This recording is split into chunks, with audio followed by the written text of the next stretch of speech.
Hi, welcome back guys. This is your friend, Cabbage Head Fanfics. Back with amazing fanfiction. This is the 12th part of What If Badass Deku Becomes Ronin? Now before starting, please give this video a like and subscribe to the channel if you want more videos like this. Now let's get into the fanfic. All seemed well in the Midoriya home. Inko was reheating dinner for the late guest. Mitsuki was chatting loudly with her good friend from the couch. Katsuki was positively fuming, and Izuku was between the two Bakugas with no clear way out. So everything was going great. Izuku stopped wondering if his mom had warned him about this tragedy in his usual way, realizing it was pointless and far too late, and went for a more practical solution of trying to get himself out of this mess as soon as possible, talking the bare minimum and then excusing himself to his room. Aunt Mitsuki and his mom were talking to each other from across the room, with no real place to get into the conversation, leaving only one option: his friendly couch buddy and longtime pal, Katsuki. But how on earth were you supposed to start a conversation with that guy? Izuku couldn't exactly bring up training, and even if he did, he already knew almost everything Katsuki would say, wouldn't he? Izuku shifted to look over Katsuki on a literally closer level. Well-developed shoulders to deal with the blowback of Katsuki's quirk, minor burns on the back of his hands from skin that wasn't as used to the intense heat, a death glare that went straight through Izuku without making him even blink. No, Katsuki was almost exactly as Izuku remembered, if a little more developed than when they were kids. You lookin' at something interesting, nerd? Izuku rubbed his chin, head tilting to one side. Why did Katsuki's appearance change so little? He was the greatest student in he was the greatest student in UA that Izuku knew about. Remembering his high entrance score from the school's notes, he'd gotten the highest score of his year, won the sports festival easily, and could likely take on his entire class all at once. So why did Katsuki look so similar to before he entered UA? Katsuki, language. Thwack. Sorry Izuku, you alright? Got you in the cross. Izuku didn't need to look at his body hidden under clothes to know his differences. He gained weight, his stomach no longer caved inward, and his muscles had become larger and denser. Now, Katsuki and Izuku had much more similar builds, not identical, with Katsuki's arm focus for his quirk versus Izuku's entire body, but similar. He rubbed the back of his head where he caught a stray elbow from Mitsuki, laughing off an attack he barely felt, but returned his gaze to his old pal. Katsuki hadn't changed much since 2 years ago while Izuku changed tons. But at the core of that was Izuku's shift, the moment Izuku decided to become a vigilante, not something Katsuki did. In that light, it made perfect sense that Katsuki changed less between the two. He had already been on the path to being a hero. He'd already been growing. What Izuku was seeing was the logical continuation of Katsuki's progress. It was Izuku's change that was surprising. If you could see it under the baggy clothes, of course, but how could you do that? You've changed. Katsuki spoke matter-of-factly as he finally got Deku to focus on the here and now. Deku wasn't the only one sizing up his old acquaintance, with Katsuki, in turn, looking over him. The difference between that idealistic idiot he once knew and the nerd sitting beside him was such a large gap it was practically impossible not to notice, as even Mitsuki was looking at Izuku funny. He just took an elbow to the head without so much as blinking, just turning slightly and laughing it off. Neither Bakugo was an expert martial artist. They didn't know that Izuku had rolled the blow to diffuse its force or that Mitsuki's elbow was the lightest thing he got with today by a long shot, but they did know that the old crybaby Deku just tanked an elbow to the head like it was nothing. Inko nearly dropped a plate seeing it. She had a bigger reaction to Izuku getting smacked than Izuku did. Staring straight through a suddenly surprised and slightly flustered-looking Deku who made up some story, Katsuki thought it through. Deku, if nothing else, could take a hit. He'd been hit by explosions, punches, kicks, and all manner of weaker quirks back in elementary and middle school, but no matter what hit him, Izuku always flinched, be it a flick or a punch right in his stupid face. Deku probably moved up another league in high school as a bigger punching bag. Middle school was one thing, most losers were still developing their quirks, but even at non-hero schools, if you didn't figure out your sheet by high school, you never would. It seemed like little Deku finally toughened up, and all it took was 9 years of butt whoopings. There was something that didn't sit well with the idea though, and while Katsuki couldn't put his finger on it, his instincts told him it was there. And it set him off. Hey, Deku, where you go to school? Ishiyama? It's a local place, and it's a little run down, but actually it's. While Deku's mouth kept running, Katsuki thought through every hero school he could think of. Ishiyama was not one of them. So the little nerd finally gave up on his dream of getting himself killed in a villain attack? Well, what about you, Katsuki? Where do you go to school? Katsuki stared at Deku. Deku stared straight through Katsuki, almost instantly realizing how stupid that was. Literally everyone knew where Katsuki went to school. Katsuki had been in the news like 3 times this year alone because of it, and that wasn't even counting all the bragging Katsuki had done when he first got in. I mean. How's you? Is it as cool as we thought it'd be? What's it like learning under professional heroes? Deku mumbled as he messed with his hair, his fingers fiddling as if looking for his usual pen and paper to begin writing his usual nerd sheet. Tisk. Katsuki adjusted his sitting position, looking over Deku and giving his usual answers. This was a pretty common question for him. It's big. Lots of extras. And the teachers. Izuku could see Katsuki tense up, his hand creating a few small pops in annoyance at the very stupid redirect off of Izuku's first botched question. Most of the teachers are perfect for all those FING extras. Present mic is too DMN loud, Eraserhead is too DMN lazy, and Midnight is too DMN much. Izuku couldn't help wondering if Katsuki remembered that Eraserhead was a very underground and unknown hero that almost no one knew about. It wasn't until after their first meeting that he figured out the mix between a homeless guy and a ninja was Eraserhead himself, but it was probably just something Katsuki didn't think about. Otherwise, from his little experience with the other teachers, it was right on the money. All Might though. Katsuki leaned forward a bit, his eyes lighting up as he got to the teacher he actually liked. All Might's alright. Lets us fight each other for real, no holds, no bars, just get that real experience. It's effing awesome. Izuku nodded along. Everything seemed how he'd expected. Actually, this was a great moment to get information about how a student viewed UA from a detached angle. Revenant leaned forward, thinking what question to push. And the best teacher is some old veteran, an underground hero, Ronin. Wait, what? Katsuki pushed forward now, in his element. So there's a lot of shitty BS in you. All talk, no walk. Hanji yap and yap, but they won't back it up. All Might at least lets us fight each other. But Ronin. His hands tensed at the memory of their most recent sparring, the chase they'd done, the practice firing ranged attacks before closing in for the final fight dash. There's this old guy UA found, and he's not like the rest. He doesn't make us fight each other, he goes straight for it and does it himself like a real badass.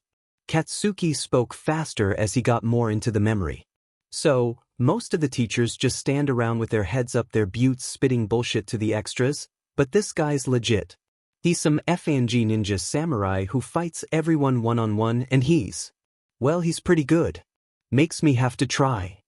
Izuku's eyes were wide as dinner plates as he listened, straining to hear everything with a mix of confusion and, no, wait, it was just 100% confusion. Yeah, he's pretty good. Great in a fight. Got a good head for it, and no bullshit like the rest. All business, all action, all the time. Katsuki nodded, too in his own world to notice Deku's reactions. One time, he almost effing died, surrounded by villains saving some brat, no backup in sight, and he just goes full power and butchers all of them. FING badass. Do not laugh. Do not laugh. Do not smile. Do not smirk. And do. Izuku was doing his best to keep it together, he really was, but honestly, fighting all those Nomu in the UA summer camp might have been easier than this sheet. Katsuki Bakugu, the guy whose ego was the size of Japan and couldn't compliment for sheet, was singing his praises to his effing face, without realizing it. Izuku did what he could. Nod along as Katsuki spoke, and try not to break, made even harder when Katsuki finished complimenting him and started insulting him. What about you, Deku? The F is Ishiyama about? Oh, it's just a local school. Tuition's cheap, it's kind of close, and there's a few delinquents, but I like it. Izuku shrugged, trying to think up anything interesting about his school he could tell Katsuki, but in front of his mother? I'm in a club we make stuff. Oh, Izuku. Tell him about Eiko. Whatever Izuku was cooking up was also thrown out the window as Inko came by with the dinner Izuku honestly forgot about, handing it to him and continuing to talk. Izuku has a friend named Eiko now. Rather tall, but seems nice. Came by a while ago. Maybe the three of you could meet up sometime? While the idea of Izuku willingly meeting up with Katsuki to hang out was laughable at best, and talking about him like he was still in elementary school making his first friend was more accurate than he'd like to admit, it was a welcome pivot into the only aspect of the school detached from his vigilantism, Eiko, that accidental friend he made. Katsuki seemed to laugh. Maybe he thought Izuku and Eiko were friends the same way he and Izuku had been friends. So what, you get a new pal to replace me? They tough. Wouldn't know, Izuku admitted with a shrug. Probably. She's not much of a fighter, but she could probably throw me over a fence. Oh, how about you? Got a new best buddy to replace me? That one came out a little barbed as Izuku glared at Katsuki. Sure, professionally he could respect Katsuki, but it wasn't hard to imagine that even at UA Katsuki had a few victims he picked on. As Ronin he only got to interact with Katsuki in a very small and selective window, but with how lax UA was? Ronin doubted any of the teachers would do shit if Katsuki went around blowing up his classmates for fun. Better yet, this was exactly the type of thing Katsuki would brag about to the weak and helpless Deku, unaware of how it might come back around to bite him in the butt in their next sparring session. Please, I'm the best in class. I've got tons of buds. Katsuki scoffed. Izuku should have expected to get nowhere with that, but oh well. Izuku finished shoveling food in his mouth, taking a brief break to breathe, giving his thanks to his mom for the food. I've had a pretty big day, though, so I think I'll turn in now. It was great seeing you, Izuku-chan. Sorry about your head. Aunt Mitsuki gave a cheeky bow, and Katsuki just looked on, seemingly bored of his old toy. Maybe you should drop by UA sometime, you and your little friend. I'm sure I could get you in and show you what a real hero looks like up close. Izuku let his smile creep up, nodding along and promising to take Katsuki up on his offer someday, much to the blonde bomber's chagrin. Who knows, Katsuki might be closer than you think. The next day didn't start fully until Midoriya's putt-putt game was interrupted, the purr of a motorcycle cutting through the chirp of cicadas. It was a bit before noon, and having nothing else to do before heading back to you, Midoriya had just been killing time. This was his 5th time coming to UA this week alone, any nerves he should have had cooled off days ago. He greeted his partner in crime with a smile, both still in their civilian clothes, no point in linking their vigilante and civilian lives. Mao in turn seemed, well, nervous might have been a part of it, Midoriya wasn't sure, but he could tell that despite the big guy's reluctance just yesterday, there was some excitement mixed in. And who could blame him? A former villain like Mao, especially someone who worked for All for One, getting an invite to come to UA? It was unheard of. It was absurd. To us. Pretty cool, actually. You sure they don't know our work experience and sheet? That All for One stuff was a big sticking point for Mao as they left the golf place to find a shady spot to change outfits. Cow'll be an ambush. Unlikely. With their level of planning, there is no way they connected me to anything. And if they did, they are far too impatient to wait to debag too instead of capturing me immediately. Do you remember UA's disaster during Hell Night? Revenant didn't even have to name names with how UA rushed to try rescuing Bakugo. Entire city blocks destroyed to put Wraith's rampage to shame, hundreds injured, dozens dead, and the forced retirement of the current #1 hero, all because the Hero Association and one of their major players UA could not wait even a day more. Aren't you worried? This sheet's, like, top secret or something. Like, I still technically work for the big guy, you know? You still work for him? Not too surprising, but technically, that did make them enemies in the long term. Revenant assumed. All for One's current motivations of leaving right after the #1 hero was defeated were hidden to the vigilante. Why wouldn't the world's supposedly greatest villain want to step in when his apparent nemesis died? instead stepping back and give Hero Society a chance to recuperate their losses and build up new strength? But that was not something Revenant could answer right now. If you see anything you could not figure out yourself, you are too stupid to work for the big man, Revenant said flatly. From what he'd seen and heard of UA's defenses firsthand, it was pitiful. They had their fence, they had a whole bunch of heroes on staff, but they still couldn't stop villains from getting in. There was that group of criminals, the one Kurogiri was a part of, they kept getting in no matter what UA did. Perhaps that was bad taste when dealing with a teleporter, but the fact they knew it was coming and still couldn't react left a bad taste in Revenant's mouth. Sheesh, glad you're such a fan on these guys. Mao shook his head as they pulled into an alleyway, first moving some dumpsters to hide the motorcycle, then getting changed into their vigilante uniforms. I never said they were great, I said I want to help them. They have a lot of potential, both for society and, more relevantly, for us.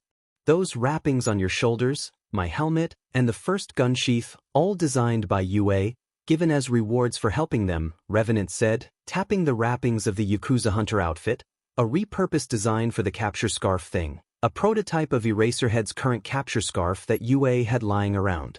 Originally, he used it with the AEC, but seeing as he never needed something that destructive, it had been repurposed when he was in his no quirks phase.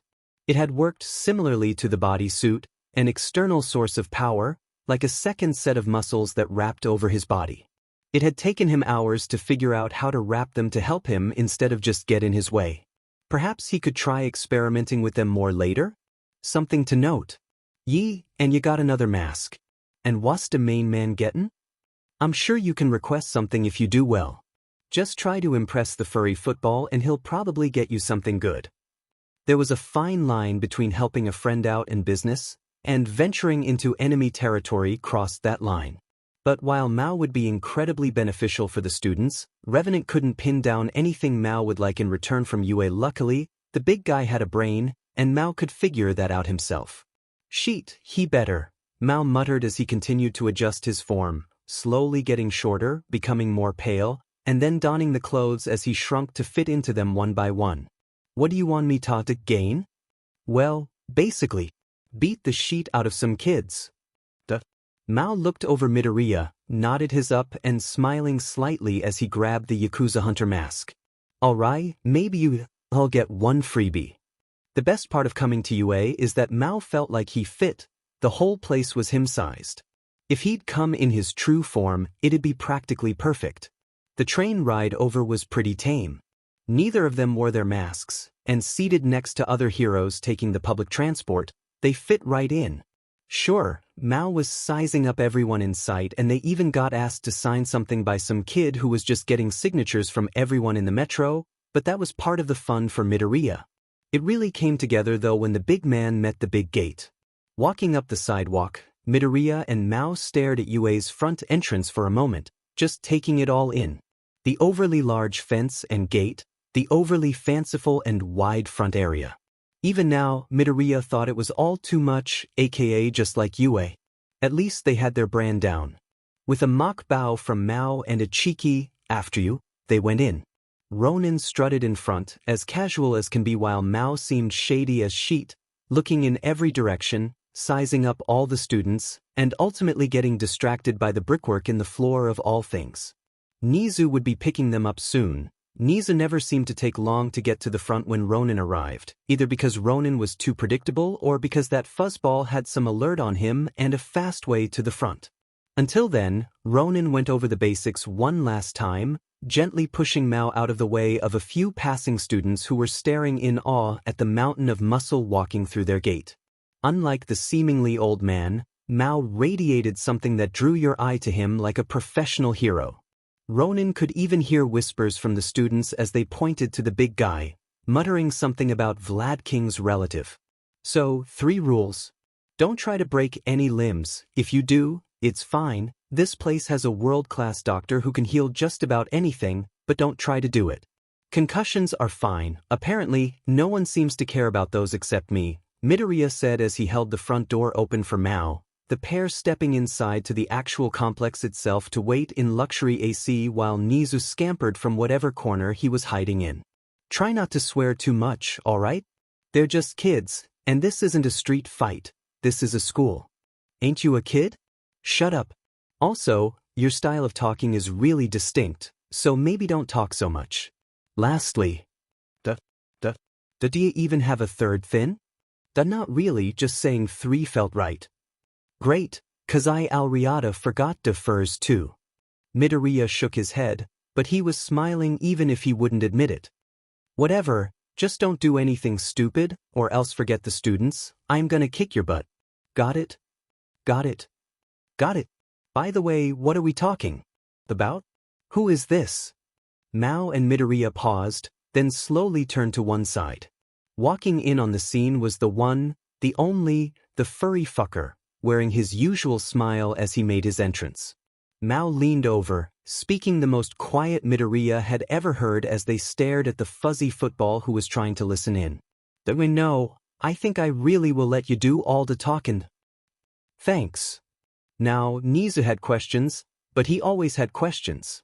The long ride to the gym might have solely been so Nizu could ask his questions, dutifully reminding the pair that they were his guests, and that the least they could do is answer some of his questions. This was a bit of a mess. It was a new dimension from Ronin and Nizu's mind games, a step removed, but nothing a little planning couldn't solve. Now Midoriya only had to remember all that planning he did. My partner. He's the one who rescued me after I got kidnapped from your summer camp. The thing you promised would be safe and secret. That defense was an oldie but a goodie, and one that seemed like it would work for forever.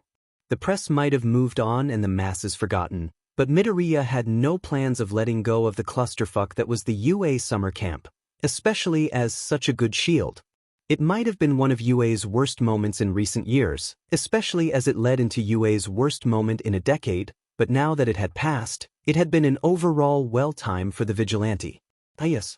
I'd be delighted to hear more about that sometime. It seems like an interesting web you got caught in, although by our fault I'm afraid. Nizu accepted fault, but his curious nature didn't let that deter him. After all, that supposed kidnapping was by UA's apparent nemesis, and with All for One still at large, it looked like Nizu was more eager than polite to get answers. Who was he kidding? Nizu was always more eager than polite. Perhaps some other time, when we're not focusing on trying to teach your students, no less. As long as he kept up a firm defense, redirecting to the main point, Ronin was sure Nizu's questions wouldn't lead anywhere. The problem was the newer side of the issue. Principal Nizu sat on Ronin's lap as they were driven around UA campus in a high-tech golf cart, but sitting next to them and getting side-eyed by a very enthusiastic Nizu was the main man, who Midoriya didn't know how well he'd be doing.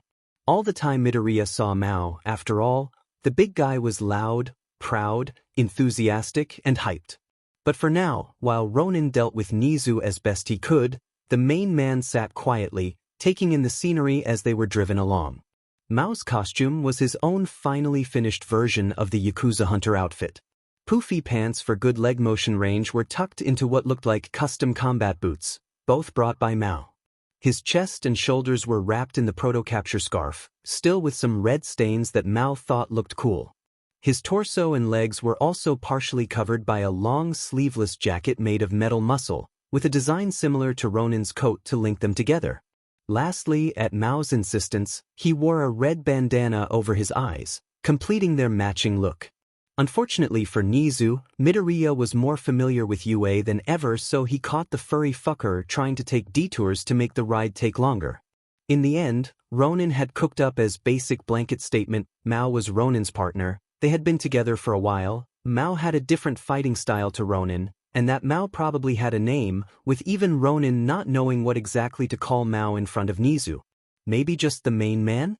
It was, technically, a very vague statement, even if Mao said it a lot. If they had police records of any time they captured Mao, they might have it on file, but it was likely Mao would slip up and say it himself. Therefore, it was the safest bet to start with, although this really was something Midoriya should have thought up beforehand when he was planning all this. So the two of you will be dividing and conquering to teach the students today. Nizu repeated, stroking where his chin would be if the furball had won. He turned to Mao, smiling, but seeming far less friendly as he tried to directly force words out of the big guy. I know I can trust Ronin, I've seen you in action. I've worked with you before. But you. There has to be a first time for everything, furball, and he's the best help these students are going to get. Ronin snorted, shaking his head at Nizu's posturing. It was clear by word and tone that Nizu didn't fear an unaccounted-for stranger in the midst of his students, despite that being the biggest threat. Perhaps he was confident in his students, their teacher Eraserhead, and Cementos. Oh, and Midnight, who was actually really good at subduing enemies. Alright, maybe Nizu's head was on straight for once. Better to lean off that point and onto a point Ronin and Mao were strong on. Besides, if you don't want him here, he can always leave. We're here to help you. Well, I know. I don't want your work to go to waste. Nizu backed off a bit, seeming to want this to play out a bit more than he thought through the safety. It was his weakness. Principal Nizu was too curious, and that was why Ronin was sure this would work. He just needed to keep pushing, and once Mao got into motion, this gig was as good as done. I know you're good, Ronin, but I wish we could see your partner in action first. Ichimich. It was a small sound, but it was the first sound Mao had made since agreeing to shut up, a small noise of confirmation and nod. His face switched from neutrality to slight excitement as he looked down at Nizu slightly, as if agreeing with him. You agree? Ronin looked at him confused while Nizu sensed the turning tide, hopping up and almost falling off the back of the speeding cart. Oh, you want to as well? That's lovely. We can just cut by one of the spare training halls quickly. Should only take, 10 minutes you say? Driver dash. But H&H. Mao cut Nizu off with a slam of his fist, driving his arm between Nizu and the driver to physically cut him off, shaking his head. Thank God he was disagreeing to Nizu's bullshit, and here Ronin thought Mao was going to do something stupid.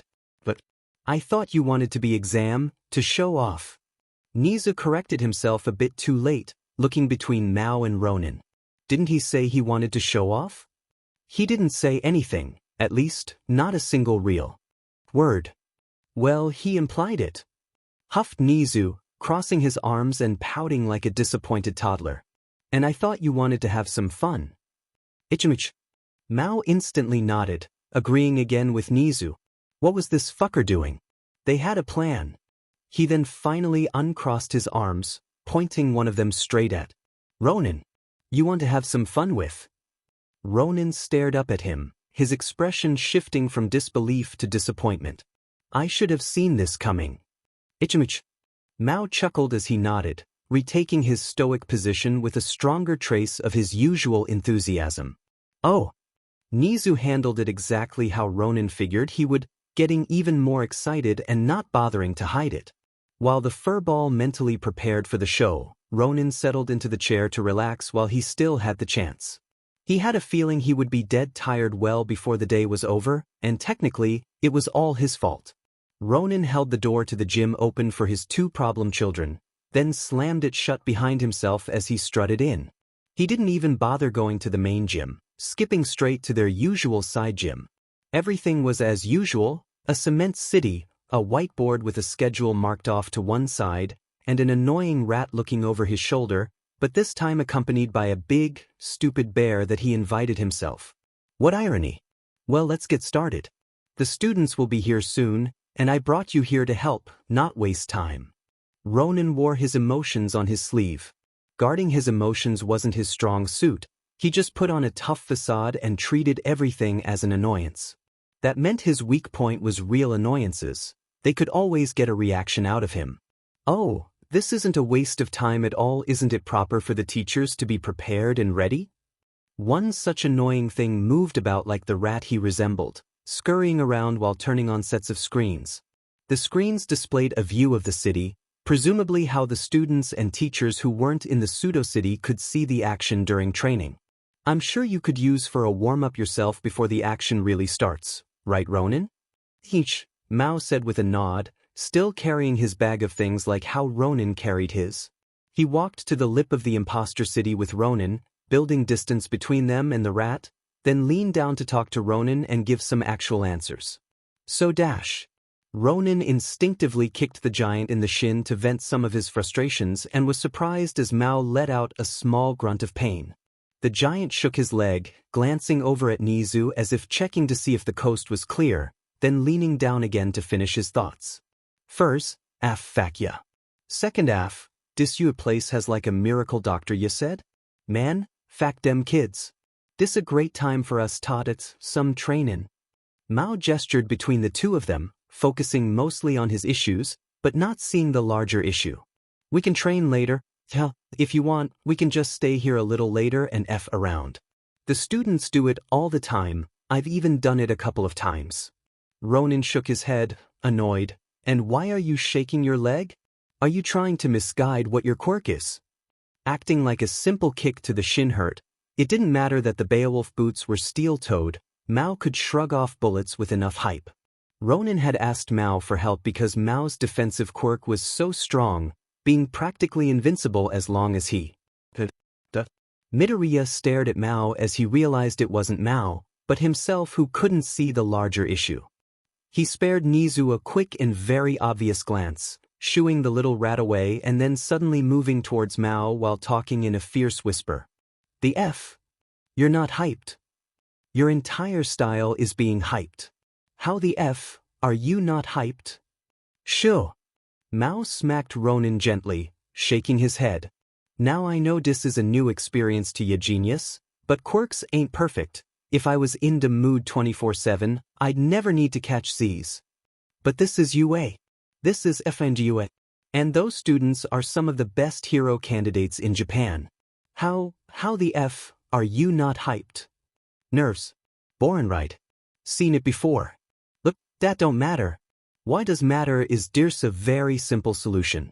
You and me do a practice round, get the blood flowing, then we go punt some kids.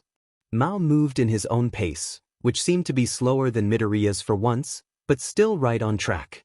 Mao was right, of course he was. Hype was Mao's quirk, and with Mao's vague but probably long life, there was no way he would be unfamiliar with the intricacies of his own quirk. Not only strengths, but also weaknesses, such as put in situations without excitement leading to boredom or other strong emotions, like the fear Midoriya used to beat Mao when they first met. Yes. We'll do a practice match, me and you then, Revenant said aloud, his mind made up. This wasn't a detour to the best result like he thought, but the path to it. It was his preconceived notions that were making this all worse. After all, Mao was hiding his identity. He could not announce his quirk, how it worked, and then ask for a warm-up. No, this was the best way forward. Or perhaps it was the path to the best way forward. On the other hand, Ronin and Mao stopped to glare at the suddenly perked Nizu, whose attention peaked when Ronin outright agreed to the duel, then to each other. If you're up for it, we can kill two birds with one stone, we can get the students in here, they can see us fight a bit, and then some of them will definitely want to fight you or at least train under you. Sound good? Thanks. Mao went back to his usual responses, nodding and getting ready to stand up before he was pulled down once more by Ronin. Also, the F is your name gonna be? Class 1A all arrived at the training facility at once, driven over by a bus from the lunchroom. They exited the vehicle and entered the gymnasium with their usual air, excited, energetic, and passionate, even if not entirely focused.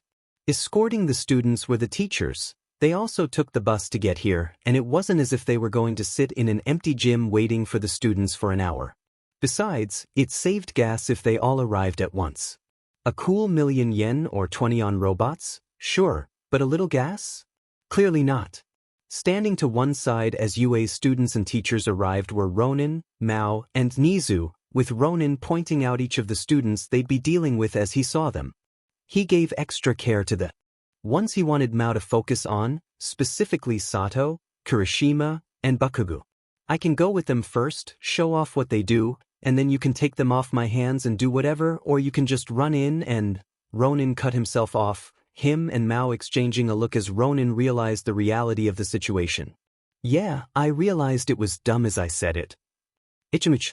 Mao agreed, getting a laugh out of the furball they were ignoring, but Ronin focused less on his matters and more on the students.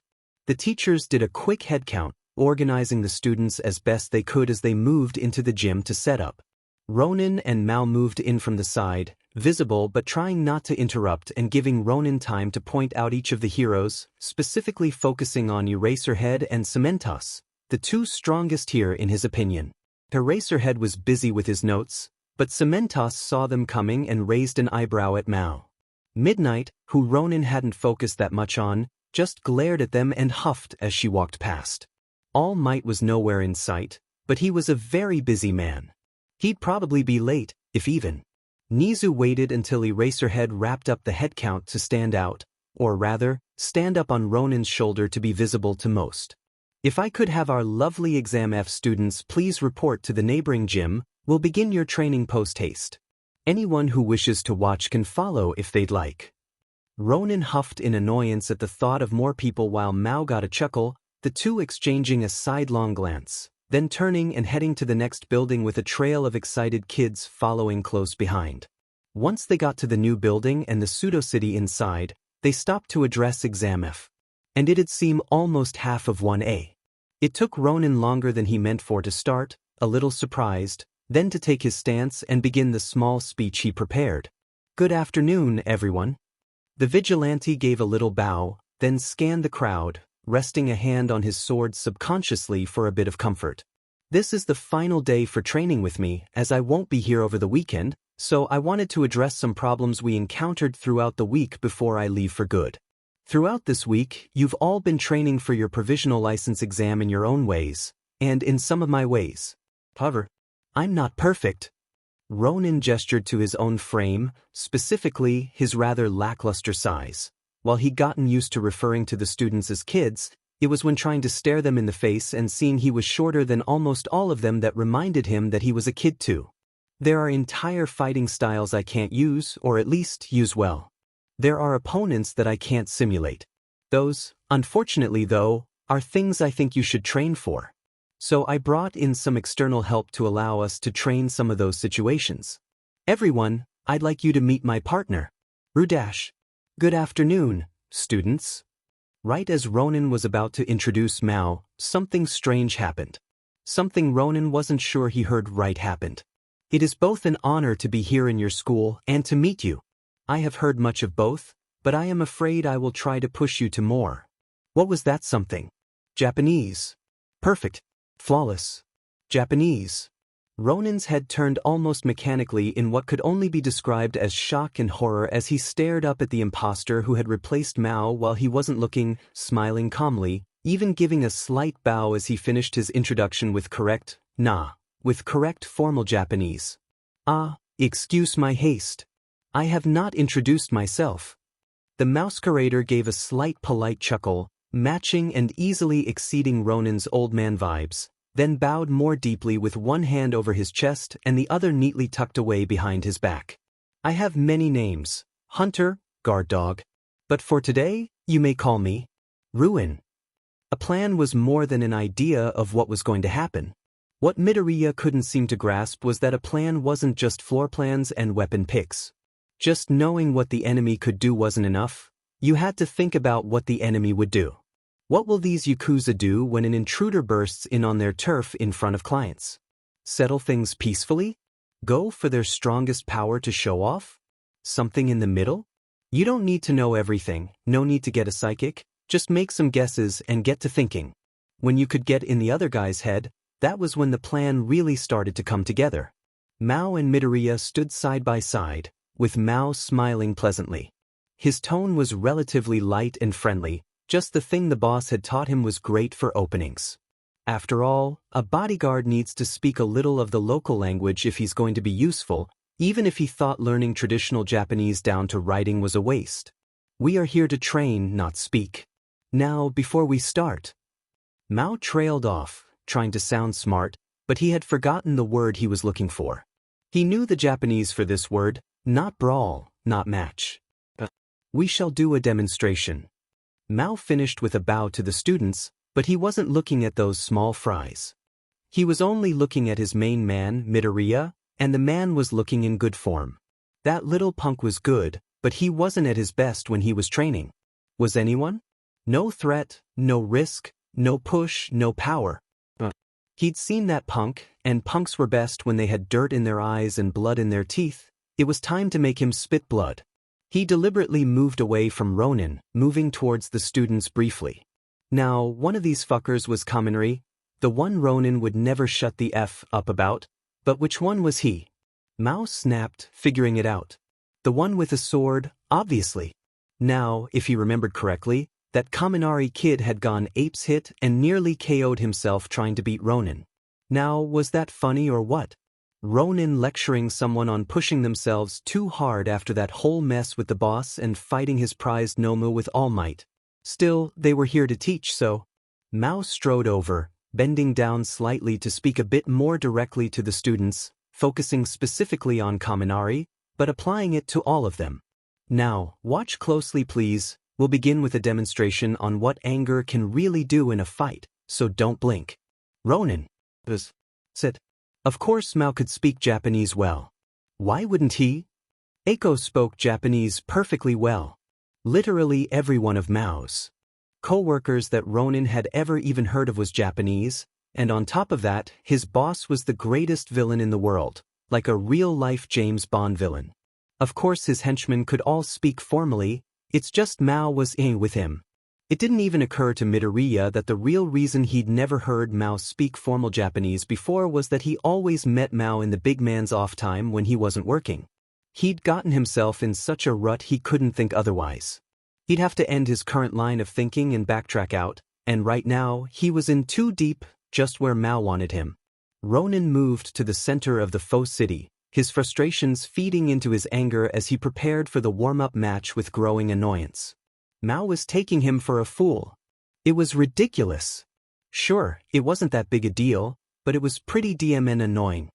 His foot tapped impatiently as Mao seemed to lumber in place, having somehow fallen behind in the short walk to the center of the cement city. Are you ready or what? This was your idea, Ruin?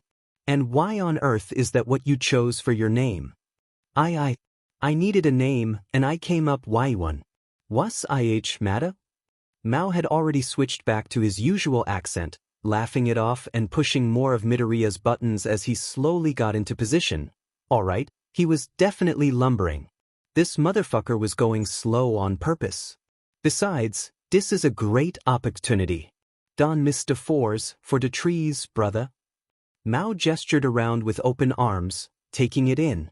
A seedict ta practice inj, people ta fight. And most of all, a medic tots patch up on a injurat s what gets. You know what that sheet means? The main man laughed as he slowly turned to face Ronin, cracking his neck with several slow, audible pops. No need to hold back, Sintepider. It was in this moment it all clicked for Ronin. The little ow, this practice match, the thing about Mao's hype. You lied. You motherfucker. You lied. You didn't need to hype up your quirk. You just wanted to take this opportunity to fight. That because I mentioned recovery girl. It all came together. Mao did want something from Nizu, and he was going to get it right now. He didn't want tech or money. He wanted the same DMN thing he always wanted. A goddamn fight. You were interested in this ever since I mentioned you had a medic who could heal whatever we did, so that we could fight each other at full power. Revenant snarled, finally figuring out he was being used, and he reacted as he always did when Nizu tried to use him. He lashed out. Dictionary. Blee. Mao grinned wider as Midoriya led himself on, with literally no work from Mao. Man just had to get the ball rolling, and Midoriya's overthinking did the rest for him. Now this was a plan. Midoriya thought he was lying about his hype? Was he wrong? Who cared? This was going to be effing badass. Mao didn't fully get Midoriya, but he could tell that Midoriya had some kind of snap, a line that went from all right at fighting to pretty good at fighting. It wasn't great, it seemed almost mechanical instead of the fluid switch Mao had, but it was there, and that was what mattered.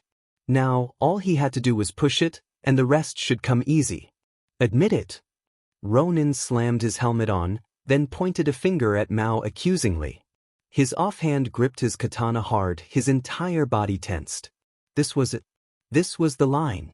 That line about not being ready to train, needing a warm-up, it was all a lie. And this was the push. Mao leaned forward, smiling as he grabbed his own mask and slid it on, then raised a hand into position. Arm outstretched, for fingers curled, with the index extended. Then slowly curling. Then slowly extending, inviting Ronin to close the distance and, "Why don't you find out, little Sentai Pai-da? You little sheet dash." Boom. And there was the snap. They started with 20 feet between them, a wide distance for them, more than either could cover in a second without a running start normally. But it was like that big piece of sheet said, this wasn't normal. As he glared down Mao, Revenant did something he hadn't thought to risk since he installed it originally. He adjusted the voltage in the muscle suit. A slight tick up, activating more of the muscles in the suit. Instantly, Ronin's body was crushed with a sudden twitch, a pulse as the muscles reacted and squeezed him. This wasn't any armor, this was a python coiled around him, crushing every one of his limbs. But it was his python. To cover 20 feet in under a second would take a running start, but Ronin put his back to the sidewalk. He positioned his feet against its lip like a starting block, and when he snapped like a whip, fast and fluid, exploding off the little ledge. The 20 feet disappeared in a flash. Mao and Ronin both moved at once, Ronin with his opening charge, and Mao with a snap kick. The main man lined it up with directly in front of himself, gauging the distance, then snapping it out at Ronin's chest to force the vigilante to build distance. Ronin couldn't just rush in, he had to respect Mao's range. Otherwise, one of those kicks would send him flying back with enough force to knock him on his butt, and then it was Mao's game. But there were more kinds of respect than just stopping dead or blocking. Ronin didn't even try to attack as he ran straight at Mao. He wasn't like Kaminari, he knew this kind of head-on rush would never work. He even predicted the counterattack and jumped to the side, then moved around Mao. In turn though, Mao predicted the counter to his counterattack. Ronin had seen these kicks before, he'd eaten them before. No way he'd be dumb enough to run into one, so the little punk would dodge. And as Ronin circled around Mao, Mao turned 180 degrees and fired out a spinning back kick. Only to miss as Ronin instead kept circling around Mao, going further beyond Mao's back. You could see Mao's eyes widen as his prediction fell through, and his counterattack became just a regular attack, and a missed one at that. Meanwhile, Ronin had a clear shot on his back. And you were DMN right, he'd take it. There was no flashy sword drawing, no shout of super moves, just a simple motion as Ronin moved around Mao before drawing a knife and literally stabbing him in the back. The cold steel of the knife easily punched through Mao's unhyped skin and muscle, drawing blood with a small spurt and the sound of metal hitting meat and bone as Mao took a knee. And that was the round. Midoriya hadn't calculated the plan exactly. He could tell he'd been baited, he wasn't that stupid. But the idea was so strange, why not go with it? Mao wanted to fight? Whatever, they'd just make it fast. So what if he let his emotions get the best of him? He understood at least that he could push the muscle suit a little further than ever, but he hadn't been fully prepared for the consequences. His plan was simple: rush Mao, get behind him, poke him once with a knife, and then get the clown to start training seriously. The problem was the same one Kaminari had ran into, an ironic one Midoriya had completely missed. Because his full power would hurt himself, he never used it, so he had no idea how strong it was. That's why Kaminari pushed too hard and missed every attack, and that's why Midoriya's dodge had been so weird. Mao had read Midoriya correctly, he should have had the vigilante dead to rights. Diarrhea's plan really was to just move around Mao and attack him from behind, but something had happened. Midoriya's suit was a bit faster and stronger than expected, so instead of moving 180 degrees around Mao, he overshot, probably 240, maybe 250 degrees. The suit had put in just a bit too much force, which sort of played out. Right until he actually stabbed Mao in the back. What? Midoriya's head was spinning as he looked down at the knife in Mao's back. The knife he put there. The red of the knife, the red on his glove. You were being honest. You were being honest. He stared down at the knife, then at Mao in confusion, horror, and anger. Why the hell had Mao not said anything? He just stabbed Mao in the back with an actual goddamn knife. This was supposed to be safe, Mao was supposed to be nearly invincible, but if he was not hyped, this was dangerous. Very Dangerous. Why did you say nothing? Heh. For his part, Mao just shook his head. He worked his shoulder blades, feeling the knife in him and chuckling. Good stab. Shame it wasn't aimed at any vital organs. Clearly just a wild stab. It'd take more than that to take him down. What's wrong? Scared of a little danga? I didn't think you were actually unhyped. Not hyped. Whatever it's called. Midoriya's reaction was pretty justifiable for someone who'd only ever intentionally killed one person, and this definitely wasn't normal for a training session. We better call over recovery girl. Yeah, Dimon, right, you better, for when I'm through kicking your butt. Mao pushed off the ground, standing and grabbing the knife out of his back. There was a tug of resistance, lodged in something. Well, Mao smirked as he tugged it clear, immediately feeling his body weaken as more blood splattered out on the street, then tossed it to the ground confidently. Ruin, this is serious. This isn't the kind of stuff to take lightly. Course this shit serious. Mao laughed as he walked slowly, moving a bit away from Midoriya and then turning to face his student. And it's your fault for not taking this seriously. But it's my fault. Glad you admitted it. Mao shifted this way and that, his back cracking a bit as he felt the new nick in his ribs, his innards catching on the scarred bone, and his flesh giving up blood drop by drop. Demon, it hurt, with every move, with every breath. It was a feeling Mao loved because he hardly ever got to feel it. It was in this moment when he could feel the pain that Mao knew, even after all that had happened to him, he was still alive. You thought you could use a blade and not stab somebody? Mao gestured to the knife between them, not annoyed, just hysterical at how stupid the idea was. The fuck is your sword serrated for? The fuck you got real bullets for? You lucky it's just me, you coulda really hurt somebody.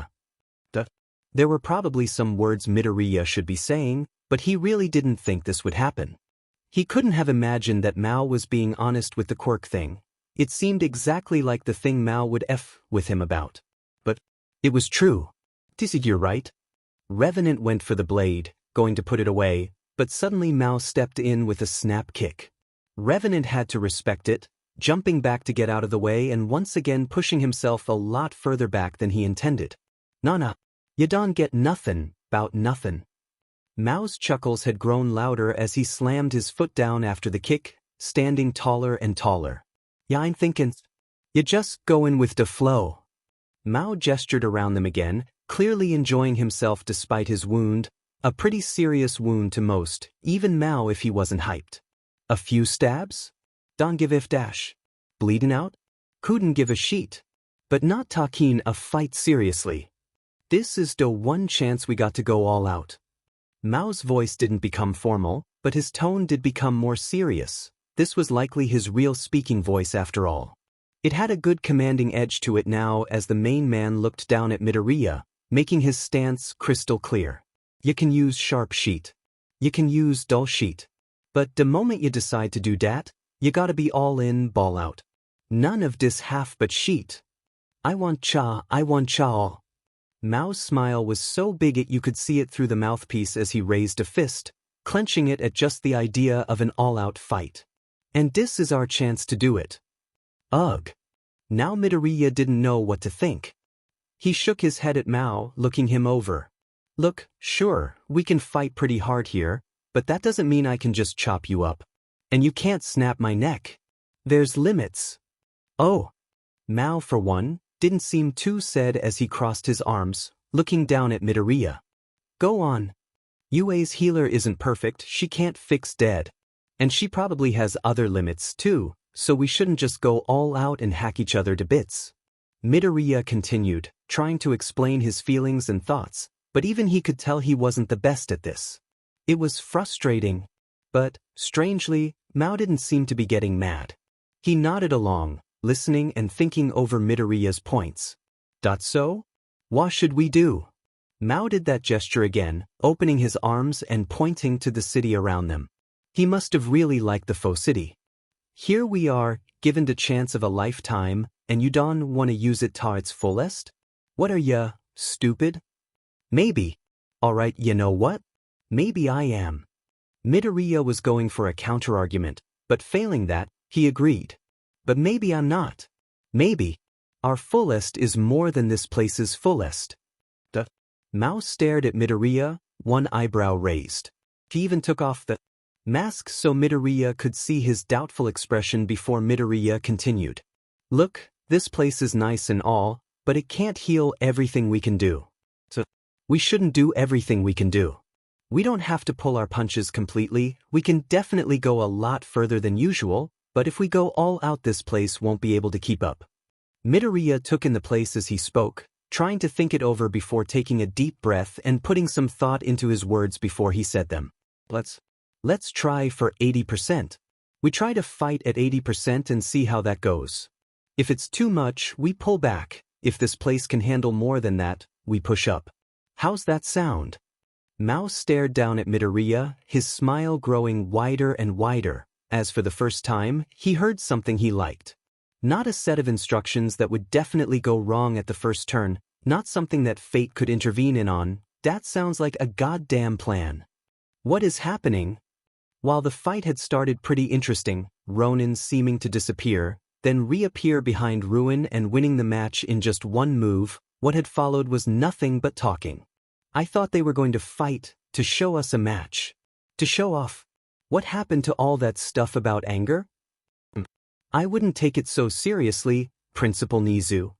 The one who was the most invested wasn't any of the students watching the screen. No, at this point almost all of them were watching their principal who was thoroughly disappointed about the lack of action on screen. Of course, you're upset about people not getting hurt, muttered Recovery Girl, who so far was enjoying this as a break from her usual quarters. She had been sitting down, resting her cane across her lap, but now lifted it to give the principal a proper bonk on the noggin. You wanted them to do their thing and they're doing it, so just hush up.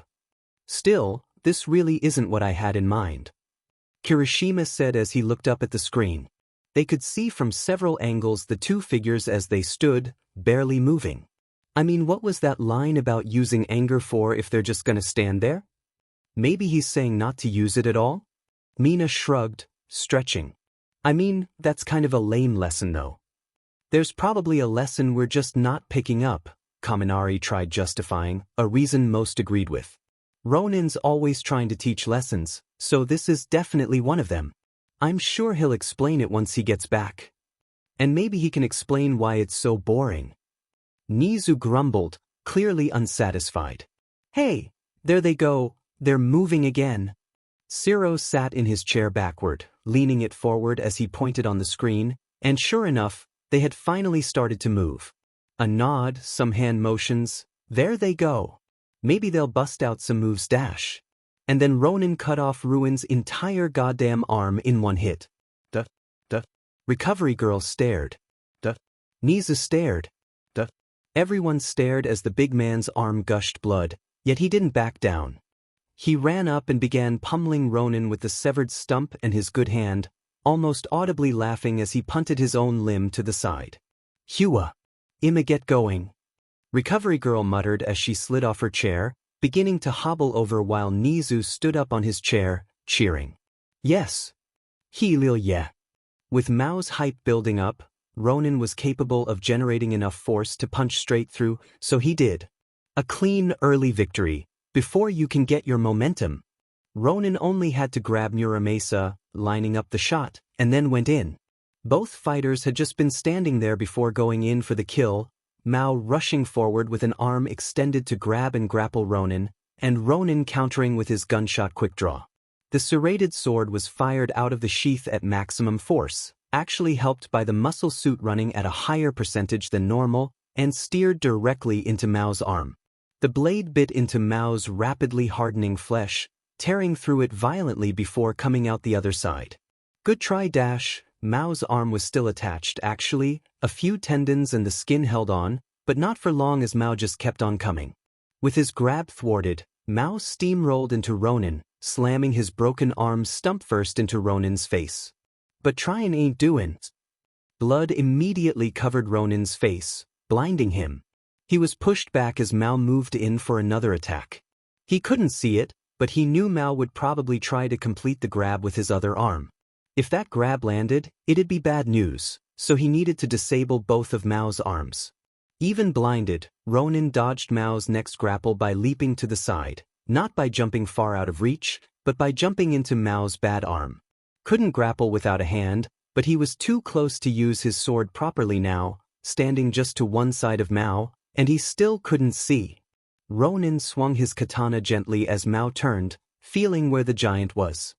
His gentle motion turned harsh as he stabbed, the blade piercing Mao once again in the midsection, and in turn, Mao finally grabbing Ronin with his good hand. Gotcha beach! He tried lifting Ronin to throw him, but while Ronin couldn't see, he could feel someone trying to lift him. All 4 Beowulf limbs activated, anchoring him in place and to that sword, and as Mao tried to lift Ronin, he forced Muramasa to move, carving up his insides more. Blood dripped from his mouth, but he was smiling more. Finally, Ronin found a counter to being grabbed. Being a violent piece of shit. Ronin let go of Muramasa with one hand, running his hand down the length of the blade to Mao, then stabbed Mao's wound with his bare claws, sticking the taloned fingers into Mao's innards and squeezing, trying to force Mao to give up with sheer pain. Come on, give in already. When the fun's just gettin' started? Mao shifted to pulling Ronin in, even at his own expense. He suddenly tugged Ronin towards him, forcing Muramasa deeper in. He even vomited blood, coating the inside of his mask, but never stopping his laughing as he began to headbutt Ronin. Never! Mao then began to shift, locking down Ronin's options. First, he grabbed the hand stuck inside him, pulling on it and regretting it immediately. Ronin just reactivated Beowulf and locked into Mao, forcing Mao to nearly pull out his own innards trying to dislodge him. Next, Mao lifted a leg and hooked Ronin's, forcing his weight down on the vigilante. Ronin struggled to hold up Mao, his legs locked in place if he wanted to keep Beowulf up, then went with it, putting all his muscle into not holding Mao up, but holding Muramasa up. With a wet Muramasa completely ran Mao through, coming out the other end and leaving Mao a bloody mess. What in tarnation is happening? Mao's mauling was stopped by Recovery Girl finally arriving, looking over the scene like a battleground. Mao was currently trying to strangle Ronin with his intestines while Ronin was trying to get his sword out of Mao to carve him up into more chunks. Both glanced over at Recovery Girl, then switched from murdering each other to helping each other up.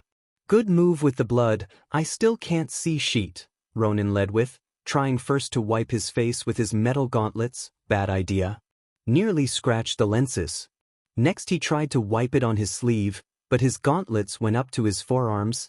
He didn't have a piece of cloth to wipe his eyes. What a weird weak point. He probably never would have thought of that.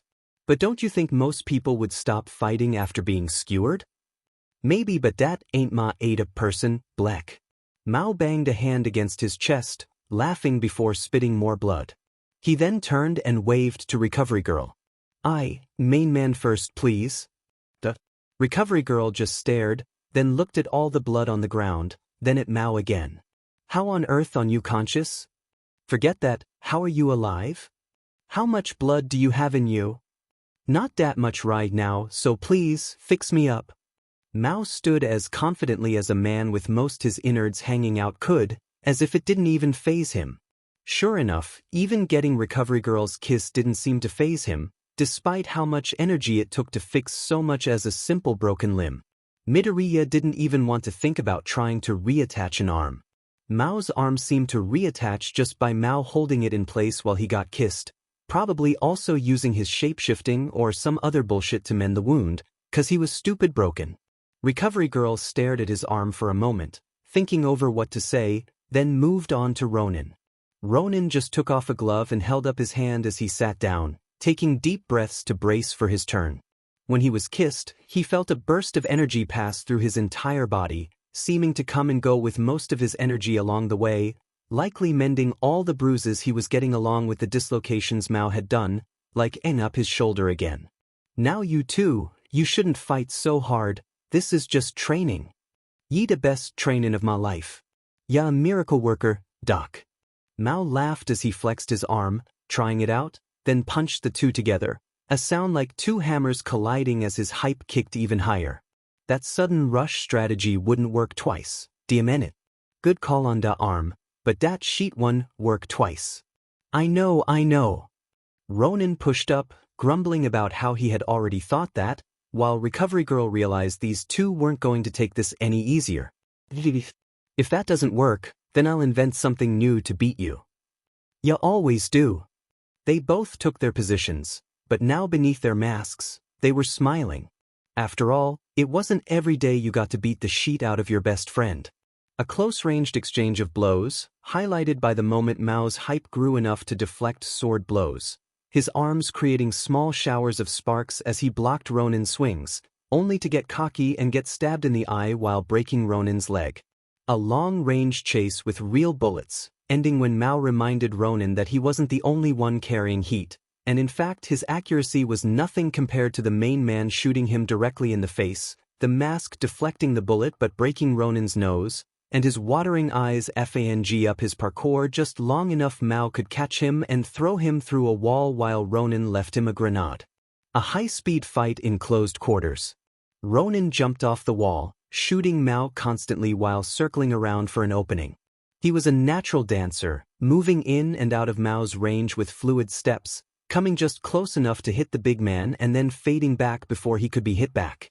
Firing 3 bullets, then bringing his arm up and diving to one side just as a sharp kick snapped past where his head had been. He didn't even hit the ground before he fired 2 more shots, hitting the ground and flipping past the next kick and slashing Mao's torso twice before the big man could even throw a counter punch and ending it with an air slash straight at Mao's now unguarded face. Mao ate every hit though, even headbutting the air slash. He grunted in exertion when a sharp piece of metal struck him. He grit his teeth as he blocked his vitals from gunfire. He flinched slightly when slamming his own head into an energy attack, but even if it was wearing him down, it wasn't breaking him down. He blocked those hits and ran in for more. Ronin might have been faster than ever, but Mao was bringing his A-game too, and he was not getting shaken so easily. Both were adjusting to the situation as it went. Usually Mao was the faster one with more experience, a longer stride, and Ronin keeping up not by being fast, but by predicting what Mao would do next. By upping the power of the muscle suit, though, the script flipped. Ronin was now the faster of the two, at the cost of constantly being crushed, bruised, and beaten by his own armor, and Dimon did going this hard hurt. Just by going too hard and blocking a punch, Ronin dislocated his own shoulder and had to step back and shoulder check a wall to try slamming it back into place. On the flip side, Mao had far better control over himself. Being stabbed or shot, running or standing still, Mao kept himself exactly where he wanted, easily firing off a constant barrage of attacks and forcing Ronin to keep dodging. Forcing him to use the suit more. Forcing him to get crushed by the suit.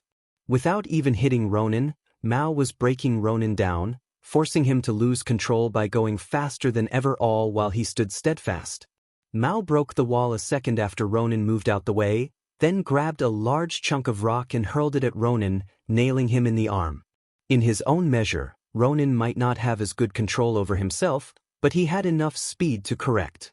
If Mao was a pyramid, easily staying upright, Ronin was a top, his own speed allowing him to correct and adjust to stay up. The projectile was too fast approaching to avoid, coming at Ronin's center mass. So Ronin just did what he could, everything possible to lessen the impact but accidentally making it worse. He brought his arm up, trying to whack it out of the way with his enhanced strength while he dodged, but instead of knocking it aside like a thrown pillow, the massive chunk of rock hit his arm pushed as hard as it could, and it did, pushing so hard against the massive incoming force that with an audible pop and snap, his arm broke at the elbow. And still Mao came. Mao was never far behind, giving no quarter as he rushed right after the thrown debris to finish the fight with arms outstretched and his demon mask coated with his own blood. Ronin and Mao began their final exchange, Mao throwing singular strong attacks, so powerful they couldn't be deflected, and Ronin forcing himself to combine dodging and parrying to stay out of reach. Ronin wasn't blocking Mao's punches, he was pushing off Mao's arms to throw himself out of the way, just like he had against that female Nomu in Kamino Ward during Hell Night. Ronin didn't let up, though. With one hand on the katana and his other barely holding onto his pistol, he kept sneaking in attacks, small pokes and stabs, punctuated with gunfire to try and force an opening. He fired multiple charged shots with hardly a shred of accuracy, which Mao still respected enough to dodge after one put a hole in his shin. With the prospect of being healed after every fight, though, both were more willing than ever to risky, and for Mao, that was saying something. To win, he wouldn't mind a few gunshots. He grit his teeth, counting down the gunshots until he was sure Ronin only had one bullet left. That wouldn't be enough to stop him. Ronin could count too. While Mao was slow, he was steady like an avalanche. He ate up everything Ronin had and kept advancing until he slowly pushed Ronin into a corner, with nowhere to go but into his waiting hands, and only one bullet that Mao clearly had no intention of dodging. Pushing through the pain, ever advancing, finding the next challenge. This was Mao's 80%, not just a thrill seeker, but the man who had eaten 3 of All Might's 100% punches in a row, and he'd accept no less. Like a caged animal, Ronin began to move more in place, bouncing from foot to foot as he dropped his pistol. He was reaching his 80%. He was tired, every healing drained him. He didn't have bullshit superpowers. He hadn't switched much through his weapons. Most of them took too long. He'd thrown a couple knives, used his pistols, but the axe and spear took too long to get out, and now he was down an arm and out of most options. But he could still fight. Now, he one-handed Muramasa, preparing for the final exchange. Let's wrap this up. Demonstrate. Mao planted his feet, breathing deeply. Both arms up, ready to deflect a sword blow. He thought he was going to deal with one last bullet, but now he didn't have to. There was nothing left to respect. It was time to push in. Ronin's movements began to take a rhythm as he took his stance. Instead of pointing Muramasa directly at Mao and trying to counterstab when he was rushed, he resheathed it. He finally settled into a crouched stance to push off the ground as his right wrapped tightly around Muramasa, but his other hand swung back with difficulty, missing the sheath entirely and going under his coat as it swung limply. Both stood stock still for a moment before crashing into each other. Ironically, this was the most in sync they'd been, still not perfect, but understanding each other's power and how the other one threatened them. The dust and fog that permeated the building, the slightly collapsing walls, the small bits of rubble. It all seemed to fade out as they just focused on each other. The first move was explosive. Mao ran straight in, sprinting forward to build momentum before lashing out with a heavy kick easily enough to knock Ronin back into the corner where Mao would wail on him. It was likely Ronin would resist again, but pinned against a wall and beaten into it, there wouldn't be much. All he had to do was push through the gunfire quick draw, and with his level of hype, there was no way he'd lose a limb this time. So he ran in, and using his longer reach, lashed out unafraid of the gunfire quick draw. But it never came. Ronin's hand wasn't on the trigger after all, it was in his back pocket, fishing something out. He couldn't do the gunfire quick draw right now. And why would he? He hadn't hit his 80% yet. This match was about pushing limits and doing things that might be dangerous, and there was one thing that Ronin wanted to test, one thing he hadn't even touched in so long. So Ronin didn't dodge. So Ronin didn't block. So Ronin just stood there and smiled as Mao's kick came down, slowly sinking into the fog as it stuck to his boots, his pants, painting them white with portals. Weeping demon style. You could see Mao's eyes widen as he realized what was about to happen, Ronin relaxing his body as he drew his second blade, his hand resting on the controls. Form 4. It was a little late to stop, so Mao pushed even harder, sprinting as fast as he could. Kicking, he was just going to body slam Ronin. He needed to land a hit before that little sheet fully got into the smoke, or else dash. Misty Mirage, into Weeping Demon style. Formless. Midoriya closed his eyes, stepping off solid ground and falling straight through his portal. The world there was completely bluish-white, seeming completely flat and stretching on for miles, with no horizon in sight. An arid chill, a complete dryness. The only sight was the real world peeking in through the fog, the cement city, the rubble, and his opponent. Izuku's first breath created a small cloud as he exhaled, then breathed in the extremely cold air, and finally he stepped forward, slowly drawing both swords in one fluid motion. Slash dimension. An explosion of white and cold, a room once filled with smoke, dark and dim, lighting up with an unearthly light that cut through dimensions. A swordsman of unusual recklessness, a young man rising through the portals like a wraith to claim its haunt, 2 swords in his hands. A living Oni, straight from mythology and twice as tough, laughing with complete euphoria as it finally got to the good sheet. Yes. Mao roared as he moved toward Ronin's form, unconcerned with the portals around him. His eager expression behind the mask only grew as his opponent twitched to life, the 2 swords moving into a fighting form. Finally, some real action. Who? Ronin slowly took his stance, keeping the shorter Yamato pointed ahead at Mao while the longer Muramasa stayed slightly to the side, out of the way. The cold bit into him, filling his legs with a numbing sensation even through the bodysuit as the other dimension, so ungodly cold, ate away at any warmth it could find. But right now it was perfect. The sting was helping keep his eyes open just a bit longer after all the healing recovery girl had used on him. Mao charged like a football linebacker, tackling and body slamming through where Ronin had been. The small figure stepped to one side, dodging slightly and taking a wild swing at Mao's back with Yamato. The heavenly broken blade made a slight hiss as it swung, generating a trail of smoke before impacting dully into the main man's back. Ronin sked, noting that he didn't use the sword right. He must have activated it wrong. He could tell because instead of being cut in half, Mao kicked off the wall and spin-kicked Ronin in the face, launching the motherfucker like a soccer ball. Dat sheet fakin' tickles dash. Mao roared, moving in for the follow-up as Ronin adjusted his grip and swung once as he flew, then disappeared into a portal. Some sneaky sheet. Ronin teleported behind Mao, but he was still flying from Mao's kick. He crashed into the main man's back, the 2 bouncing off each other ineffectually back to back. Portals 5-meter minimum, Ronin muttered to himself as he and Mao spun, the 2 clashing as Muramasa met and blocked Mao's blind kick. Ronin was pushed into the ground by the sheer weight of Mao's kick, the larger man keeping his leg against Ronin's sword to try and force Ronin down for a moment before switching it up. From resting his leg against Ronin's guard, Mao bent at the knee and snap-kicked at Ronin again, missing only as Ronin leaned further down, using that small height to his advantage, and finishing with a counter-blow from Yamato.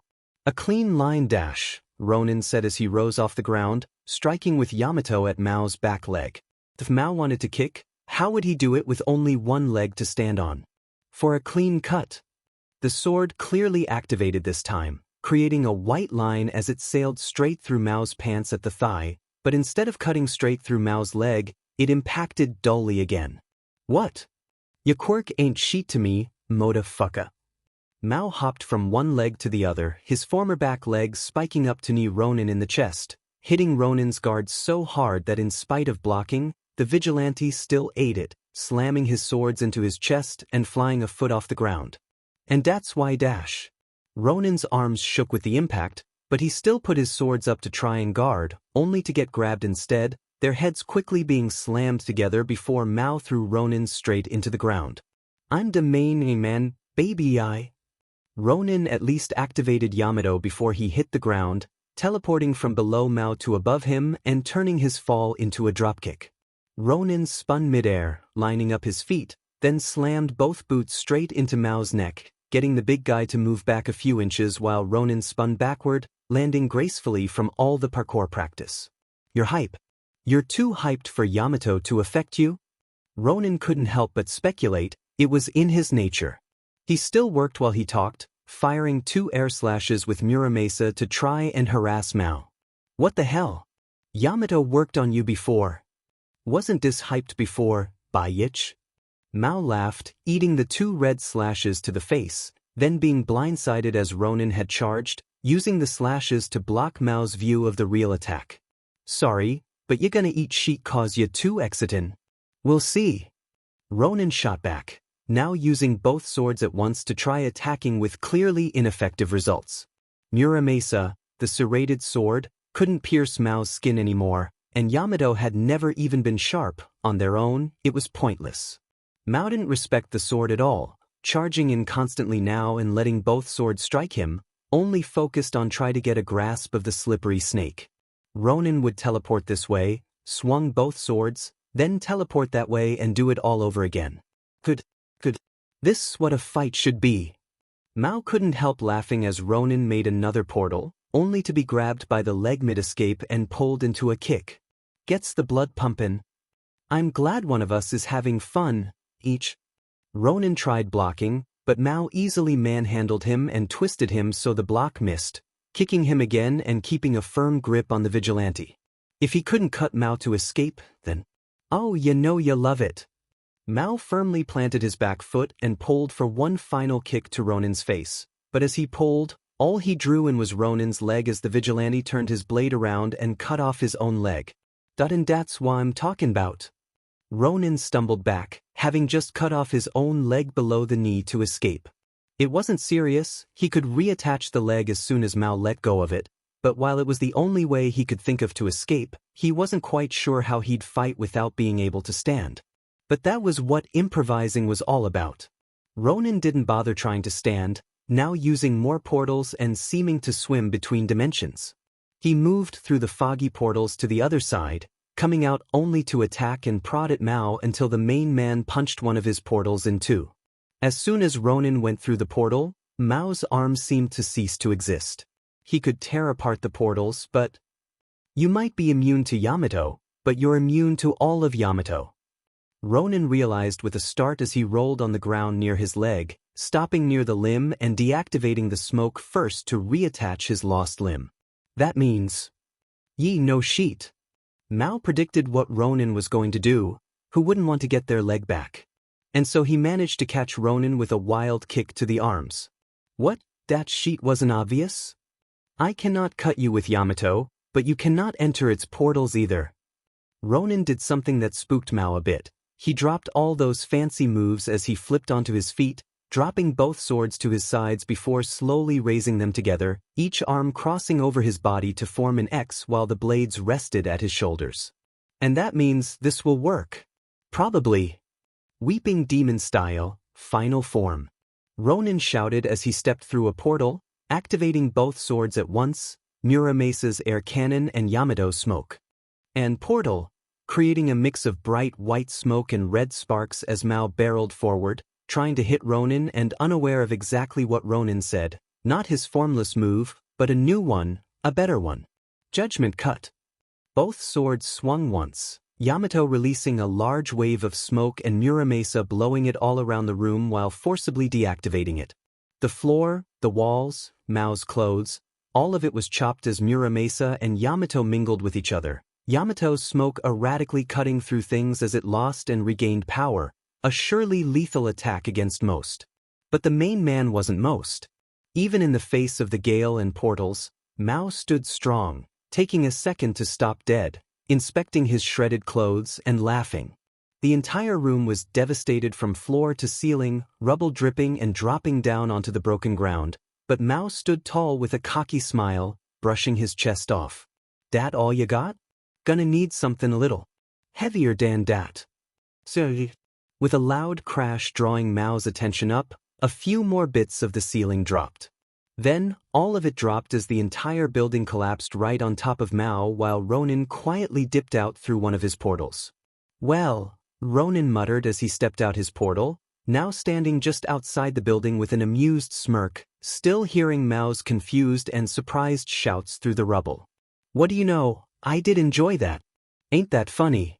Back before Ronin and Mao started to try digging the main man out, their fight was being watched step by step and scene by scene by a mix of several students and UA faculty, all increasingly pulled in their own various ways. This is so manly. Kirishima's reaction was obvious, amazed by both supposed heroes. Who is that guy? I thought I would have heard of him before. He's so cool. Ixich. Mina couldn't help flinching at the sight, specifically, at the moment Mao's arm was cut off. Well, he certainly is tough, even if he's not flashy. Oh sheet. Their color commentary got interrupted as Mao used his dismembered arm to start beating the sheet out of Ronin, the high-quality camera even able to track the flecks of blood coming from Mao's arm as he beat Ronin upside the head like it was nothing. So manly. So reckless. Recovery Girl had been wondering if that big man was a UA alumni, but this was beyond what even UA students did. We should stop the match, Nizu, that could be permanent if they go too far. Nizu?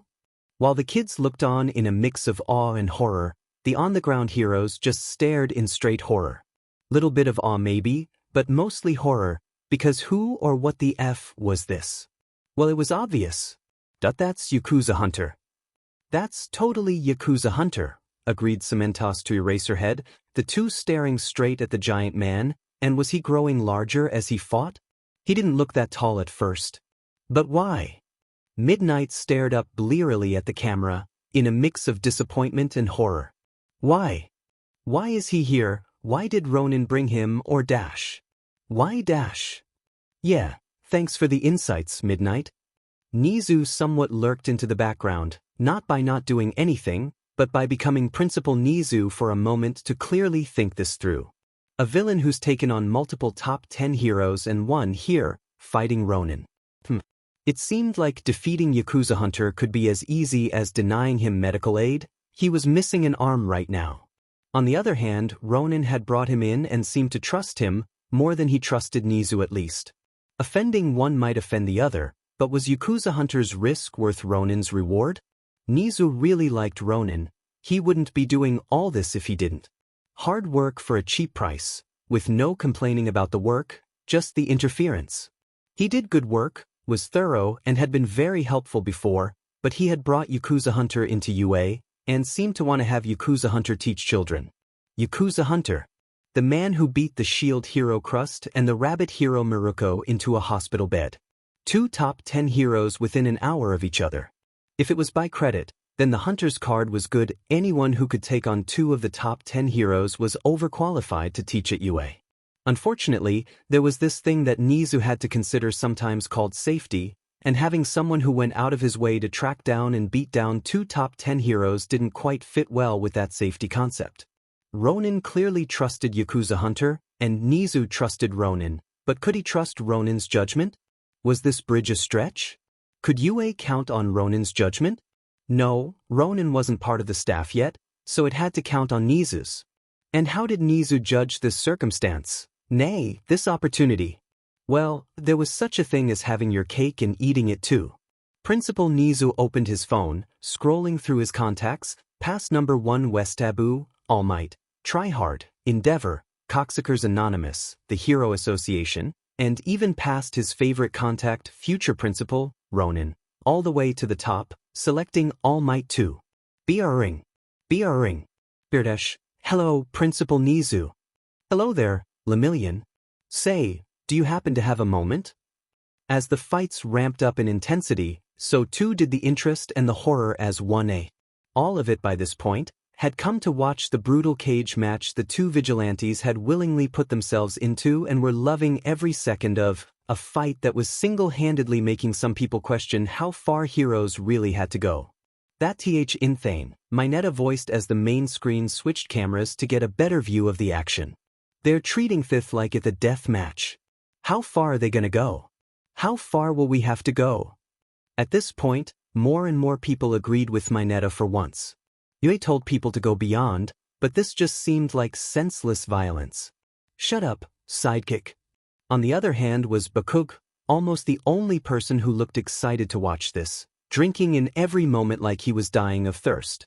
If you can't handle this, go back to the F-off gym, all of you losers. I'm watching some real heroes fight. So this is the power of anger in a fight, Kaminari muttered to himself, who wasn't so much excited as he was invested. He was reflecting on a moment before the fight, when that big guy called Ruin had singled him out and told him to watch the match closely. Ronin must have told Ruin about Kaminari's crash out, and now they were showing how they used their emotions in a fight, and what a fight it was.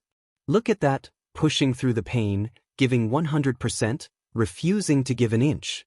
Bakugu and Kaminari were the most in sync they'd ever been, watching the same screen, almost seeing the exact same thing. From the broken legs and gouged eyes to the headshots and grenade explosions, it was one hell of a match. And there was a lot to learn from it, too. If you could push through the horror of watching a man back from the dead shoot out another man's legs and curb stomp him, only to get reversed into that exact same curb. Sensei's faster, but the big guy is way tougher, and it looks like Sensei's running out of options. Kaminari stroked his chin, trying to pick up any detail he could. Ronin dominated the earlier part of the fight, but slowly and steadily lost ground until suddenly regaining a chunk of it with an unexpected move. I guess, 'cause the big guy's so tough, it's hard to actually hurt him. Even if the old man can hit that moving brick wall, he's not doing damage, Bakugo noted, contributing to Kaminari's analysis as he completed his own. But Gramps is still attacking, even if it doesn't hurt badly, big guy still feels it, forcing some distance, and letting the old BSTRD get some room to work with dash. Oh shit! Another round of sounds came from the class as Ronin kicked off a wall and dropped onto Ruin, slashing wildly with his sword one-handed, then tackling him to the floor and shanking the much larger opponent for a few seconds before the big man tried to roll over, forcing Ronin to backflip off and shoot him a couple times while building distance. And he can sneak in big attacks with all those weak ones. Kaminari actually pulled out his notebook, taking some notes on this, but it was Bakugo who made more use of that. His style already involved attacking as much as possible, so this kind of stuff was great for him to think about, not someone who attacked usually with one big attack. But who knew how he'd evolve from this experience? By the end of the match, the two pals walked side by side, Ronin grateful he won most of the matches, not just for his ego, but for his energy. He was supposed to teach today, and how was he supposed to do that if he could barely stand? Still, he got his butt kicked plenty of times, and in the final round he technically got hurt more than Mao. Mao just couldn't dig himself out from the rubble. 5 more minutes, I woulda hooped ya butt. In 5 more minutes, I would have dropped the entire gym on you. Yee, and I'd power through, den whoop ya butt. You get it? Please. The two friends slowly walked back, going over their matches and what worked, specifically the portal stuff. It's good to have it again, Ronin said as he looked at his oldest vigilante pal, Yamato. A reminder of lost days. It's lighter, so it's a bit easier to use, but it's smaller, and it makes smaller portals. I'm not sure I want to start using it again. But when I do, there's gonna be some weird adjusting. I'll say, ya body checked me like 5 times, and yo wa I too small for dat shita work. Mao adjusted his mask, which was mostly intact even after the fight. Mao was almost back to his usual full height, and was so tall Judgment Cut had barely even hit his top while his pants were devastated. At least they had spares from all the prototypes Ronin had made. Ronin acknowledged that but still lingered on the idea. With the bodysuit, I'm a lot heavier than normal and can tank the landing. If I can just get enough momentum, I think I could make that teleporting tackle a real move. Hey, maybe I could just smack you like a baseball. Mao nudged Ronin's shoulder, laughing. That she'd send you flying for sure. For some reason, I think I'd rather teleport than catapult around my fights, thanks. Ronin shook his head at Mao's antics but also added that to the back of his mind for future reference. Alright, we're coming back, so either pull out your fanciest Japanese or shut it. Yes, most honorable Ronin-sensei. Bam. That I think I liked you better when I could make you flinch. Heh. As Ronin and Ruin finally reached the edge of the pseudo-city, Ronin looked over to see that even more people had shown up. Quickly, Midoriya gave a quick rundown on everyone he could see before they got too close. Alright, this lady is Midnight, the blonde skeleton is All Might Dash. I know what All Might looks like. Hey, is the guy next to All Might his son? I didn't know the old beast had one. No. I think. Midoriya squinted to make sure they were looking at the same guy, noting the similarities for the first time himself. Mao was pointing to a tall, muscular, blonde young man with a very similar outfit to some of All Might's later designs, red cape, blue leggings, and a white top with the number 1,000,000 on it in gold. That's an upcoming hero from UA, I think his name is Million, he's All Might's protoge and slotted to be the next number 1 hero as soon as he graduates, replacing Endeavor almost instantly. While Midoriya ped his head the other way, thinking more about the All Might's secret love child angle, Mao just stared at Lemillion, purposely calming his heart rate to try and cut his own hype while reaching for the cigarette packet laced with trigger he kept on him in case of emergencies. All Might's Protoge. What are the odds? Good afternoon, everyone. Midoriya put on the old man accent, which was incredibly easy cause right now he felt practically 50 years older, and like he hadn't slept for a single one of those years. I hope you all learned something from our match, but that's more to you and your individual styles. Mao glanced over the crowd, exchanging a few glances, then followed their gaze, to see, no one's listening to ya. They're all staring at dem screens. No, really? I didn't notice dash. Ronin rolled his eyes, seeing the same diamond thing as Mao and clearing his throat as he got closer still with Mao. Ahem! On the screen was the final footage of the fight. Unfortunately for everyone, since Cementos built the city in a minute, there were no cameras inside the building, so most of the fight was lost. Except the ending, of course. A blinding white flash led to widespread destruction as the building imploded, collapsing down with a loud thump, leaving nothing but rubble and the lone figure of Ronin as he portaled out of the havoc. An almost exact copy of the last moments of the UA summer camp, but now in 20K and recorded for prosperity. Daemon, nice moves, Gramps. Bakuga gave Ronin a thumbs up paired with a sharp-toothed smile, his expectations completely surpassed. He'd never seen this attack before, but it looked awesome. Complete destruction ending in a complete victory. Yeah, that was awesome. Kaminari joined in, grateful for any chance to stop writing notes. He pointed at the frozen screen with a pen, ping his head to further draw in Ronin's attention. That's your super move, right? The one you used at the summer camp. Gramps, I didn't see that sheet. Why'd you hide that? Well, it happened after you got kidnapped, Bakugu. See dash. Alright, settle down, settle down. Ronin was surprised that everyone was so interested in his super move. Then again, he'd only shown them violence as his super move before, and his ultimate move, first the slash dimension and now the more refined judgment cut, was a massive step up in every way imaginable. Yes, what you saw on screen is my super move. Ronin directed his attention to the screen, slightly surprised at the sight. He could only see the destruction from so close that it seemed far smaller, like standing too close to a forest to grasp its full size. It's a move I try not to use too often, though, because it is far too destructive for a normal fight. A hero tries to make the situation better, not worse, and destroying an entire building to beat one villain is usually too much.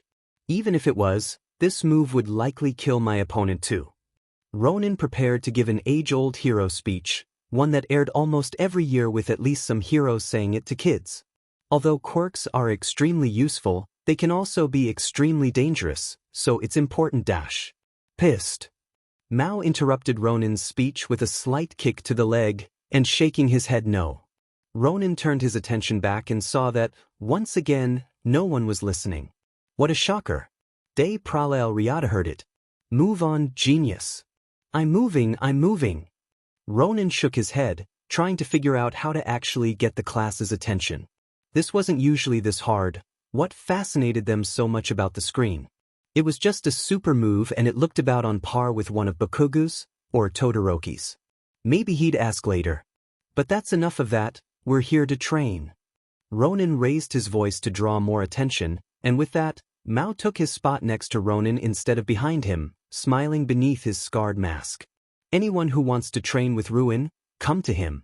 Anyone who wants to train with me, come here. We'll organize who's training first once we get headcounts of who's with who, one-on-one. Get moving. With all of 1A there, both Ronin and Ruin got people outside of their usual group. Ronin's first student was the copy kid who hadn't seen in so long he'd forgotten his name, then Todoroki, the son of the current #1 hero, and a taller girl who honestly looked a lot older than him under his disguise. In order, Ruin got Kirishima, Sato, Bakugu, that Todoroki kid, double timing, and Kaminari, surprisingly, all of which were also coming for Ronin's training, but to be honest, this was better than Ronin thought possible. He figured Kirishima and Sato would be the only ones interested in Mao, letting them get lots of time with him to learn all about being a defensive fighter, but they might get too tired with Mao's seemingly infinite energy. Alright, with the groups decided, Ruin will have longer sessions than me, so we'll need to plan it out so I hit your gaps. Ronin got straight into overthinking it, doing mental math while Mao looked over the students going with him. They didn't look too tough, literally. None of them had more than 5 visible scars. They weren't used to getting their butts kicked. Silently, Mao vowed to add at least 2 scars to each, 'cause how else can you tell how badass someone is? And also sized up how he wanted to do this. Mao noticed before Ronin that there was more than just one A moving toward him. Japan's biggest threat to the boss, All Might, and his little sidekick. Mao turned to both, sizing them up. He figured All Might would still have one good punch left in him, and if he wasn't careful, that one punch might be enough, plus there was the new kid. Probably already had one for all. Best to play it safe.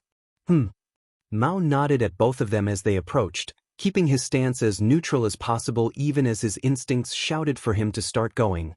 Holding back at a time like this was important, but holy shit was he bad at it. Hello, hello. The big man himself came right up to Mao. Right now, they were about the same height, with Mao taking the lead due to All Might's hunched posture. The skeletal hero offered a hand to Mao, smiling pleasantly. I think this is the first time we've met. Second, Mao corrected on instinct, switching to formal Japanese just like his boss taught him. He carefully took All Might's hand, being careful of how much force he was using but still giving a steady handshake. All Might had good hands, threw a lot of punches, and there was still a lot of power in them. Definitely tougher than most normal people. I met you when you were on the clock once. Really? All Might seemed pleasantly surprised. He was likely gauging out Mao too, in his own way. Mao didn't quite get heroes, but if someone like him showed up on his turf, he'd investigate them too. That was how he met Ronin, after all. When was that? A long time ago, several years. Mao gave a vague answer, smiling back at the number 1 hero. He could still remember the impact of the first punch straight into his gut. It had sent him so far he was flying for 12 whole seconds before crashing into a building. 4th heaviest hit he ever took. You really are the best hero I've met. I wished we could have met again sooner. Thank you for your kind words, All Might said, seeming to sense more intent behind it, but subtlety. Yeah, I would have loved to fight you. All Might and most of the surrounding people paused at that, while Ronin just rolled his eyes. The strongest hero in Japan? What a fight it'd be. Mao laughed, hands on his hips, then shook his head. Ah, well, too little, too late. Still your last fight. Very nice. Good punch. Mao's Japanese failed him a bit as he tried to think up compliments, but he didn't care, giving All Might a thumbs up, and then finally turning his attention to the other person who was still a little stunned. Mirio Togata. Quirk, phasing through sheet. A tall kid with a good smile. Simple eyes for a simple guy. Nice outfit, good muscles. His stance had been steady earlier, but now he was rocking a little bit. Was this new guy getting a little antsy for a little guy like Mao? How cute. Good to meet you. He grabbed the new guy's hand, grasping it and giving it a firm shake. He could feel his hand grasp Mirio's even as his wedding ring phased through Mirio's hand. Mirio clearly using his quirk, probably unintentionally. Quirk activation was a common side effect of being surprised, even if the user wasn't fully aware of it. With this, Mao's work here was done. Hype could stop and reject Lemillion's phasing, just like the boss said it would. This little trip to UA was a resounding success. But no one had to know that. Besides, he could have a little more fun while he was in the neighborhood. I am Ruin. What's your name? Dash? Ah, I am the comedy hero, Lemillion. Good to meet you too. Lemillion was clearly a little taken aback, but quick to adapt. There was a slight sensation as Lemillion's hand materialized, pushing out of Mao's wedding ring and proving Mao's theories, useful information to pass on. He had good muscles too. Not as naturally built as All Might either. They could expect a smaller growth in power between the 8th and 9th one-for-all holder then. I couldn't catch all of your fights, I'm afraid, but you sure did look amazing. A constant smile, no matter how hard it gets. Of course. His job done, Mao let go and relaxed, laughing confidently. You should always smile when you do something you enjoy. An open face for an open life. Mao could tell they were very different people, probably down to their DNA. They literally didn't even think the same way. But that was heroes for you. A bunch of delusional fools. Still, he'd happily beat them to death, laughing all the way. But that was just for him to know. I see, Lemillion said, nodding as he stroked his chin, clearly thinking it over but not quite getting it. Of course they were. How could Mao see eye to eye with someone looking in a different direction? He wasn't delusional like them.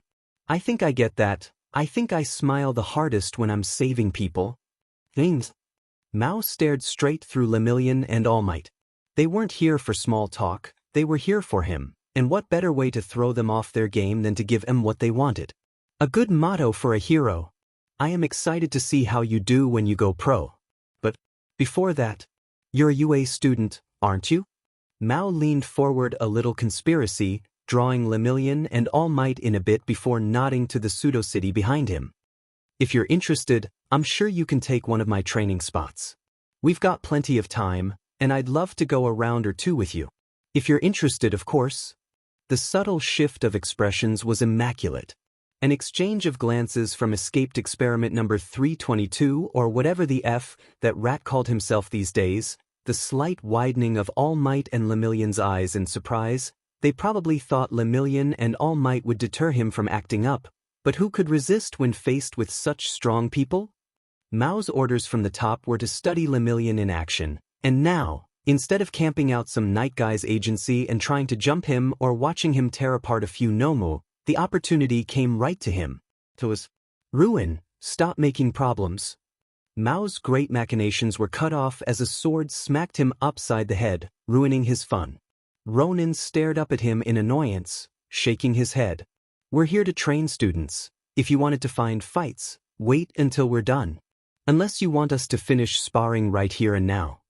Just as Lemillion had been taken aback by Mao's surprise offer to fight, Mao was taken aback by Ronin's.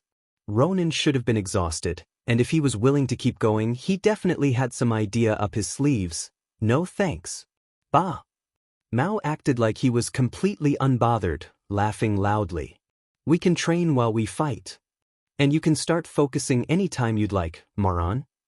Ronin shook his head at Mao's antics, clearly unimpressed with Mao's logic. Remember, whatever you do to the kids, I'll do worse to you. Got it? Yes, yes. Mao waved away Ronin's concerns, vaguely aware of the surprised looks the kids were giving the pair. They were unlikely to have seen this side of Ronin before. As to be them, they missed his best parts. Well, Lemillion, my offer still stands. Let me know if you're ever up for it. And with that, Mao walked away, only to be pulled back as Ronin tried explaining the timetable for the fourth time, then split up the group for real this time. All in all, it was a great day. Good workout, got to see how Ronin was developing, monitor the next one for all guy, and he was gonna have a cookout tonight. Ribs. He wondered if he should invite Ronin. But if he did, he'd have to invite Kurogyri too. Dizzy with Ronin was just too much fun. And what a fun day it had been. The training itself was fairly basic, just more experimenting and trials by fire in practice combat. For the first few trainings, Ronin purposely stayed near Mao to make sure he didn't go overboard until the pair gradually drifted apart by the end to truly train on their own. Midoriya's training with his repeat customers was nothing to write about, but at least his new students were interesting. The older-looking girl was Momo Yoyorozu, whose quirk could create things out of her body fat. Midoriya was pretty sure he remembered her. She did something special when she got into UA, but he couldn't remember what. Their training had almost entirely been just talking, going over different weapons, and some basic concepts for using items in interesting ways. He even got a fresh stack of smoke grenades and flashbangs from her, making this probably the most productive training he'd done in terms of gains. The other new student was Shoto Todoroki. It was a fairly boring match, with Todoroki just using his quirk in large powerful bursts to start. There were plenty of ways to beat it. Using Muramace's air cannon to absorb a big blast and hit him back with his own power as kinetic force, Yamato to teleport out of the way, or just use the bodysuit to try breaking his way through the ice. To be a little more original, though, Ronin busted out one of his more obscure weapons, Rita, the fire axe. He defended by moving out of the way, using his high mobility and the natural terrain to block direct attacks, then shoot back with blasts of fire, carving through Todoroki's ice with ease. As long as you only use half your quirk, You won't be able to beat me, Ronin explained at the end of their training. Not just to attack with your fire. You fire your ice off too slowly. If you heated yourself up, you'd be able to attack more quickly with ice. Do you understand? Yes, sir, Todoroki said with an icy expression, nodding as he stared at Ronin, having only gotten one good match in where he trapped Ronin in a dead end, only for it to be thwarted when Ronin melted some of Todoroki's attack and climbed it to escape before Todoroki noticed he missed. And you're still not going to use your fire, are you? Yes, sir, Todoroki repeated, nodding, seeming to respect that Ronin at least realized it. Well, it's only advice after all, Ronin muttered to himself as they made their way back, having finished their training for the day. All right, everyone gather up. I'm going to go get Ruin and Bakugo before they break the whole gym. Mao's training had been much more interesting. A shame Midoriya hadn't been able to see most of it. He'd gotten a few snippets. Sato got to wrestle against a bigger opponent, Kirishima and Mao had been talking about something and then throwing hands at each other, and now. D-I-E. Wise. Who boy? Midoriya made sure to keep some distance as he came onto the battlefield. After Todoroki and Bakugo had fought on both halves of the city against Midoriya and Mao, the city was only still there in video footage and memories. Everything had been reduced to rubble or covered in ice. Hey, you two, it's time to wrap it up. Yeah, I should have seen this coming. Ronin took a deep breath, drawing Muramasa, and slowly walking onto the scene. Bakugo and Mao were just straight up throwing hands constantly, Bakugo going for open hand strikes with his explosions packing some extra punch, and Mao pushing through all of it even as his clothes were on fire and throwing his own barrage right back. They were clearly in a good state of flow, but it was time to wrap things up. As Bakugo was tackled to the ground by Mao and placed both hands on Mao's face, starting to announce his final move, a sudden gale struck both on the side as air cannon impacted into them. Then Mao got a little extra love with Ronin's sword slamming into the base of his skull to really get his attention. If you two are finished, class is wrapping up.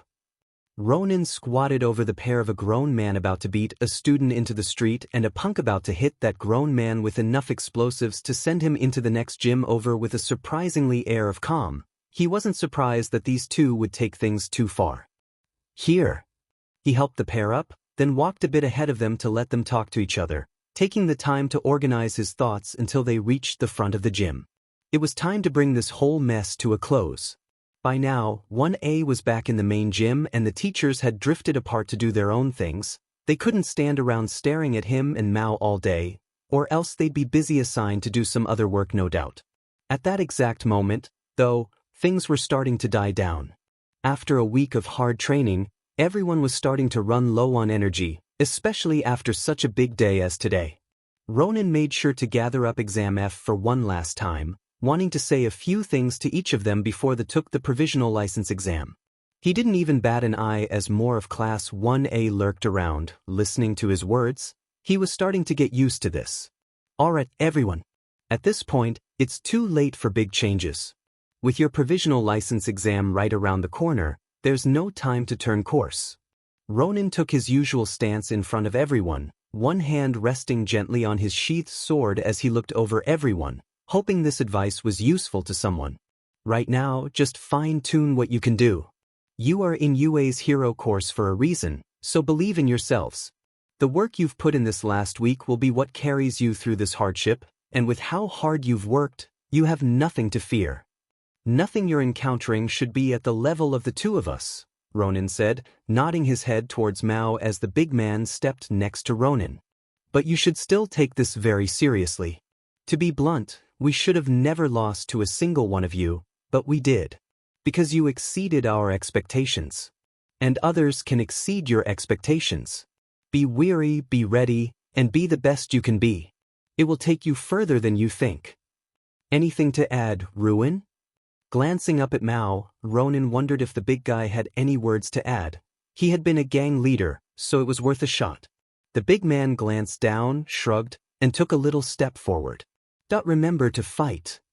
And then he stepped down. Ronin stared up at him, more than a little confused, but nodded anyway and moved on. And with that, it's been great seeing all of you. but it's time to go. Thank you for having us. Ronin and Ruin bowed, with Ruin doing an even better job than the very tired Ronin to his surprise, and then Ronin was surprised again as he was tackled by Examf. Sensei, don't just disappear into thin air again. Yeah, Gramps. Show up once in a while. Drop by. We've got dorms here at UA now, some come by on the weekend or something. Thank you for your help, Gigi. Ribs. Ronin learned the fun way that was something harder than trying to escape Mao's grappling, trying to escape a five-way hug. He looked to Mao for help, but the big man just smirked at him. This was probably revenge for smacking him with a sword. Just because he deserved it didn't mean he wanted it, though, demand it. Once the usual party had died down, the last students to approach were Bakugu and Kaminari, who seemed to have grown pretty close.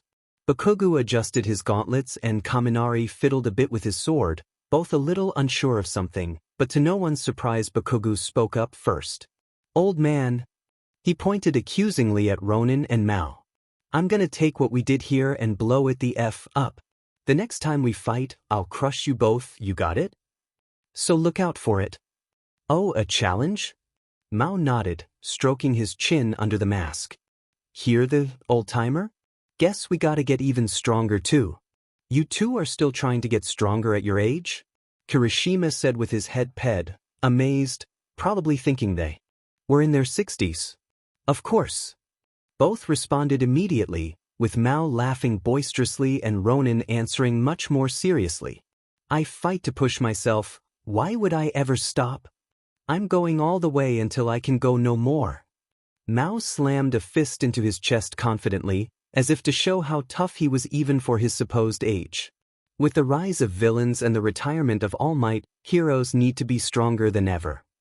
Revenant spoke in a softer tone, his fingers beginning to play with his katana's handle. The fall of All Might was a tragedy, but some would say it exposed a core flaw in modern heroics, the problem of having too great of a central pillar. Revenant made sure to look at All Might to make the point clear, then direct his attention back. When All Might was an active hero, he single-handedly took down the crime rate by 20% in his first month.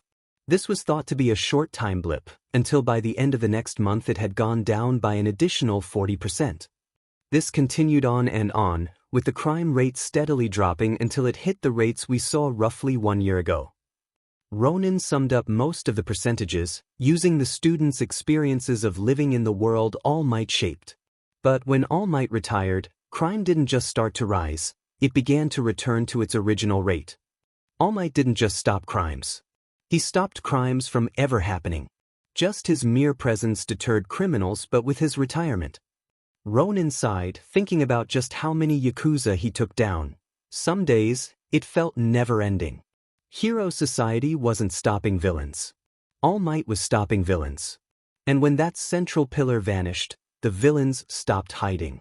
The world doesn't need a central pillar to hold up all of heroism. It needs pillars, people who can help stop villainy and save the day, to make not a person, but a world that opposes evil. Ronin nodded mostly to himself, then looked dead at Kirishima. And I will make that world. I will make heroes, strong enough to stand together and stop the evils that rise up, not matter how tough, even if I have to be one myself. The idea of some quirkless punk being one of the greatest heroes in Japan, nay, the world, it was laughable. But to save people? To fight evil? He'd do it all, no matter how hard it was, because he should. Ronin-sensei. Ronin's gaze turned outward more, noticing that everyone was staring at him again, more than when he actually tried to give that first speech he planned. Leading the pack with confident expressions were the usual suspects, Mina, Siro, Sato, Kirishima, Bakugu, and his boy, Kaminari, the determined glint in his eye catching Ronin's gaze even through the BLNDFLD. Come to the test grounds, Kaminari said, gripping his sword firmly. Come to the test grounds this weekend, and we'll show you. We'll show you that we can get stronger too. We'll make you proud. The heroes stared at each other, their expressions serious, until the frauds broke into a soft smile.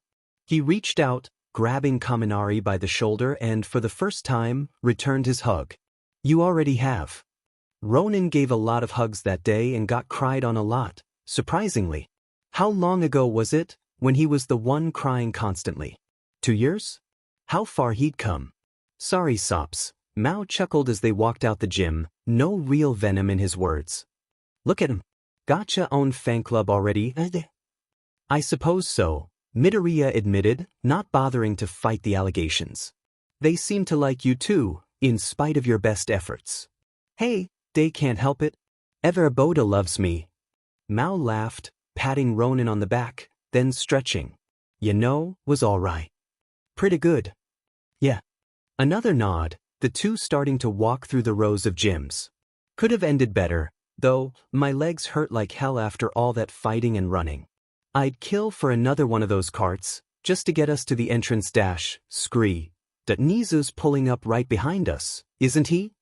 Mao looked behind them, nodding, impressed by Midoriya's intuition. Yup. Me and my big mouth. Yoo-hoo boys. Nizu waved as the two men slowly turned, sitting in the back of his stupid little golf cart while the robot driver honked the horn twice. Mao was trying not to laugh while Ronin was deciding whether he wanted to take the ride of shame with Nizu or keep walking. Unfortunately, he could only fight exhaustion so much. And so the pair got into the back of that goofy golf cart, adjusting to get comfortable. Midoriya melted into the corner, stretching his back and closing his eyes for just a minute's relief. Mao sat in the middle to avoid tipping the card in either direction, wrapping his big arms around the headrests. Nizu couldn't stop moving now, too excited as always. What exciting matches. It's great to see you in top form again. I was worried you couldn't do that anymore. And you're quite the tough customer, eh? Not many could go toe-to-toe with Bakugo for just 10 minutes. Thank you. Mao, being excitable himself, was also happy to go along with it, taking the brunt of the effort while Midoriya tried to regain even a scrap of energy for the rest of the day. It was great to be here. Many great fighters. They've trained well. Mentioned that there are and that they have. Nizu nodded, but there was clearly more going on. Midoriya wondered how long Nizu and Mao would talk in circles if he let them. And thanks to you, they've gotten just a touch better. Only if they listened, and who can tell but time? Mao was still laughing loudly, seeming fairly relaxed. So, you've got something else you want, Nizu? Ronin interrupted the interruption to his relaxing, peeling himself off the seat just enough to cast a knowing look towards the fluffy fuckhead. You're fishing for something, I can feel it. And that's why you're so much fun to be around. Can ya always tell when something like this is happening? Yeah, it's my quirk. I've got a sixth sense that detects bullshit. So, to get down to it. Well, this was originally just for Ronin, but given your name and your reputation as a Yakuza hunter, I'm sure you might be interested too. Nizu led them on with a slightly different smirk from his usual one, but it was hard to put a finger on what changed. Ronin's guess was excitement. Nizu felt a touch more excited than usual for some reason. Remember how you asked me for any incidents you could meddle with, Ronin? Just some stuff you could look into, maybe help the heroes with? Nizu's smile was smarmy at best, and he was definitely scheming as he leaned forward and dropped his voice to a harsh whisper. Well, what do you two know about the Shy Hasakai? That's Yakuza Hunter. High strength, higher durability. That's definitely the Yakuza Hunter. It was during the warm-up match when the students and teachers began to gather to study the scene through the cameras. Aizawa glared at the screen, said, "Number 3 villain in Muzutafu in our school, and he's not even trying to hide it." While students looked on in awe, the teachers had a much different view of the same scene, namely, a relatively high-ranked villain in their midst, and so casually too. The Yakuza Hunter, another rarely seen vigilante turned full-on villain when he attacked heroes and police. One could argue that it was a kind of self-defense, given that those heroes and officers had created a stakeout to lure him in and defeat him, but Nizu had better things to do than argue a point that would convince no one, especially a bunch of heroes. Tension was high as the teachers watched Yakuza Hunter. They couldn't just attack Yakuza Hunter mid-fight. Well, they totally could, and it would probably do their public image some good, but the problem was they weren't sure of something far more pathetic. If UA fought Yakuza Hunter, someone who took on 2 of the top 10 heroes back-to-back and over 40 people at once, would they even win? It would be a hard fight. Eraserhead could erase his quirk of course, but between people like Midnight, Vlad King, and Snipe against a guy literally laughing off bullets, it was a high bar to clear just to beat him, and that was the problem. Just to beat him. Because, while they could probably take on Yakuza Hunter, could they take on the Hunter and Ronin? Ronin clearly trusted Yakuza Hunter. His speech was more casual with Hunter than it had ever been with Nizu, speaking to a shared history, and even fighting they seemed very in sync with each other. It wasn't a question of if they could take on Yakuza Hunter, because sure, the second Lemillion arrived, Nizu was confident UA would have him solidly beat, but if they should. Ronin had been a reliable worker, doing good work for UA and people in general. Was taking on the Yakuza Hunter worth severing ties with Ronin? And more laughably, could they afford to? Back in the day, Ronin and his teleporting sword had been theorized to be an actual threat to All Might, a weakened All Might and mostly in an assassination perspective, but a threat nevertheless. This was proven when Ronin managed to help in the fight against a no-muified Nana Shimura. Logic dictated that Ronin could never beat Lemillion in a million years. Lemillion was handpicked and trained to be One-For-All's successor, with his quirk naturally complementing and accenting One-For-All's super strength. He was impossible to hit, could bypass any defense, and was strong enough to level a few city blocks while holding back. But yet, the hardest part for Nizu versus Principal Nizu was the usual hardest part, trying to use something other than logic and numbers to plan. Naturally, he failed, and he knew it, because by God, the logic and numbers were vague. How much could Ronin's assistance be valued at? How much could Yakuza Hunter's threat? Did you count the people he'd already saved? The ones he could in the future? What about the people he'd hurt? The ones he could in the future? This was a hero school, but how much emphasis was on hero? How much was school? How much did they focus on strictly following the law versus what was best for education? And then flipping that, how much emphasis was on hero and how much on school again, but it's different this time, he swore. How many risks could they take versus the safety of their students? Obviously, in the end, Nizu settled on standing back and letting things happen while putting in protective measures. Relatively, Ronin trusted and had trusted UA with more, putting his entire life in UA's hands, such as the 2 times he nearly died. Once in UA's summer camp, again against All for One. If Nizu couldn't trust his judgment after that, he doubted he'd trust the boy ever. The teachers didn't like it, but they didn't have to. Reactions from nervous to clearly said were common, but it was the safest Nizu felt for everyone, and as things went on, it felt more and more like the right play. Ronin's magic sword still worked. Yakuza Hunter could face tank dismemberment from a weapon that could probably one-shot All Might. The sheer brutality of these two fighting, it all came together to paint a picture that, as Nizu and some of the teachers realized with morbid hilarity, UA probably couldn't take Yakuza Hunter and Ronin in a fight, especially with one of them seeming downright excited to fight the very thing they brought to try and beat him. When you brought a gun to a fist fight and the other person put it in their mouth, you should get nervous, especially in a world where some people could eat bullets. On a more positive note away from that point, it was also a great idea because Yakuza Hunter was clearly cut from the same cloth as Ronin. Good but strange equipment courtesy of the mysterious Randy Guild member pushed by ample technique, and backed by an extremely powerful quirk. Maybe Yakuza Hunter was the one who trained Ronin? Ronin was pretty young, Hunter seemed older, they had a lot of overlap, it was possible. Oh, did that mean Yakuza Hunter was the one who saved Ronin from One for All when Ronin got captured at the UA summer camp? Yeah, Ronin mentioned that on the ride down. That was great, 'cause Yakuza Hunter seemed way more talkative, and that information was very important. Nizu took a second to wheel himself back in. Yes, the information was very important and he'd love to talk more with the Yakuza Hunter if he got the chance, but this was not the time. It did paint Yakuza Hunter as someone Ronin trusted a lot, which was interesting and did give Nizu a bit more trust in Hunter, but it wasn't the focal point right now.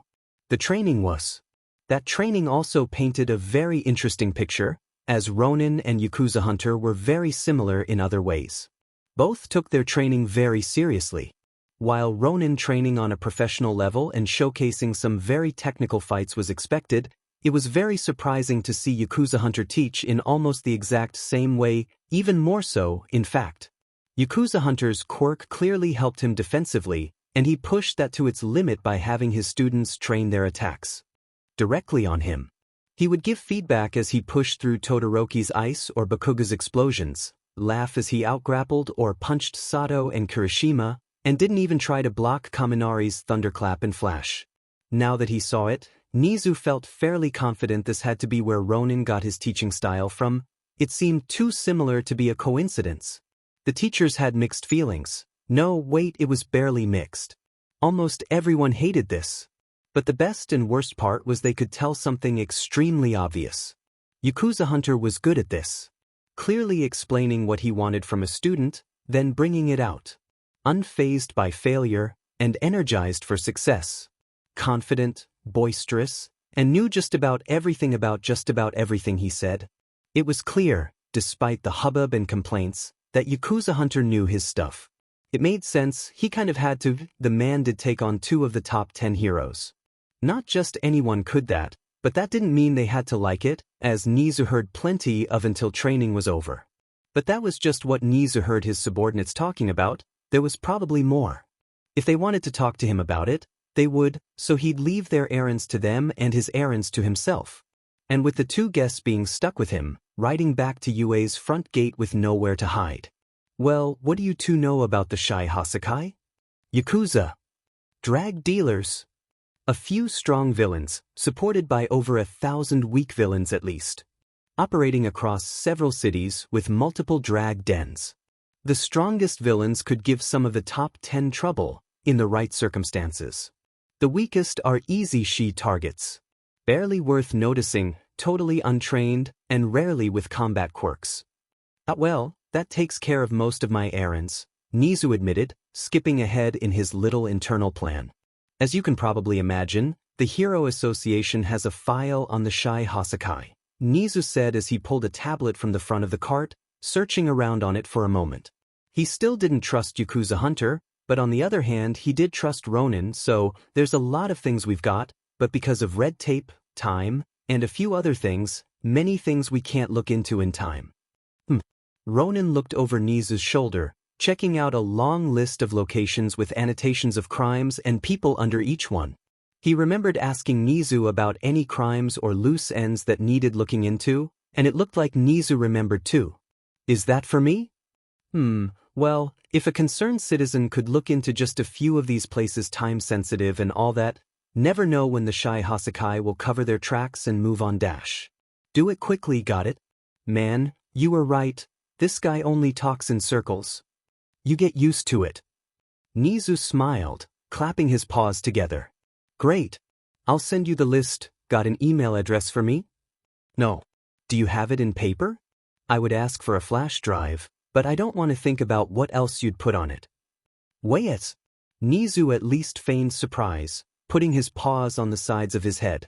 I would never, after all, it's unlikely you'd put it on the guild's main computer, so it'd be pointless, but I can give you a virus to invert your mouse controls every 7 minutes dash. Papers, PL. Give me the flash drive. From there, it was just a trip back to the hideout to change outfits, then back to the golf course to split up with some chatter along the way. You actually gonna do this sheet?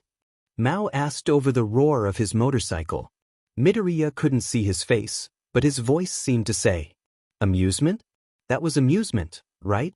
Actually, I asked for it, Midoriya explained, keeping the USB tucked away inside his coat for the drive. Saves me the work. Yee, have fun being a gopher. What, are you going to stop just because UA gave us these targets instead of me? Didn't know you had so much faith in me. I'm touched. So sentimental. Ma laughed as they pulled up on the forgotten military base, sitting on the bike while Midoriya hopped off to open the front gate. Just seems fishy, das all. Didn't know you could be cautious either, Midoriya mused as Mao drove through the gate, then walked after the big man while explaining some of his thoughts. I'm seeing free targets, specifically, ones the heroes won't be going after either because they can't prove these are real targets, they're tied up in government bullshit, or whatever else. I'll do some research into them myself, then pick the good ones to go for. There has to be a few I found on my own, I'll start with those. I didn't say I wasn't going, just pointing out. Mao walked his bike into the complex, parked inside a garage, and pulled out his chopper, a much flashier bike for casual occasions. Soos. Definitely, Midoriya agreed, hopping on the back of the bike. Still gonna do it, but soos. Trustin' blindly is a way to get your butt kicked. Mao monologues as they drove through the gate, Midoriya hopping off to close it then hopping back on one final time. After all, you never know if the enemy is Amogus. Yeah. Wait, no, yeah, what the hell is Amogus? Stop making that face, duh, eyes on the road. Hey. The afternoon was spent checking out leads, cross-referencing Nizu's list with what he already had, wondering if the show of trust by taking the drive was actually the right move, fixing his mouse constantly, and doing his best to make something resembling a plan. Which locations could be checked out in a row? Which could he hit in a row, even if things went south? Saturday was the in-person tour without Mao. Lots of trains, running, and a dash of parkour to check these places out, all the while he posted a few online searches to gather info from other vigilantes. Getting to these places wasn't very conclusive. There weren't many places with big signs saying evil organization here, but there was one that Midoriya marveled at the sheer stones of, basically hiding nothing. No idea how the heroes didn't hit that one yet, but hey. When he got done looking at 10 sites, he came home and started combing through the research he had, the files copied and stolen from places he'd already been. The list had rough estimates, the suspected crimes in each establishment, but if any of them were definitive, they wouldn't be on the list. I might just have to grit my teeth and make a few wrong calls, Midoriya muttered as the scene played out in his mind's eye. Odds were good that some of these places weren't tied to the Yakuza, so while he'd try to weed them out beforehand, he still might stumble into an innocent building or two. It'd probably go even worse than the market raid, when the citizens turned on him because of just how villainous he looked. And breaking and entering without reasonable cause, definitely a crime. Plus, it's not like I can tell anyone where I got these files.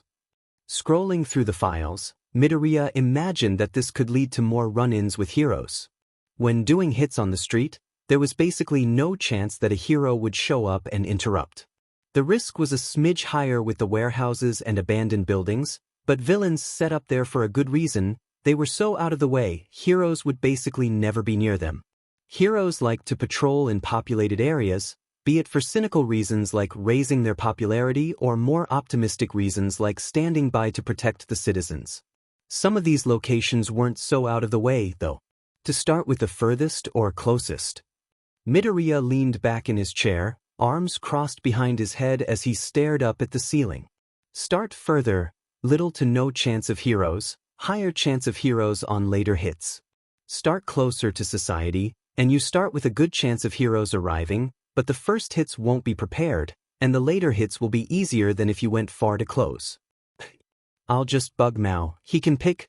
No, wait, he'll definitely pick close to far so he can fight heroes. There was something good at the end, at least, a gift Midoriya must have scrolled by a dozen times and only noticed because he was going through each file one by one to quickly read them, because Nizu was incapable of doing things the simple way. Of course, he had to hide it amidst other files. Would it be Nizu if he didn't? Midoriya was a little surprised to see a pass into the provisional license exam included on the file. While the event was technically free for anyone to enter, only the press and heroes really bothered to, everyone else would just see it online, and even most heroes would gather info online instead of in person. Ronin had to be there, though. He promised Kaminari he would, and that was the problem. Not Midoriya, who'd get in easily, Ken, aka the Ronin. Midoriya had been wondering how he'd do it, forget his weapons. If the check had any decent security for the public entrance, they'd probably take off his wig accidentally. But with a UA pass, on the other hand, even better than a student pass, giving him a lot of freedom as long as he played along. With the pass came a few instructions on what to do, like time of access, which door to go to, and what to do when inside. He couldn't help smirking, wondering how many times he'd done this before, but never like this. Well, he'd been to the exam before and he'd probably go again, he just doubted like this, ever again. With a smile he couldn't shake, Midoriya checked on his mom to make sure the coast was clear, then sent through a print job and went to grab it before anyone could notice. didn't want any disruption to tomorrow's plans. Sunday was a respite from hair-pulling and planning Izuku's usual outing with his mom, a small shopping trip into trying to cook together for lunch, then a picnic. While not statistically the best way to spend his time while trying to plan how to take down an entire Yakuza, it was great for clearing his head, forcing him to slow down and breathe. But the time to rest could only go on so long before the real work began. Yakuza hunting? Preparing for school? Better. The line into the provisional license exam for watchers wasn't long, but it sure was slow. There were lots of media types with cameras everywhere, more heroes, and even more security. If he used Yamato, Midoriya was fairly confident he could sneak in through the sewers. This place definitely had a basement he could get in through. But he didn't have to, not with a certain pass in his hand. With the UA pass in hand, Ken walked straight up to security, getting in with just a nod even with all his weapons on display, because who'd bat an eye at a hero having equipment? It was the perfect disguise. He was so close to a hero all the time, even the other heroes around him didn't bat an eye at him, just another face in the crowd, albeit a very generic one, so who would bother focusing on him? After a small meeting to set the scene with the other people who had a pass, going over this provisional exam, students to look out for, and a brief questioning PRD, Midoriya was free to look around, but with no one he was really familiar with, Midoriya opted to find his seat instead of trouble. The seating was large and open, much bigger than a football field, and with a god-awful view of the action. Most of the place was a pseudo-city, far larger in scale than the one Cementos made on Ronin's whims, a city that was practically the size of a real city. The fact that the Hero Association had enough money to waste on this was oddly disconcerting. The place was so large that it was hard to see anything actually going on. One would need binoculars just to see any single person. Luckily, there was already something to look at, a big hole in the middle of the stadium. If this test was like the one Midoriya had seen online, the students would come from there, but who knew what the first challenge would be this year? Well, he did, 'cause of that meeting. Man, this was awesome. Was this what it was like to actually know what was going on instead of just reacting to it? He wished he could get used to this, but even Midoriya wasn't crazy enough to think that'd ever happen. There were cameras stationed around the place and live feeds you could look through your phone to see, letting people actually view the action. Most of the footage that the reporters would take would come from those, shared across all networks, but some would come from individual camera crews if any students got close enough to the border. Maybe some camera crews got permission to move out of the stands for better footage? There probably were channels who'd buy exclusive rights to some footage. Maybe some channels already had cameras installed in here to get their footage, or drones to fly around and navigate the obstacles while still getting decent shots. Individual details like that hardly mattered, though. Midoriya settled into a random spot midway up, deliberately going away from everyone. There were seats for thousands, and even with the hubbub, there were fewer than 300 people in the stands. Finding an empty spot was a piece of cake. Then it was just settling in and flicking through the cameras to try and get familiar with how this would work. There was some time before the event started, and most people took this as socializing time. This was a good event for the press to find future stars, and for heroes to find potential sidekicks. Then, there was the final branch Midoriya hadn't considered. There were the teachers. Off to his left was Eraserhead and a woman in some sort of clown outfit, Ms. Joke. Man, that took him back. He met her once when he was a kid. He was pretty sure he got her autograph, but all she did was sign half a joke, promising that the next time they met, she'd write the punchline. It was some good PR, and maybe he could get the second half of that joke now. Twice. They'd met twice. Ah, right, Midoriya muttered, halfway through rising out of his seat before settling back in, a little deflated at the memory. Yeah, he definitely shouldn't talk to her. She was talking to Eraserhead right now, and she looked a lot better than when he last saw her, to say the least. So, with moods dampened and reality setting in, Midoriya got comfy in his chair and watched the display. When it finally started, it was nice to see, an odd sense as the view on his phone and the in-distance matched up, a large box rising out of the hole amidst the stadium before the box unfolded like origami, exposing a tight package of students who began to scurry in every direction like ants. It was only through the footage that you could find individual people, and that took quite a lot of channel surfing. Luckily, the cameras seemed trained to follow the action, and the action was Yue as always. It was a well-known phenomenon in any circle that studied heroes. Since UA had its sports festival that showed off its students, almost everyone knew to expect them, and so they'd be targeted first, the crushing of UA, or something. Of course, it never went well, and UA always got at least half their students through. They were the best hero school for a reason, and besides, most of the info from the sports festival was outdated now. Students could use their costumes, enhancing them beyond their previous limits and giving them new avenues to use their powers. Students like Earphone Jack, whatever her real name was, went from god-awful to threatening now that she had a way to attack. Without her costume, she could just poke you with her earlobes, but now she could use her sonic boot things to project sound-based attacks. Others like Bakuga didn't need their costumes, plenty scary on their own, but they got even worse with their costumes. Almost no one was trying to compete with Bakugo, who immediately left the pack along with most of Exam F. It looked like they'd be easier to follow now, since they were the reason Midoriya came. And what a good reason they were. There were many small moments that Midoriya took notes on, but overall, the first round wasn't anything unexpected. Many small hurdles, many good heroes, but an overwhelming number of people who weren't thinking straight. Exam F ran into an opponent who had defeated over 20 people already with his quirk, folding them like Play-Doh, but he kept going because he was too concerned with defeating UA to remember the goal wasn't just to defeat others, it was to pass the exam. He was defeated resolutely in one solid blow by Kaminari, who, to sum up the situation, was one of the last members standing. It was clear the opponent had seen footage of Kaminari fight, attempting to use ranged attacks to try and defeat Kaminari, actually turning it in Kaminari's favor that he never actually used his sword until now. The opponent fired 2 flesh globs, giving a clear opening that Kaminari took advantage of to rush straight past the attack and counter the suddenly unprotected opponent, knocking him out with a single solid hit to the face. Ronin smirked at the sight. Against an unready opponent, one good hit was all it took. Man, he kind of missed his trash sword and Yamato being able to smack villains right in the face. He had to be super careful with Muramasa now, making sure not to cut or kill villains. Maybe he should try making another blunt weapon since he gave the Kanabo away. But this wasn't about him.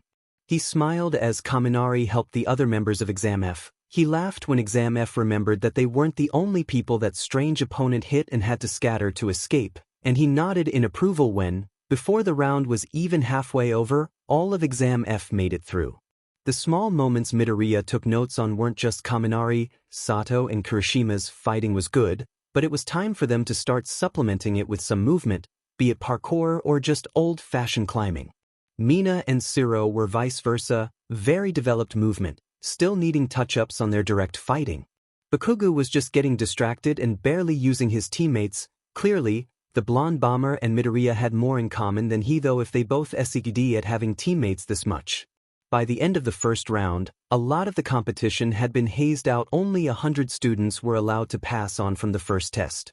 A massive increase in villains with All Might's forced retirement spelled how bad an idea it could be, forcing about 93% of the students to repeat if they wanted to succeed. But on the other hand, the hero market was oversaturated already, and this at least called for what the field needed: strong combative heroes. Being flashy and looking cool weren't what was tested in the first wave. The ability to eliminate opponents and keep yourself in the game, exactly what Ronin specialized in.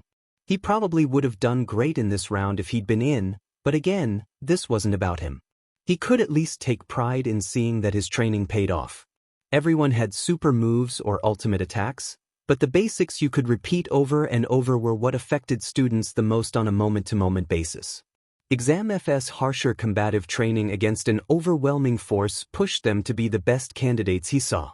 Although he was only watching them and their opponents, so it should be taken with a grain of salt. There was a break between rounds to give the facility and the faculty time to set up for the second round, a swarm of people coming out and an advertisement playing on the camera feed for professional fake civilians. Surprising to be sure. Usually, UA would supply this event with robot civilians, likely to spread their influence and to cheap out on paying the entrance fee by using spare robots who couldn't be beaten up any further. Midoriya checked the time, 30 minutes to the next part, then got up and stretched. Since he got to skip classes, he never stayed in one place for this long. His chair was kicking his butt worse than the Yakuza. Best to take a little walk. And besides, with a certain broken key sitting comfortably underneath his coat, he was sure he could get into some back areas to say hi to a few friends. The students' area, called the Atom Room, was packed and loud to boot. Those hyperactive students had a lot to talk about. After all, there was some crazy stuff going on. For the groups who weren't UA, people were discussing with each other who managed to get in and who flunked. For UA, it was more a free PRD to talk with their classmates, catching up and relaxing to see they all got through before the big moment, the final part of the test. I mean, this was total cake, said Mina as she stretched her back, lounging next to the other girls, but subconsciously close to the rest of Exam F. Dodging just some ball? Super slow. I thought it was a bit difficult, if not by speed, sheer volume, admitted Momo, sitting a lot more elegantly than Mina bothered to. So many directions at the start, I don't know what I'm in greater disbelief at, that all the other schools would team up against us, or that I didn't see it coming. So unmanly. Kirishima roped himself in at that point, shaking his head. Surrounding one group just for what they thought were easy points, and it wasn't like I could just tank those hits. My instincts were screaming at me to stand my ground and push through it all. Way to resist, you'd be the only one out if you didn't dodge. Uraraka cheered Kirishima on, impressed that he managed to conquer his usual instincts and the match on top of it. That whole round played against his strengths, a fight that basically ignored defense. Only got that far cause I followed Bakugo. He blew through everything that came our way, literally. You should have seen him. Kirishima freely gassed Bakugo up, with Kaminari nodding in the background. He didn't even need to blow them back, he was soaring. Bakugo just rolled his eyes, unimpressed. That was nothing, just what Teach trained us to do. Comparing this sheet to him is insulting, his knives alone were harder to dodge than some FNG softballs. Yeah.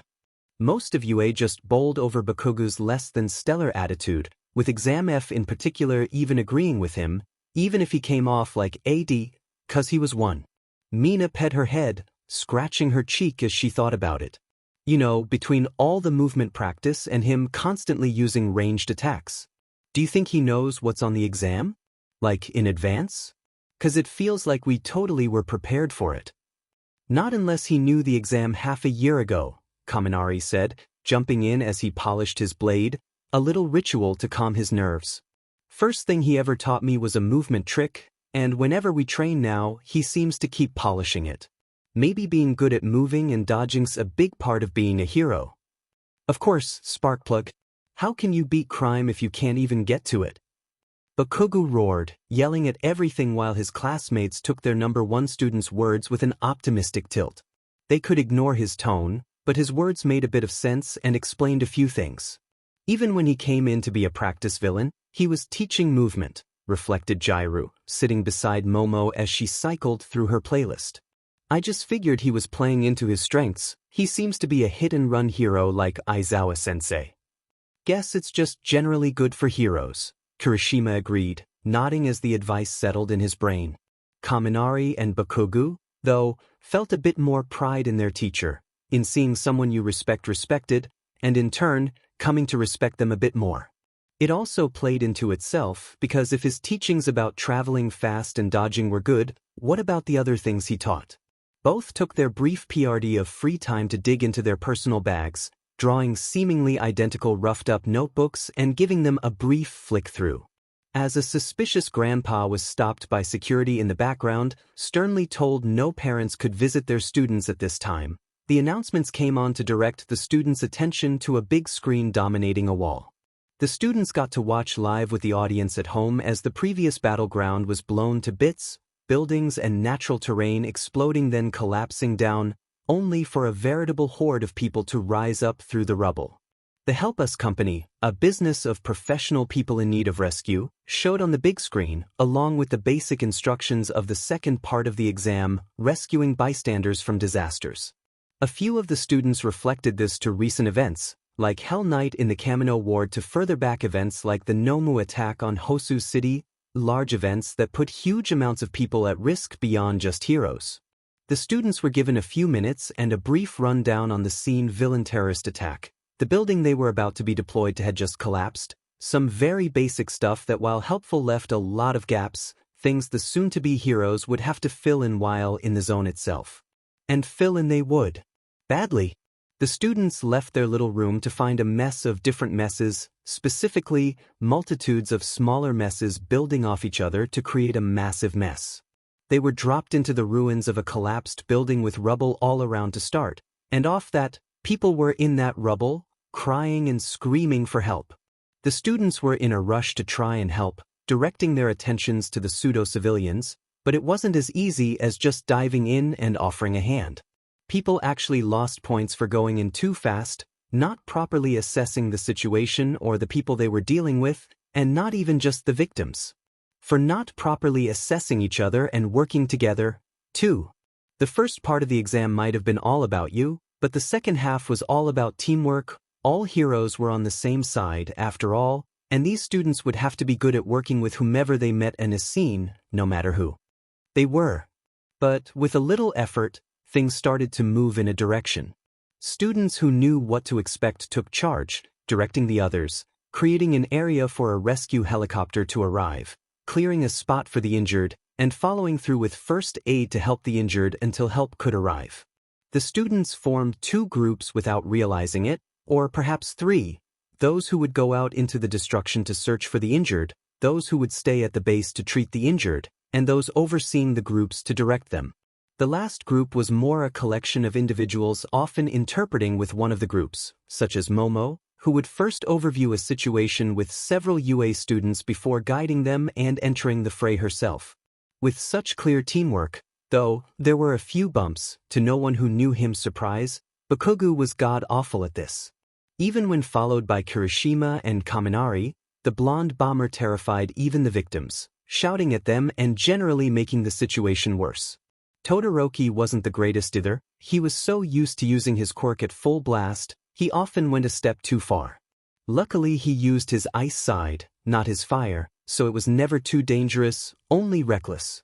There were other students besides the ones from UA, even if they made up a fifth of the examinees, and other problem students too. There was one from Shiketsu High School, a rival to, called Inasa Yorashis, who could have been the mirror image of Todoroki. Both overused their quirkless recklessly, with Yurashi using his quirk whirlwind to lift everything from rubble to bystanders in the air, and losing points faster than you could blink for acting before he assessed the situation, like checking if those bystanders even should have been moved in the first place. This situation is nuts, Kaminari remarked to Kirishima as they followed Bakugu, accidentally keeping a large amount of points just by comparison. It was partially due to being compared to Bakugu that the boys had barely lost a point between them. We've got to know all this stuff on site?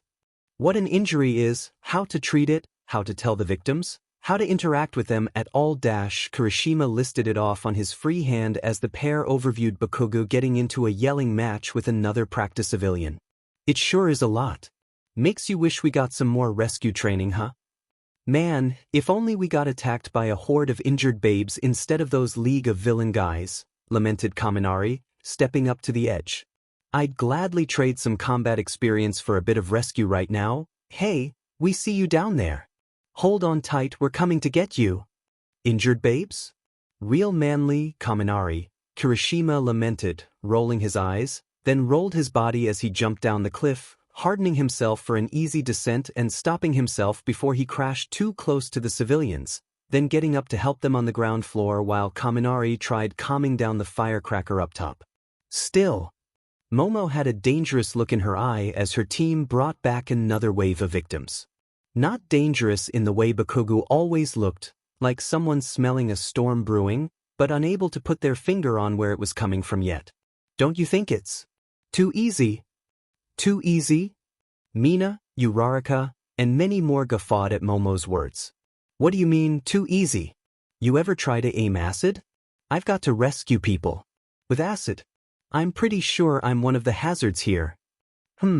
Said another student, Tokoyami, and more worryingly for the rest, he seemed to be agreeing with Momo as he and Dark Shadow each carried a civilian out. While there are many people to rescue, the scene is still relatively calm. Yes, Tokoyami, exactly. Momo snapped, pointing at Tokoyami as he found the perfect word to describe what was on her mind. She raised her voice, waving a flag she made so the dozen or so people following her could easily see her. Please listen, everyone. While this situation does seem tough, this is still a calm situation without further complications. Aside from the buildings collapsing further, there are no risks. Oh no. Don't say it, you'll jinx it. It's hardly a jinx if everyone knows it's about to happen, Caro. I cannot believe this situation is about testing our teamwork alone, continued Momo to the chagrin of most around her. UA certainly would not allow such an easy test, and if only half of us are expected to pass, I believe the provisional license exam must have further tricks up its metaphorical sleeves. You don't have to say metaphorical, Momo. It's supposed to be unspoken. Yeah, well though our jinxeth and it hath'n't topped her yet.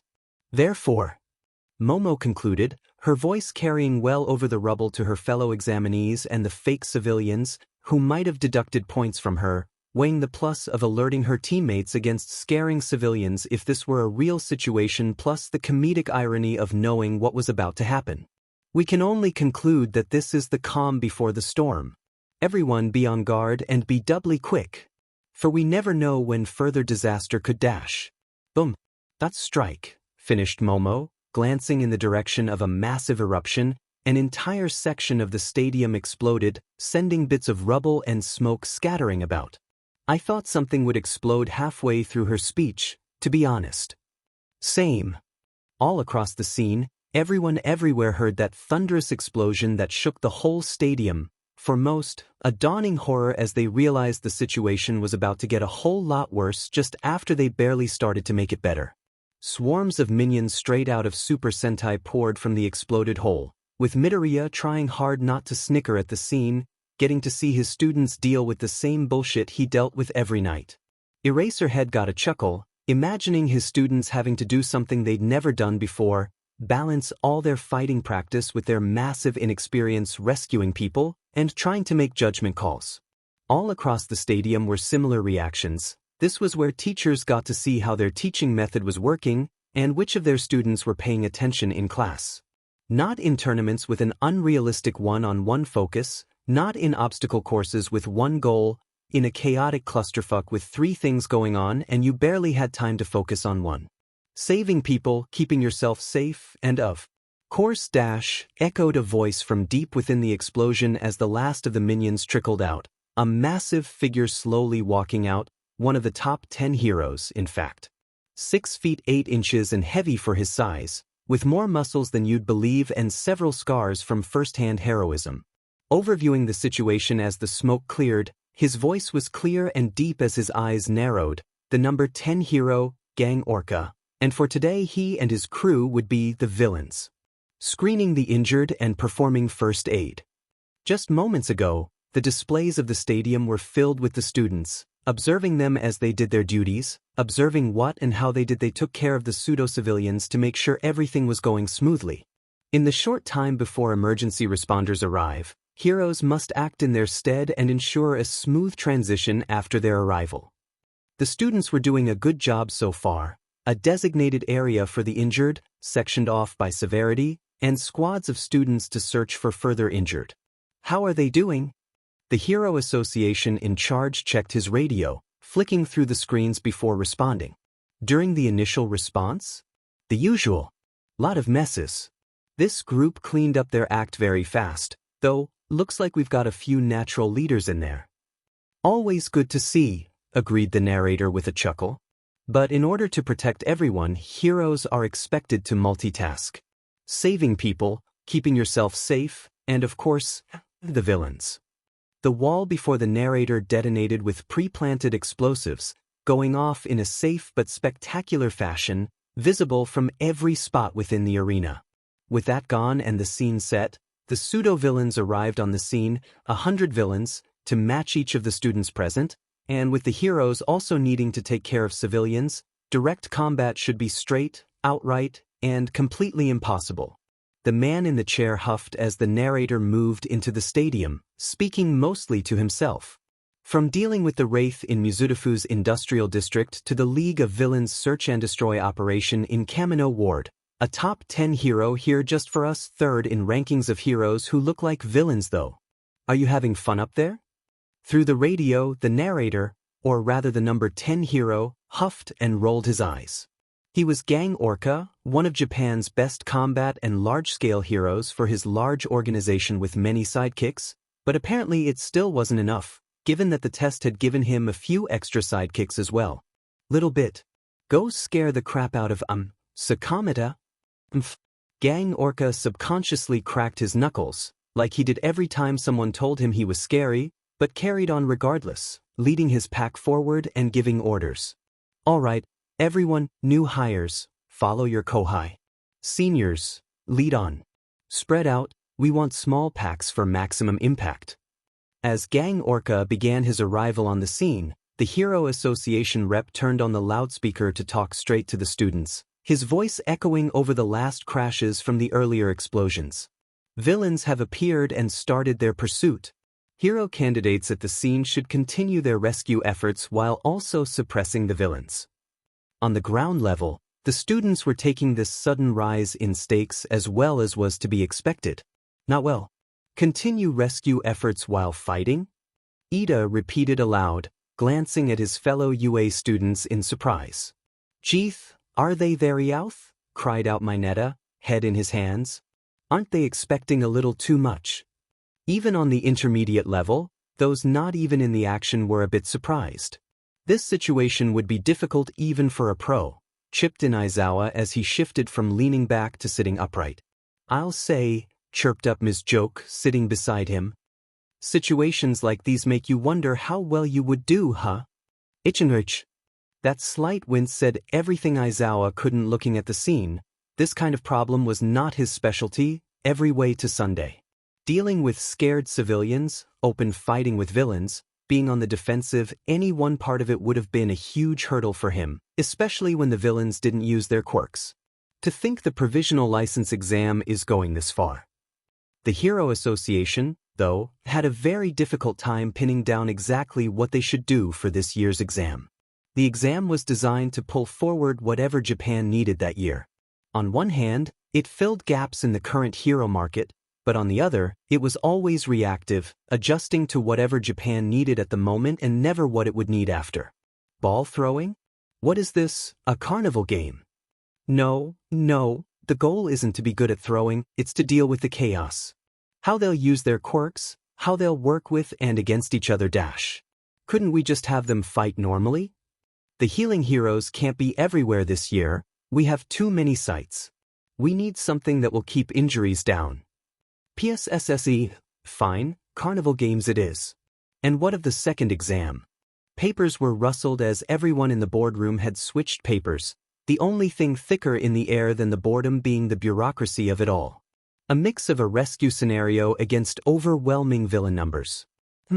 Should be interesting at least, if because it's nearly impossible. How many heroes do we have today that could fill this? How many of the top 10? Because of the sheer scale of the scene, individual power is practically moot, commented another, flicking through all the disadvantages the students would be getting. All this we'll care about is teamwork. This isn't a hero exam, it's a sports tryout. Too bad, because it's what the top brass demanded. Those BSRDS. There were many dissatisfied noises all throughout the room. The National Police Association still had some pull, it seemed, forcing a change in priorities this year, revisions in the evaluations and license requirements for the students, and a metric sheet ton of paperwork for the Hero Association. Assuming all students have a basic knowledge of emergency procedures and first aid, we were told to focus their efforts toward cooperation. Oh great dash. God damn it. They know rescue is the lowest priority for most students, right? Even UA only produces 10% from their graduates a year. Just look at Endeavor. If you look at him, well, even if everyone fails this year, the schools should have adjusted their curriculum by next year. To say they had given up the hopes of everyone passing would be an understatement. They had been trying to figure out how to circumvent these requirements from the moment they got them, and honestly, who could blame them?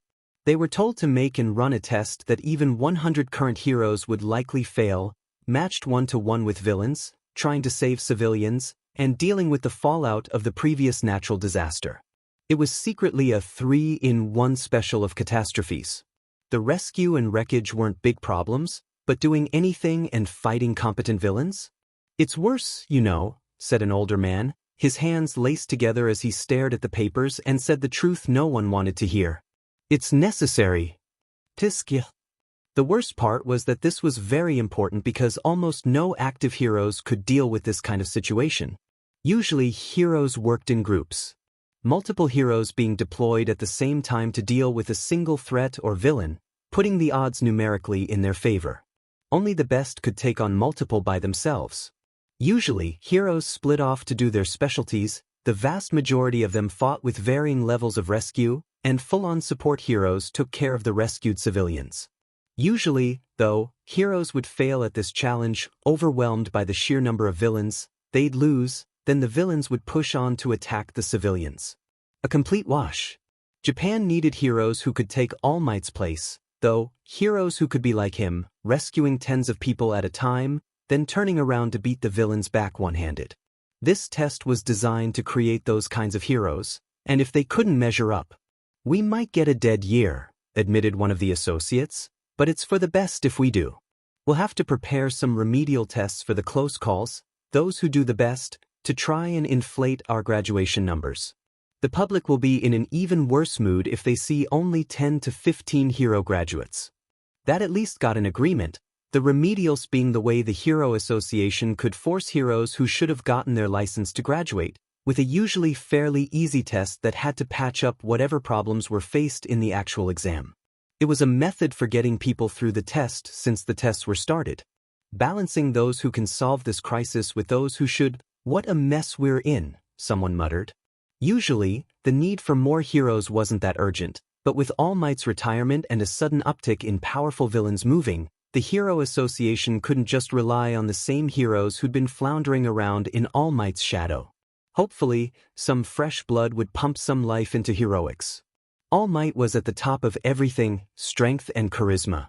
There's been a huge gap between him and every number 2 hero we've had during his run. I just can't believe Endeavor managed to get the closest to him. No one can, but as soon as Lemillion enters the field, Endeavor will settle nicely back into the Lancer role. There was some hope. All Might had found someone with a quirk similar to his, a rising star named Togata Mirio, who'd be fully entering the professional world at the year's end. Currently serving under Sir Night Eye, All Might's sidekick, and learning under All Might himself, it was in him that the Hero Association hoped for a new All Might, at least while they tried to make sure a disaster like this never happened again. The upper brass wants an army of heroes with a strong sense of unity, but to make that in this short a time. The eldest committee member scoffed. Maybe by year's end, we'll see a few pass if they insist on using this harsh of a test, but this will only serve more as a stopgap. A lot of good students will fail, but if the upper management really wants to make better heroes, well, what's about to happen is all on their heads.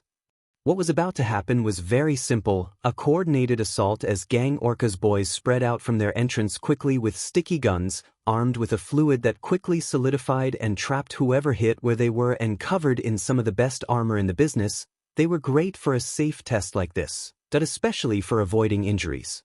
But make no mistake, we're counting this as real. The announcer gave a bit of narration, not just explaining the rules but setting the scene for the students. Already, the students were talking, wondering just how hard this test was, and if anything else crazy was going to happen in it before they started assessing how bad what was happening right now. Like, seriously? Are you seeing this? Mina's eyes almost popped out of her skull as she stared, pointing at the cloud of destruction. They're coming out right next to the first aid station. They're cheating. Almost everyone over there is a support hero, Momo said, outlining the problem further. They're the least likely to have combative skills. Is the test supposed to be this hard? We might be missing something. No. At another point, Todoroki stared, his eyes slightly narrowing. There's nothing to miss.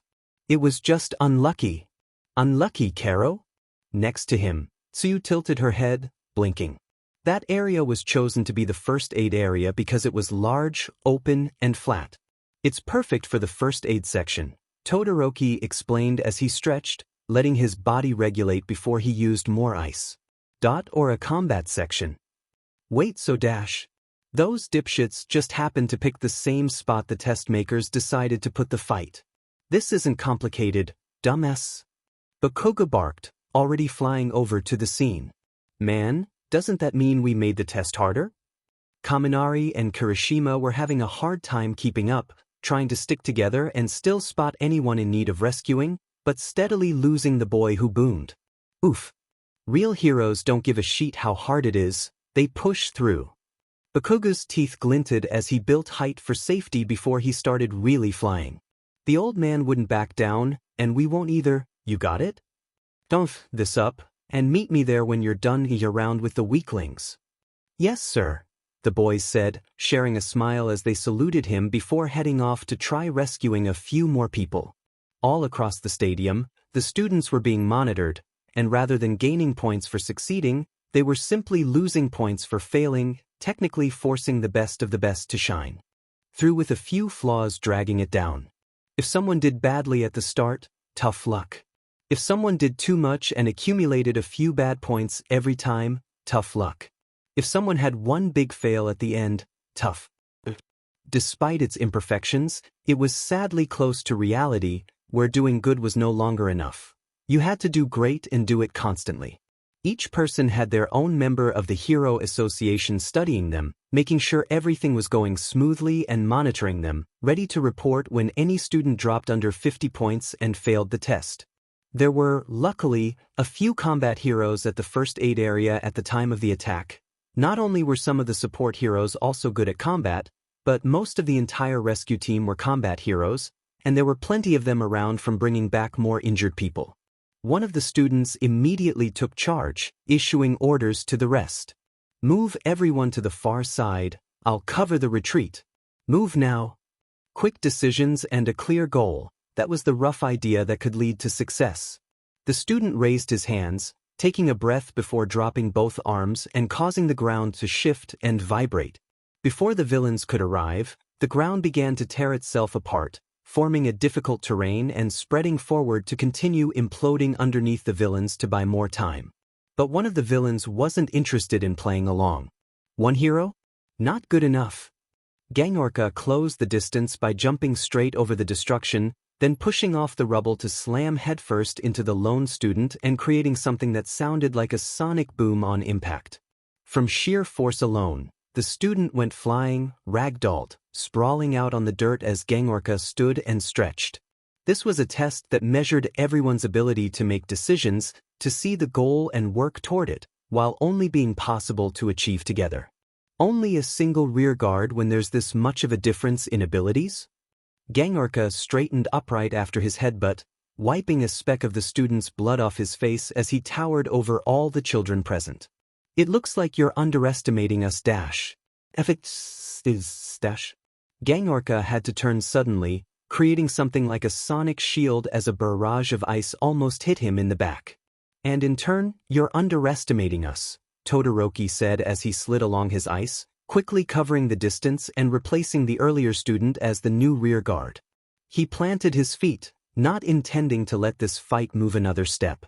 You can't have countered every student's abilities, but you should have been ready for a few students with powerful quirks. As he spoke, more students began to swarm in, some to fight, some to help evacuate. Todoroki's face twitched as he heard distant explosions gradually getting closer, and even he couldn't tell if it was a smile or a grimace. Todoroki made his point, though, and he did it with flash. With his one foot down, he spread a thin sheet of ice, doing his classic move of freezing most of the villain's feet to eliminate the small fry. You don't have real guns, they said.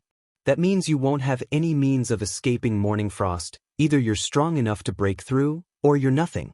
It was true, most of the gang when hit were immediately stuck, and would be spending at least several minutes trying to get through the few inches of ice. Gangorka himself, though, was not one to be called weak. He didn't even stop for the ice, stepping through and charging right at Todoroki, who had to pull back his widespread attack to deal another focused barrage at Gangorka. Waves upon waves of ice were thrown at Gangorka, but by activating his quirk and slamming his head forward, he shattered it all. Between his blubber for insulation and his quirk, this is nothing for me. While you might be strong, I'm a bad matchup. Your ice can't freeze me, and I'm great in the cold. If that's all your tricks, I think your luck ran out. This was a much harder matchup than the first rear guard. Todoroki's ice didn't just take people's feet out from underneath them but also made walls to block further advancement. On the other hand, it was walls of ice, and Gangorka was barely being pushed back while his gang was restrained. It might take him a minute to push through and take out Todoroki, until, in a surprise twist, his gang was suddenly freed from their icy prison. By some gadget they had prepared, or excellent teamwork. Quite the opposite. By purely abysmal teamwork as the wind began to pick up. That's not Bakuga Dash, was all Todoroki could get out, glancing over his shoulder to see who arrived before a gale nearly swept him off his feet, breaking all the ice defenses he'd made and throwing all the villains except Gangorka backward. Blow away. A distant scream that quickly came close with the roaring winds brought a student not from Yue, a tall guy with a fur coat, militaristic uniform, and a massive gauntlet on one arm that he raised as he controlled the winds to fly closer. A villain attack? You guys prepared some pretty hot developments. The new student had an intense look to match his speech.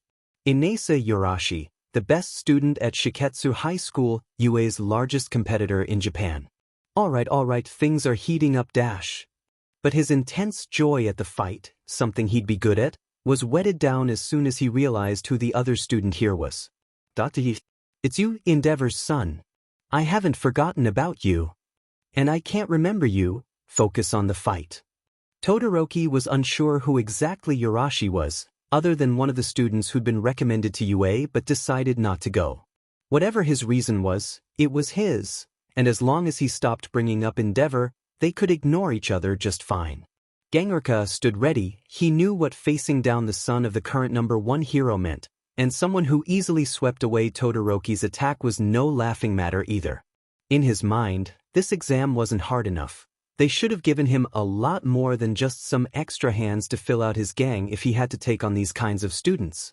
Unfortunately, there was no help for it. He watched as Todoroki took a deep breath, thinking about it for a moment, then pulled back his left arm with a grimace as if in actual pain. I can't hold back, I have to pass, even if I have to use his power dash.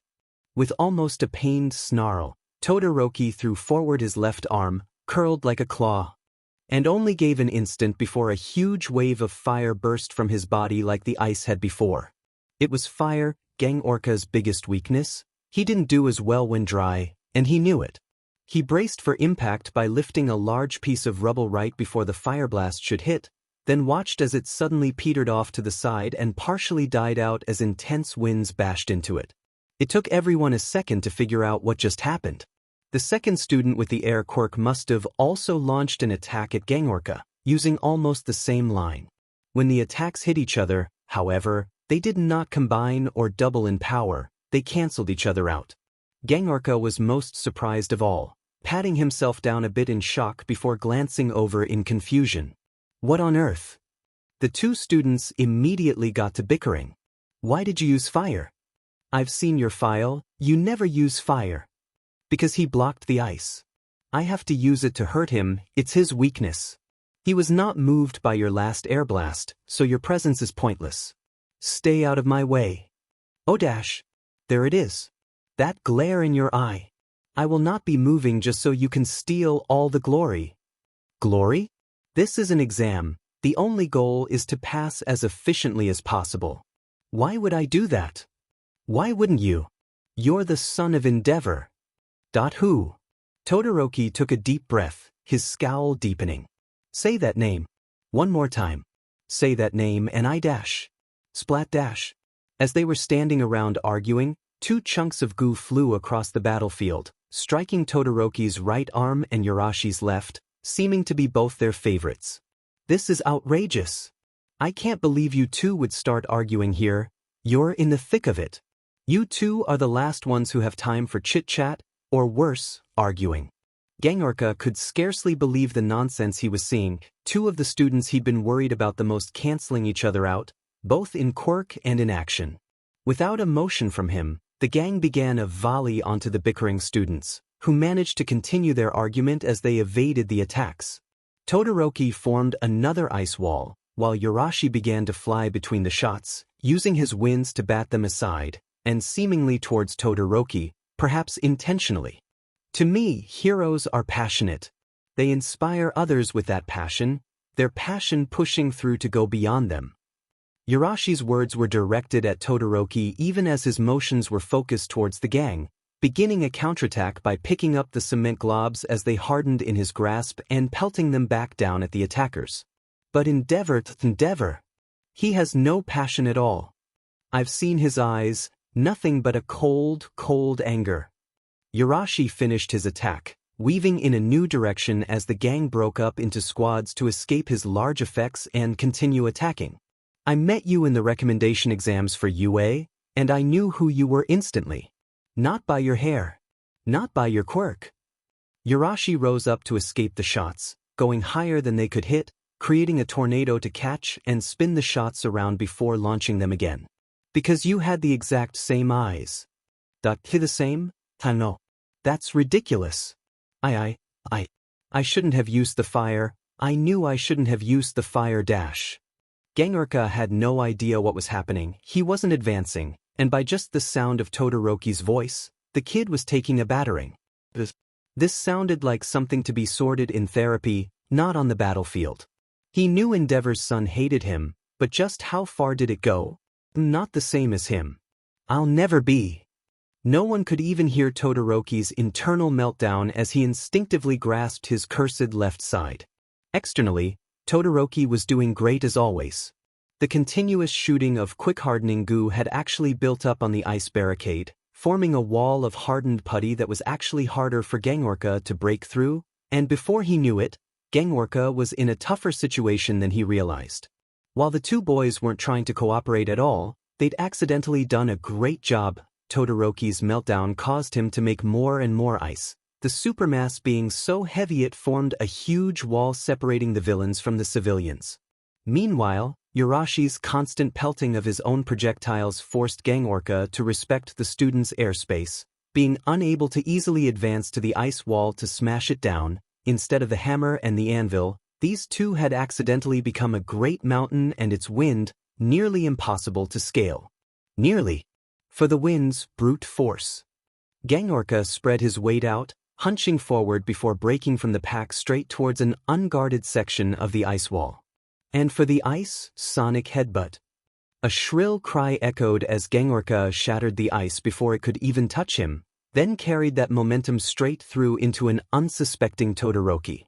The headbutt hit dead on, Todoroki barely getting a last gasp before going down. The sonic strike left him paralyzed on the ground, lying helplessly on the ice. Gangorka didn't break. A wall of ice, a good strategy. But you forgot line of sight.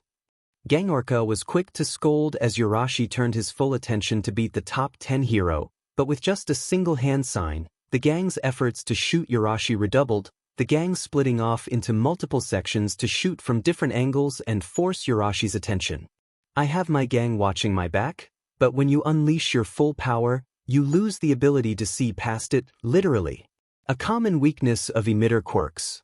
I'm sure your father has told you that's why you should. Stop talking about your father. Gangorka cut himself off, crouching, but then burst upward, jumping and scaling the remaining ice walls for a height advantage. Yurashi had slowly drifted lower as the split gang fired above him, forcing him downward and into easier range for Gangorka to come in and hit the other emitter in the back and paralyzing him on the spot, then grabbing him and holding him during the fall to not further damage the student than necessary. The same lesson for you, being so confident in your wins, you were too busy focusing on dodging when you should have retreated. An army is not beaten by one. Gangorka prepared to theatrically throw Yurashi, but despite his rough tone, it was more like a fake wrestling throw with how gentle it was. With that, the rear guard was defeated yet again. From only 1 to only 2, and still not. Enough, Gangorka said into his radio, to both his crew and the exam staff. The way to the civilians is clear, squads 1 through 3, you're rolling with me. 4. Take the scenic route, we'll see how far these heroes can spread themselves. The wave of goons began to mobilize immediately, following their leader straight towards the first aid area that was still trying to evacuate the injured civilians. The villains had the speed, they had the numbers, and with just a bit of time, they'd end the entire exam prematurely by killing the civilians. 100 men moving in unison, even if not directly used to working together, deployed through a network of people who knew and trusted each other, using simple weapons and simple tactics to achieve larger goals. A microcosm of the goal for this particular exam, displayed wonderfully on the villain's side.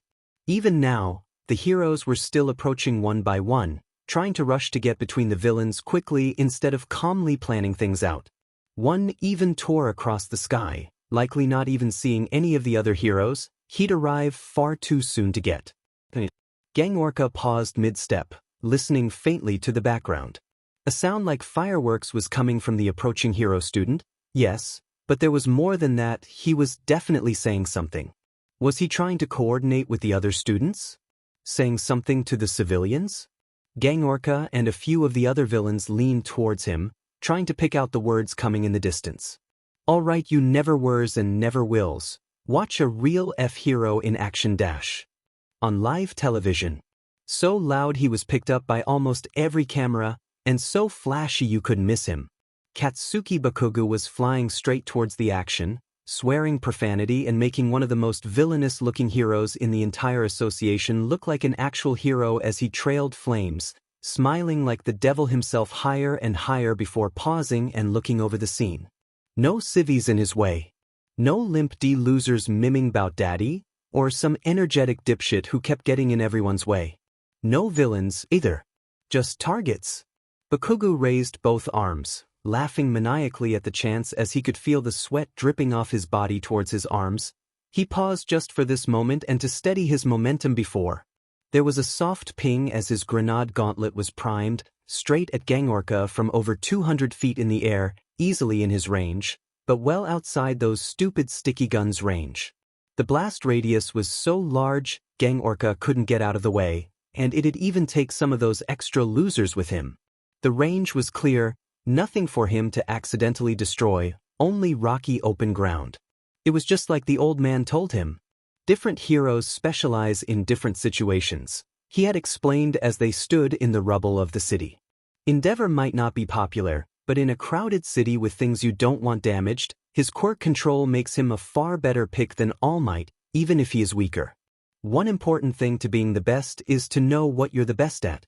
So, Bakugo, what's your specialty? When do you do your best? When there's no way to resist, nowhere to run, and nowhere to hide, you weakling but villains.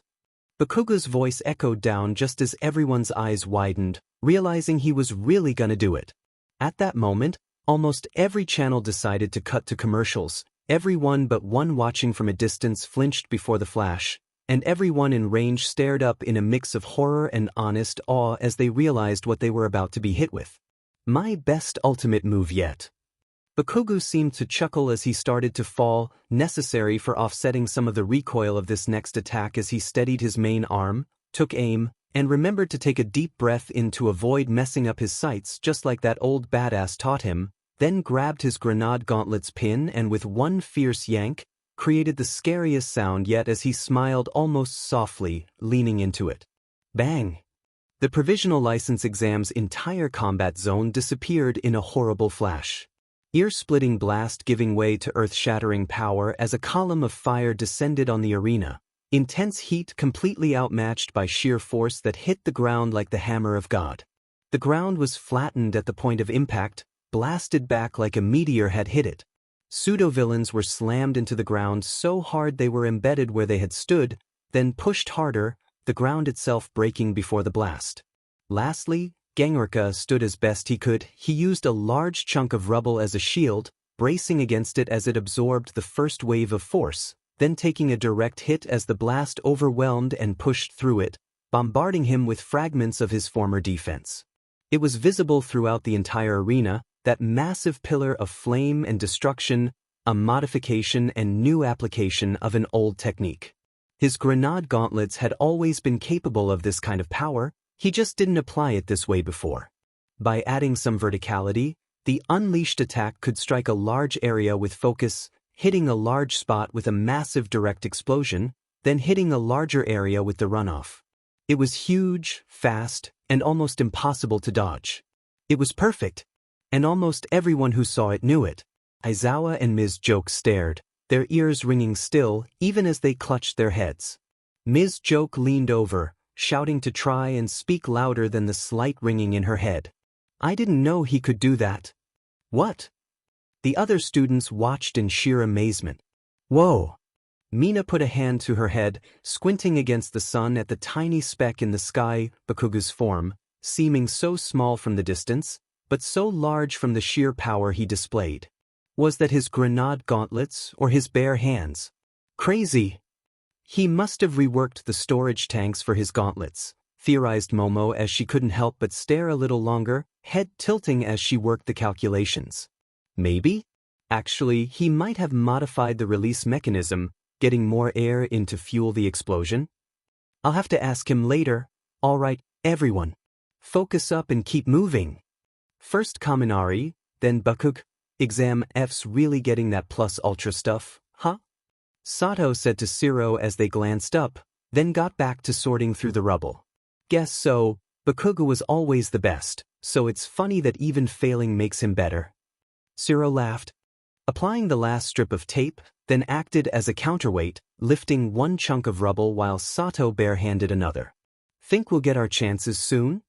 The main man himself hung in the air after his best attack, smiling down at the scene. He didn't need to say anything. Not 'cause he was alone, but 'cause after a move like that, what was there to say? He'd been launched backward by the explosion, spun by the blast. It was a lot harder than he'd thought. He'd fallen for almost 3 seconds before getting his bearings and catching himself, then looking over the scene. God DMN, he was awesome. It was like a miniature recreation of All Might's final punch, a crater at the impact zone, and everything laid to waste. With the open stone ground, there was no property to destroy, no civilians to worry about, the perfect time for an all-out attack. But what's that in the distance? A speck on the ground moving? Bakugo had since stabilized himself with his explosions, breathing heavily from the effort, feeling a little noxious too, 'cause holy shit that felt rough, but it wasn't anything too bad. He could still find his focus, falling a bit to see Gang Orca pouring water on his head, then looking up at him. One of the targets wanted to keep going? Well, that's perfect, you little sheet. Bakugo laughed, flying up for extra height, then checking out his grenade gauntlet, closing the flopping pin so it stayed out of his way, then regaining control as he focused in on Gang Orca. The F-dash. Was that? Gang Orca worked his arms, grateful for the armor.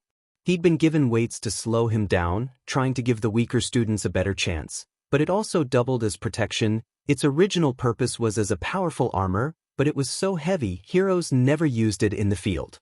Luckily, though, it held up with only a few scratches. His comm lit up, a little belated. That's UA's top student, Bakugo, but that was way worse than what he did at the sports festival. He's gotten way stronger. With that range? Undoubtedly, I had no way to hit him back. Gang Orca understood that while this move wasn't good to use all the time, in terms of sheer power, that's insane. From his vantage point, Midoriya stopped everything just to admire the view with a smile. This was the kind of nonsensical power that he expected from Bakugo. Bakugo had spent years focusing on strengthening his quirk, with increased control and coordination as a byproduct. These were important since, without them, he couldn't do anything with his power. Unless placed in a situation where control and physical coordination were irrelevant, say, using a full-powered explosion just before he started falling mid-air to let the momentum push him back instead of crushing him. This was Bakugo's strongest move in its best situation, like All Might's United States of Smash in Kamino Ward during Hell Knight. It was unrivaled. It was almost unbeatable. Best of all, it showcased everything you needed to know about Bakugo as a hero, sheer destructive power, with the brains to back it up, and little that could compete. Of course, it also showed his flaws as a hero as well. I can't believe it. The Hero Association associate looked at the camera with odd eyes, smiling as he leaned forward. We found him. This kid, that level of power was comparable to All Might. Way higher than anything we've seen out of Endeavor. I'm glad you're enjoying my beating, Gang Orca mumbled through the speakers. How's the vitals? Everyone all right? The question was half asked through the communication systems, half shouted to his subordinates. Checking the systems, everything seemed so far. The sheer distance had eaten a lot of the power, a testament to how powerful a direct impact from close range would be. Looks like everyone's still kicking, though they might be stuck. No wonder we're using this armor, Gang Orca said as he stood, shaking off the rubble. I couldn't move for an hour in it, but in short bursts like this, His speaking was cut off as the blonde bomber above shouted something, moving. He rose higher, making it even harder to see. Hold on, I'm finding his microphone. The associate skimmed through, making a little humph when it found it, and selected it. There ya are. You little sheet. The voice that came through was loud and proud as the cameras panned up. Bakugu was laughing, having finished fixing his first grenade gauntlet, but then he raised his second gauntlet. 'Cause I've got 2 arms. Oh. Oh no. Oh yeah. Bang dash. It seemed only Midoriya was prepared, as not even a minute after the first blast, Bakugu fired a second bang. The impact was at least subdued compared to the first. All the loose rubble had either been blown away or flattened, and all the people were stuck in the ground, meaning there was no escape as the second pillar of fire struck the ground. Gang Orca was the only thing still standing, his feet sinking into the ground, then his knees rocking as he pushed against the explosion before finally giving in with no cover and flying back, crashing into the ground. The rest of the pseudo-villains were just pushed even deeper, standing almost no chance of getting out now. As far as it mattered, that front was as good as done. Students watched as an entire half of the challenge was soloed out of existence in under a minute. A hopeless situation turned very achievable in moments. Some stood in awe, the more experienced either cheering or using this to rally their search efforts with new energy.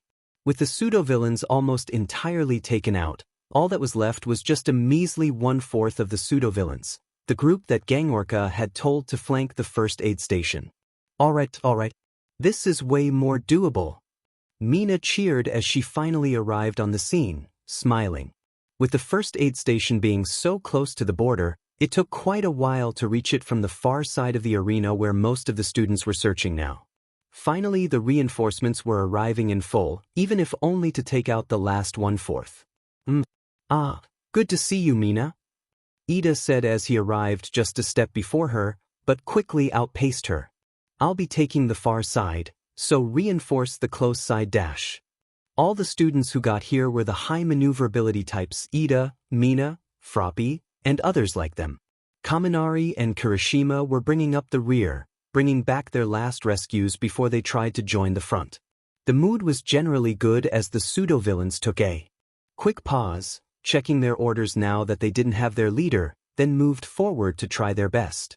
They still had the students outnumbered, and as it turned out, Gang Orca was still in the game. He just needed some water, then he'd be ready to go, although he was far from peak condition by now. The pseudo-villains' plan was very simple: spread out, get between the heroes and the people they had to save, and kill some of the civilians.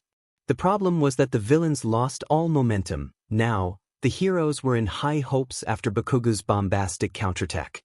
From losing 2 strong heroes to defeating most of the villains, Revenant said as he looked up. A solid swing, and if the students pass, he'll definitely be the reason. But far too violent. It did not take a genius to see that most of the villains were already beaten, and Bakugu would be losing points for going too far. That attack very well could have killed a lot of people that he should have arrested. Only thinking about the fight and not saving. Revenant shook his head. Bakugu had done it, he'd found the situation he was the best at, but then he'd gone too far and gone right past it to showing his worst side too. This is the Hero Association. He'll probably just get a slap on the wrist. This seemed like exactly the kind of thing the Hero Association didn't care about. They were the guys who employed Endeavor, after all, and All Might had done plenty of extra damage back in his day. Of course, the match wasn't over yet, there still was a chance of failing, and if those kids got cocky, they could still lose. Those kids? Revenant caught his thoughts, snickering and shaking his head as he patted himself down. This costume had too many pockets. Now, where did I put my drink? Holy shit! The cameras panned over the destruction after the ad break they'd taken, scanning the scene of the battle between Bakugo and the battleground that the pseudo-villains had mistakenly put themselves between. The channels had already decided which clips to use, combining the two blasts into one to make it look less barbaric. They'd emphasize the destruction without the harm, how the ground broke, and not how the people inside had made craters in the ground and broken limbs from the force, from sprains all the way to outright messy breaks. The hero association rep covered his mic, glancing back to the other supervisors. Want to end it here? That seems like a good cap, the cameras will like it. We could, but the brass won't like it. There's just a dozen civilians left, and a small section of villains en route. Just let the villains peter out, we can use this as the ending footage for the public. Doubt we're getting a scene better than this, agreed the rep as he adjusted his mic, turning it back on. Gengarka, you still there? I got great news, pal. You get to earn a little more pay. MB. Lucky me. The response had a bit of static as Gengarka moved slowly, amazed at how burnt he felt. His skin was as dry as a desert, the damage he felt amplified by the heat. He could only make little motions as he turned, freeing up his hip and grabbing a water bottle to pour on his head. Do they actually expect me to do anything after a beating that humiliating? Nope, just let your last team play out. Should be a good moment for the other students. Thank God, Gengarka stopped pushing himself, 'cause that he hurt. Getting blasted twice by forces strong enough to break the ground, embed people into it, that was well beyond anything he expected today. He was ready to get burnt, he brought plenty of water, but this was nuts. Still, he should give out his final orders, switching channels on his radio. Alright, gang, we're about to wrap this up. I'm spent, so I'll need you all to push yourselves hard for this finale, make sure these students earn their victory. And above all, do it safely. I'll see you all during the wrap-up, so good work, even the new bloods. Gengarka, over and out. The scene on the ground was high spirits for the students. At least 2-3 of the villains disappeared in 2 big blasts, including the number 10 pro hero. Bathically, each a free win, cheered Mineta, one of the loudest of the 1A clump. Most of 1A had stuck together throughout the exercise, with very few breaking off like Bakugo's little gang and Todoroki, letting them work with the other students they were most familiar with. It's not free yet, Momo cut in, trying to move to a higher position to be better heard by her group. Everyone, the exercise hasn't ended yet, so there must still be civilians in danger. There might also be villains lurking. I want a team to scout out and finish the villains off, and the rest of us will keep pushing the rescue front. The organization took a bit longer than expected, because as students of UA, they had one big problem: almost everyone wanted to fight. It's what they spent all their time training, why wouldn't they? For better or worse, it was a problem almost every group had. With rescuing being more of a subset of teaching compared to fighting, every student here had plenty of combat experience. It was a big focus in modern heroic schooling. Search and rescue, on the other hand, was a lot rarer relatively. From Ronin's position, he barely had to strain his neck to see 5 different groups arguing about it. UA was one of the better groups. They'd been following Momo's lead all day, so they were predisposed to listen to her even if they didn't like it. Other groups lacked that clear leader, and so the debate quickly turning into arguing, when if the groups instead focused entirely on rescue they'd probably be done in 5 to 10 minutes. But if the streets taught him anything, when you were counting minutes was when seconds mattered the most. All it took was one good villain. There was his bottle of Gatorade, finally. Alright, we only need 5 or so students. The other groups are surely offering some support of their own. Momo muttered more to herself as she surveyed the teams she'd made so far, with herself, Uraraka, Koda, Jairu, Shoji, and Mineta as solid picks, the people who didn't want to fight villains. That left 10 students wanting to be combat, and they only needed half that number. Come on, Momo, let me go wild too, Mina pouted, kicking a rock. All I've done all day is always hold back. Do you know how hard it is to create safe acid? It's acid. It's, like, not safe by definition. Isn't fruit juice a safe acid, Jero? It is. That's why you eat fruit. Stuff to recharge, Mina. Whack. Momo rubbed her head, aware that time was ticking while they argued. She needed to make some quick decisions, and for that, decide not just who'd be the best at fighting, but who they could afford to lose from the rescue effort. All right. Sorry, Mina, we need you for rubble destruction. Ida, Aoyama, Hagakure, and Ojirio, I think you'll be the best for combat. Everyone else, you're too valuable to lose now. Those last few people are surely hidden the best and in possibly the most danger of all, otherwise, we'd have found them already. Are there any questions? I'll do my duty fully and admirably. Ida shouted with his usual chopping motions, and Hagakure gave a cute lilt's double thumbs up. Won't let you down, Momo. Those who didn't get picked moped a bit, mostly Mina and Sato, with Ciro laughing at their fellow plight and patting them on the back. Hey, cheer up. You heard the boss, we're too valuable to run off and smack some people. That's right. Agreed Monoma with a laugh, gesturing to those who were picked. That doesn't just mean we're more valuable, it means those who were picked were chosen because they're useless for rescuing. It was the combat's team to slump, realizing that not only were Monoma's words true, Momo had to agree since that's why she picked them. She was a bit flustered as she defended her choice with a much lighter tone, assuring them that it was that they weren't useful at this time, which is why they'd been chosen. Lucky Bisis, mumbled Mina as she pushed her fingers together, taking a sidelong glance at the small pack of villains who had been steadily approaching the first aid station they set up. I mean, look how close they are. Wouldn't even take 5 minutes. We can defend ourselves, but our goal isn't to fight. We know, huffed the non-selected students with various tones, but even then, they couldn't help but glance back at the pseudo villains. It was a sorry sight, 20-ish villains. Class 1A almost had 20 members themselves. If they each took one villain, they'd be sure to win. They look lame, murmured Mina, using this more as a chance to vent her frustrations as the groups began to split. All the same uniform, all the same guns. Look, that one's original. He's got a PIIP. Lucky him. Hey, at least if they keep coming here while we search, we can give him a piece of our minds. Ciro nudged Mina as he ran past, setting up a quick trap to cover their flank, just a string of tape low to the ground, forcing anyone coming after them to watch their feet. I wouldn't be too upset, Mina. Even the villains aren't taking this seriously anymore. Uraraka said with a shrug, beginning to use her quirk on objects so they could be safely and easily moved to explore deeper areas of rubble. She had a good amount of free time, since she wasn't lifting anything to avoid putting more strain on her, so she could easily turn and look at the villains. See? One of them is taking a snack break. Wish I could take a snack break, chuckled Sato as he checked his sugars, giving a quick reminder to the other emitters to start eating their own snacks. Mina some small beads of condensed juice, and Ciro fiber tablets.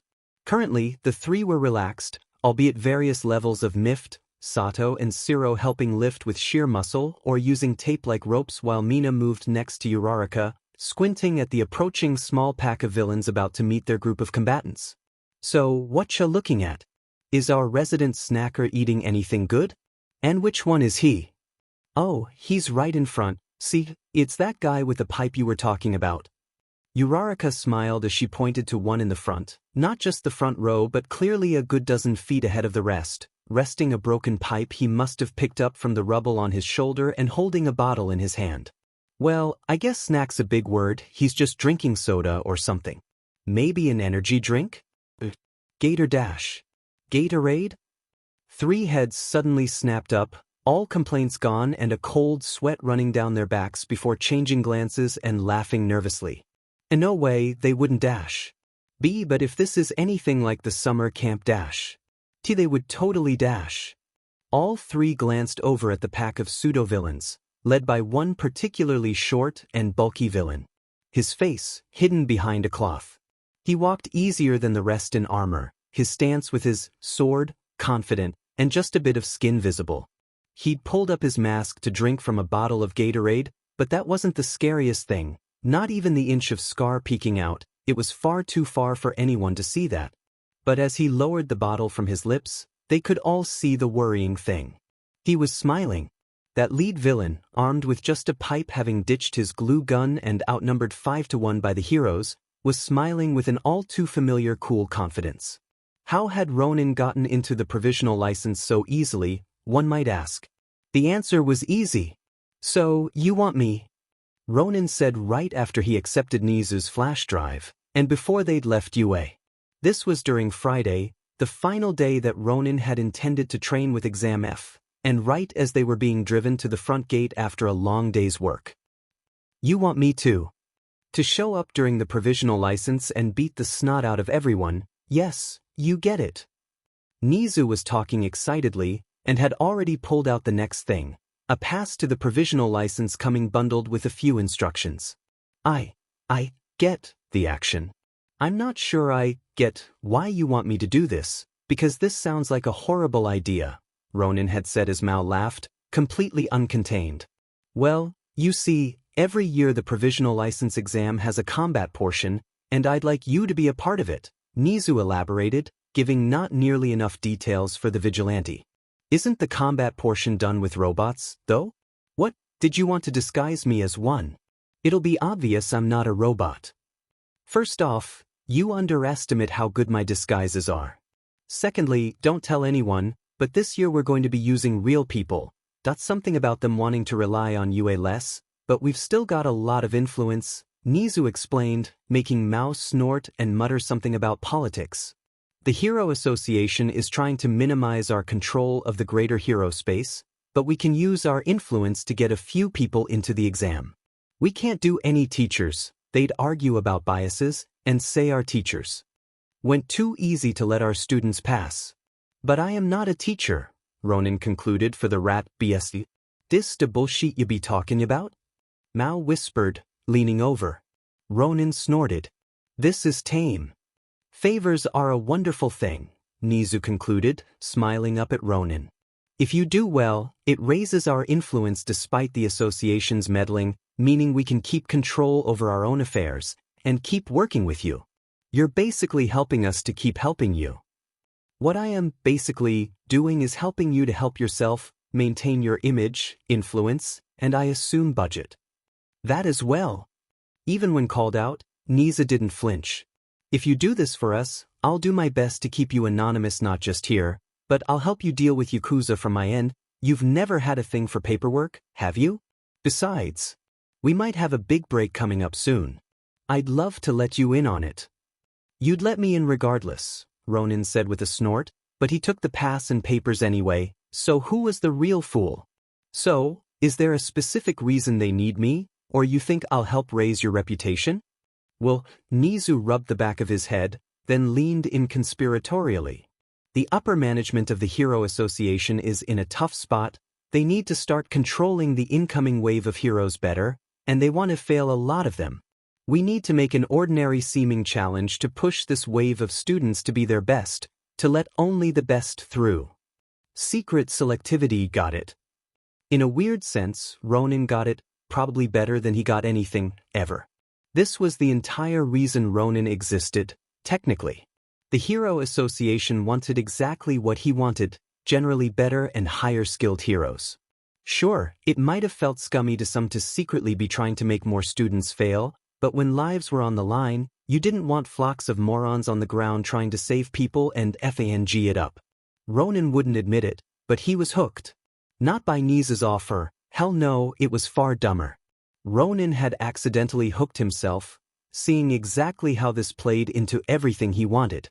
He just had to go hard, making sure the weak heroes who couldn't keep up failed, forcing them to be better if they wanted to pass. Convincing himself of what Nizu wanted, he was dumb. So what do you want me to do? Specifics, Nizu, I want details. To keep you anonymous, you can't use any of your visible gear, but you could still probably get away with your body armor, Nizu explained with some enthusiastic paw rubbing like the maniacal genius he pretended not to be. But the main idea is simple, There's like 50 goons, and you'll be filling in the extra slot to bulk up the numbers. You go in, pretend to be a goon, and try a little harder than most. A little? All right. Nizu held up his paws, laughing gently. Go in, fit in, and when you get the chance. How do they say it, Yakuza hunter? Heh, Mao had laughed, all three of them already aware of what Nizu was really saying. Up. Ronin shook his head as he tossed the bottle up, getting ready to show these kids how a real villain went down. He'd sat through the first round in the stands, moving down before the second round began for a brief overview with the other henchmen, and even getting an awkward meeting with Gangorka, one of the heroes mauled by Wraith. He listened to orders, he walked with the rest, he broke off from his group to run the F away the moment he saw Bakugo going, and that's how he survived this long. Now, he was in the last group, with only a fourth of the original crew, no idea how to lead, and he was pretty sure nowhere near enough people had failed. He really was going to have to go all out to achieve anything significant. This is the weirdest thing I think I've ever done, he muttered to himself as he drained his bottle and wiped his mouth. He was wearing armor from the Hero Association over top his bodysuit, and thank God for the bodysuit, this armor was heavy and hot as hell. With the bodysuit's energy absorption, his body was kept nice and cool so he could output maximum effort, keeping him a step above most goons while looking virtually the same. They'd just gotten Gangorka's orders, do their best, but try to stay safe. The old guard were discussing things as they moved, continuing to make progress even as they spoke. The general plan was to push forward, maintain direction, and try to reach the first aid station. It wasn't great, it was obvious, and the heroes would easily gather to stop them somewhere along the way. Ronin could see 5 clusters of students, already forming defensive walls as students rushed forward to stop them.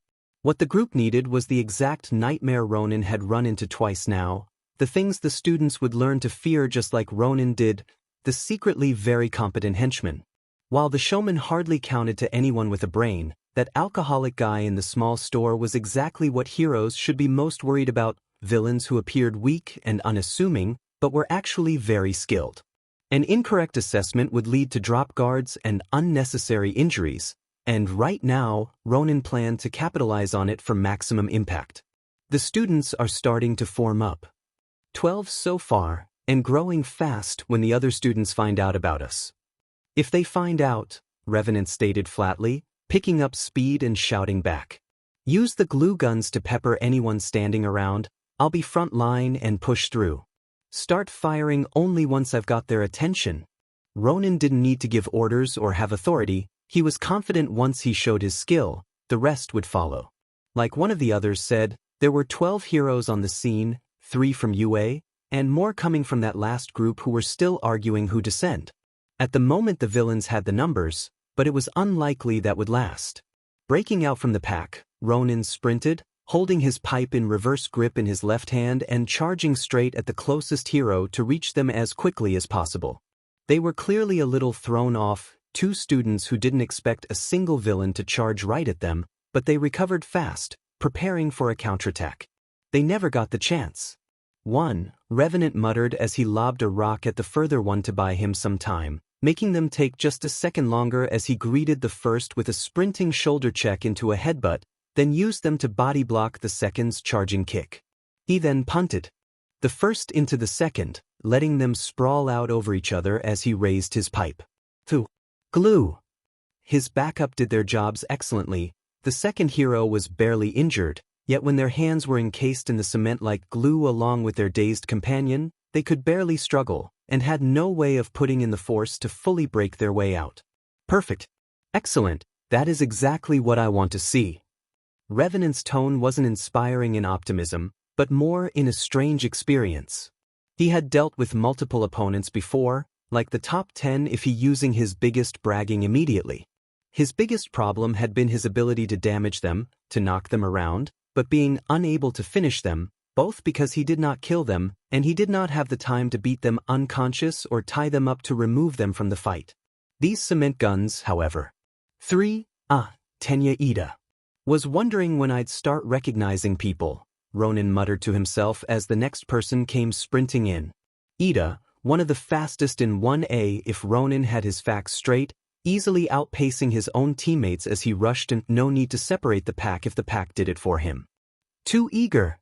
Revenant kicked a rock up, then hit it like a baseball, Ida easily dodging it as he tried to go around Ronin to hit the backliners, but it was his duty as the head to hold the line, even if he was the front line.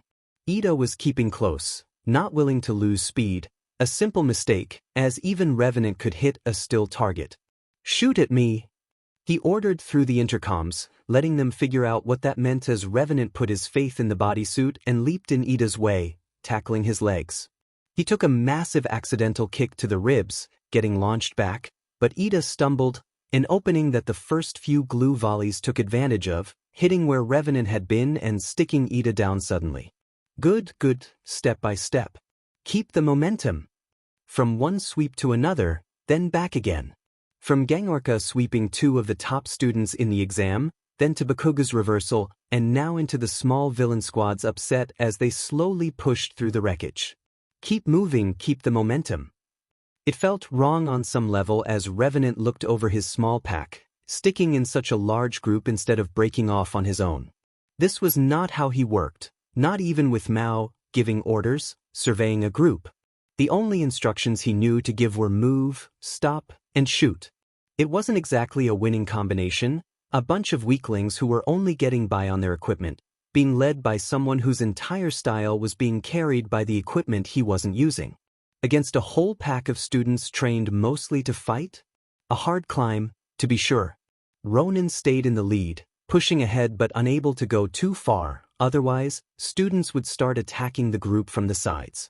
The biggest upset was an accidental team-up between 2 groups, attacking him from multiple directions at once. Hold them at gunpoint. Revenant called, focusing on 3 students at once. A second's hesitation is fine. Hold them off as long as you can, I'll be there soon. Backline on me, fire at will. Ronin acted as an anchor point. His biggest addition to the group wasn't necessarily his combat skills, but his sheer will to keep going even when the exercise had almost ended. Remembering Nizu's promises, but more specifically his words drove Ronin to push himself as hard as he would for a mission of real importance.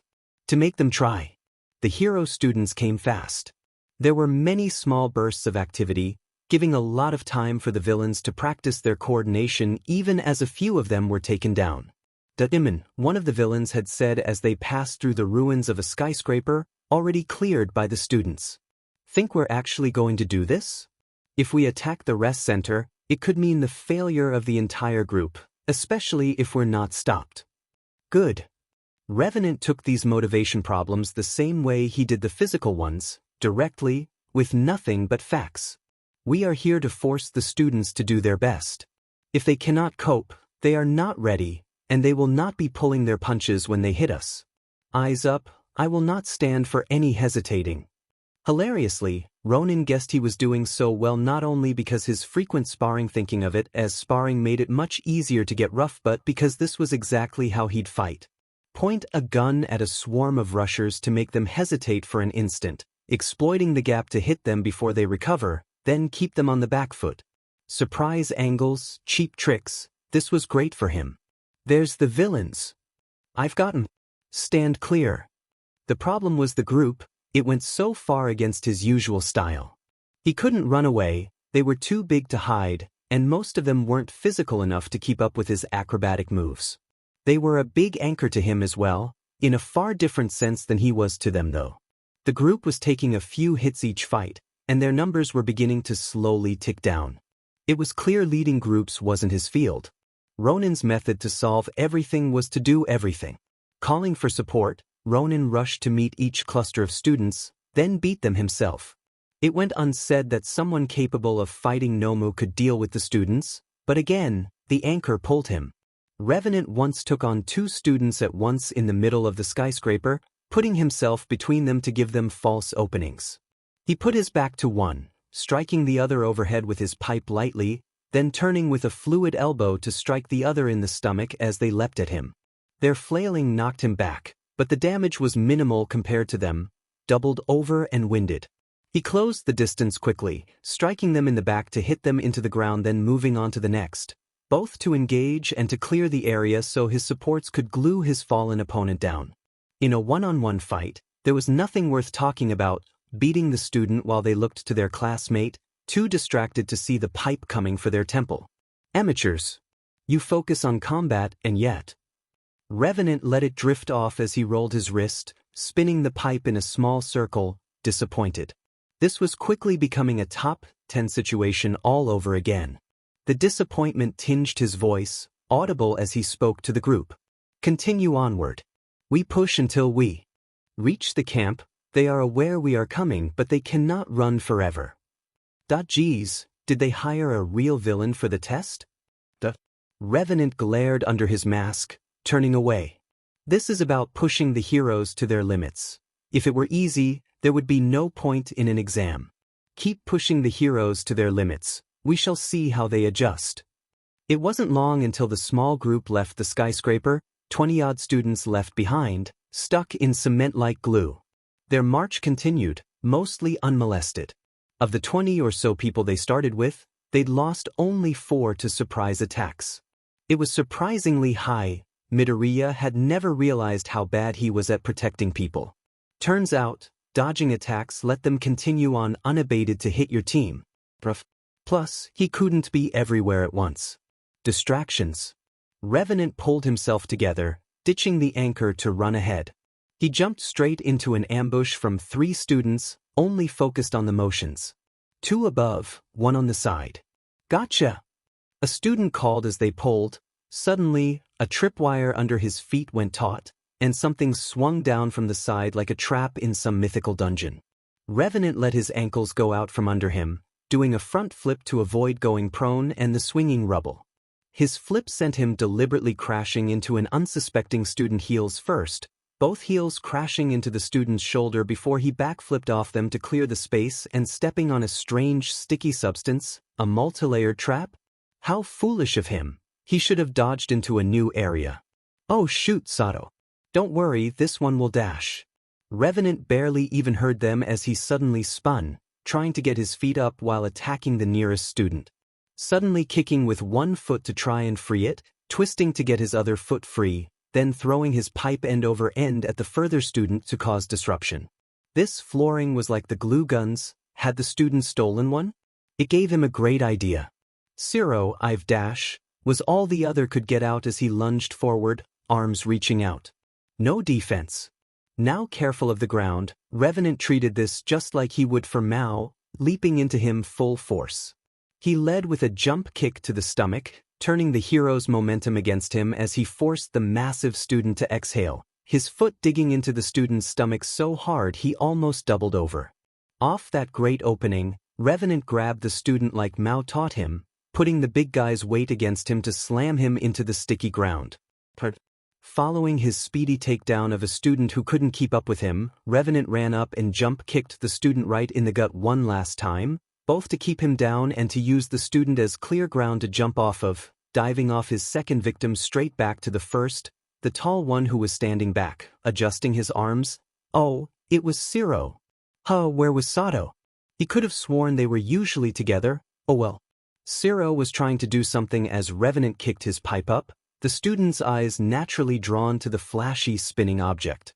Perfect opening for Revenant to grab Zero by the mask, then slam their heads together. The taller boy stumbled, his world zeroing down to just Revenant's new mask, unable to see as Revenant pulled back a leg and then kicked out Zero's.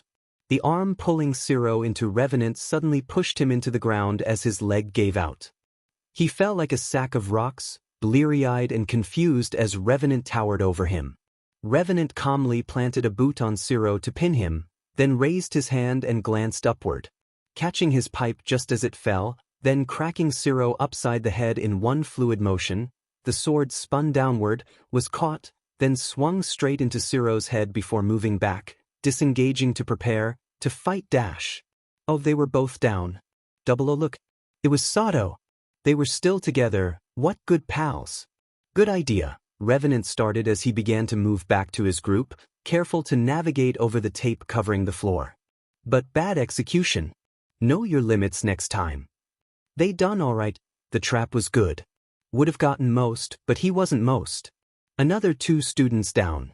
And wouldn't you know it, Glancing ahead, Ronin could distinctly see more forces gathering. Thinking less about fighting himself, he was pretty sure he could see the search party dead ahead. Focusing only on fighting was one thing, but forgetting to set a rear guard? How unpro. His complaint stopped for a second as he looked at the winded and stuck Sato, then the concussed and stuck Zero. The rear guard. Well, luck was part of fighting, and for once, it wasn't Midoriya drowning in the bad kind. He looked over at the students, one of the students not in his team looking over and nearly jumping out of his skin before gesturing wildly towards the villains. He glanced back at his team, finally catching up after he sprinted 200 meters, then looked forward, grinning under his mask. Luck is uncontrollable, but it's how we play off it that makes all the difference. Revenant summarized with a rare smile under his mask, their mission clear. They were to try making this exam as difficult as possible. How would they do that exactly? Catch your breath, ready your guns, and follow my lead. He pointed his pipe towards them like a commander wielding their saber, letting his tone drift a touch more casual as he could see the panic even from this distance. He was enjoying this a touch too much, but Diamond did it feel good. He snickered, shaking his head slightly but never breaking line of sight on his target like a hawk. Let's if him up. He's getting closer. Yeah, Momo, he's gaining on us. There was an air of chaos in the provisional license exam, lingering from Bakugo's blasts that the villains seemed to feed on. It started so simple, rescue people and stay clear of the problems. Now the problems were drawn towards them, like predators come to feed on the prey. Even as students, though, heroes weren't prey. Focus. Mina, you can't let him get in your head that much. We've run practices before, you've fought him before. And did I win? Even Bakugo can't beat Sensei Ken. To us. An uphill battle to win back morale, to say the least. Momo took a deep breath, then switched focus to other members of her group. Any trace of the last civilians? Shoji shook his head, while Jairu confirmed it. Nope. Looks like we're still covering someone else's ground. Those last civilians must be out far. They said. The exam was to rescue the civilians, so the moment we've rescued them should be end of the exam. Momo theorized, maintaining a light jog to save energy. Running wasn't her forte, though, and you could see it in speed, and she wasn't the slowest in her group. They would have to fight. Sato. Zero. You've trained with Sensei Ken, do you think you could buy us some time? The two looked at each other, the glances saying a lot. Honestly, Momo had no idea how they thought someone from UA was here in the provisional license exam. The biggest similarity she could see was their outfits were both starkly bland, but there was no way UA would have an inside man. This was a strictly neutral ground event, so no one from UA should be here to keep the event fair. Unless. I think I can give it a try. Zero said with a laugh, taking in their surroundings. I was one of the only to win my fight, unlike someone. Oh, great. Mina smiled at him, taking the insult in stride. So you can have fun getting smacked around and read like a book, right? If it's really him, I can do my best too. Sato nodded, the pair slowing down to break away from the group. After all, I got some good wins against him, too. They fade back, picking their spot to where they'd ambush while the rest pushed on, spreading out to try and search. They got some 300 feet before the first pseudo-villain burst onto the scene, barely seeing Sato and Zero fall. They looked back then blinked. Zero sprung his trap lines of tape along the ground, meant to slow down the entire pack of villains. It caught the first villain by the feet, supposed to stick him in place. Zero and Sato celebrated for just a moment too long as the villain calmly removed himself from the tape with an air of experience none of the pseudo-villains should have had, then smashed into the students mid-celebration. A quick distracting blow to Zero, giving Sato its full attention to beat him into the floor, then finishing Zero with a flashy flourish. Then blinked. Where did Zero and Sato go? Momo glanced back, straightening as her expression switched from focus to blank confusion, surveying how her classmates had been there 1 second, then the next. Just one guy. Some rough-dressed pseudo-villain. There were 20 just like him standing in the distance. Bland, boring, doing some practice squats like an old man preparing for a workout. No, what? Seriously, where did Zero and Sato even go? It couldn't have been more than 10 seconds dash. Heat gaining on us. Again. Some people have never looked away. Mineta and Mina, both nervous about the villains or this one in particular, hadn't stopped looking back. Maybe they knew what happened to Siro and Sato, but now wasn't the time. Then keep moving. Momo directed, looking over who they had and feeling the pressure mounting. Most of the combative students had gone to fight the main force, which had become pointless because of Bakugo. It'd be a wonder if any of them did anything. They had sent out some great students, though, like Ida and Uyama. What she'd do for one of them. But it was no matter. I know this is a bit late, but isn't running super on superhero why? Uraraka glanced back. That one guy was still ahead of the rest. I mean, compared to the villains at the USJ or the Nomu in the forest. What are you, crazy? Mina ran next to Uraraka, letting her panic run faster than her legs. That guy just took out Siro and Sato in like 2 hits each. But we're not losing them. Uraraka glanced back again, pointing. He's faster than us and he's just gonna catch up. It's not like Jairu and Shoji can search while we're running, so. To think the exam would have something like this. Momo almost seemed to stumble, then deliberately slowed down to her friend's horror. She rubbed her chin, sorting her thoughts, then looked over the group. Uraraka's right. Jairu and Shoji aren't making any progress right now, but I didn't think the exam would force something so drastic. Drastic? Momo, you're scaring me. This is an exam, it's meant to be solved, Momo explained, then directed her attention to giving her orders. They'd explain most, and she could fill in the blanks. Shoji, spread out and keep going, we need to find those last survivors. We're splitting up? Jairu was a little surprised that it was the brilliant plan, but it made sense when you stopped panicking. Guess if they're being led by one guy, splitting their attention 2 ways isn't too bad. Almost. Everyone, inside those ruins, stat. Momo directed everyone away from their goal, off to a broken building, putting some difficult terrain between their group and the villains that the villains would have to waste time going around, large rubble, exposed metal, and a harsh climb that only one, the lead one, seemed to leap over, gaining on them. Momo ushered her small group inside, beginning to make items rapidly, barricades, a classic, backed with metal coils, smoke and flash grenades, and a surplus of backup materials.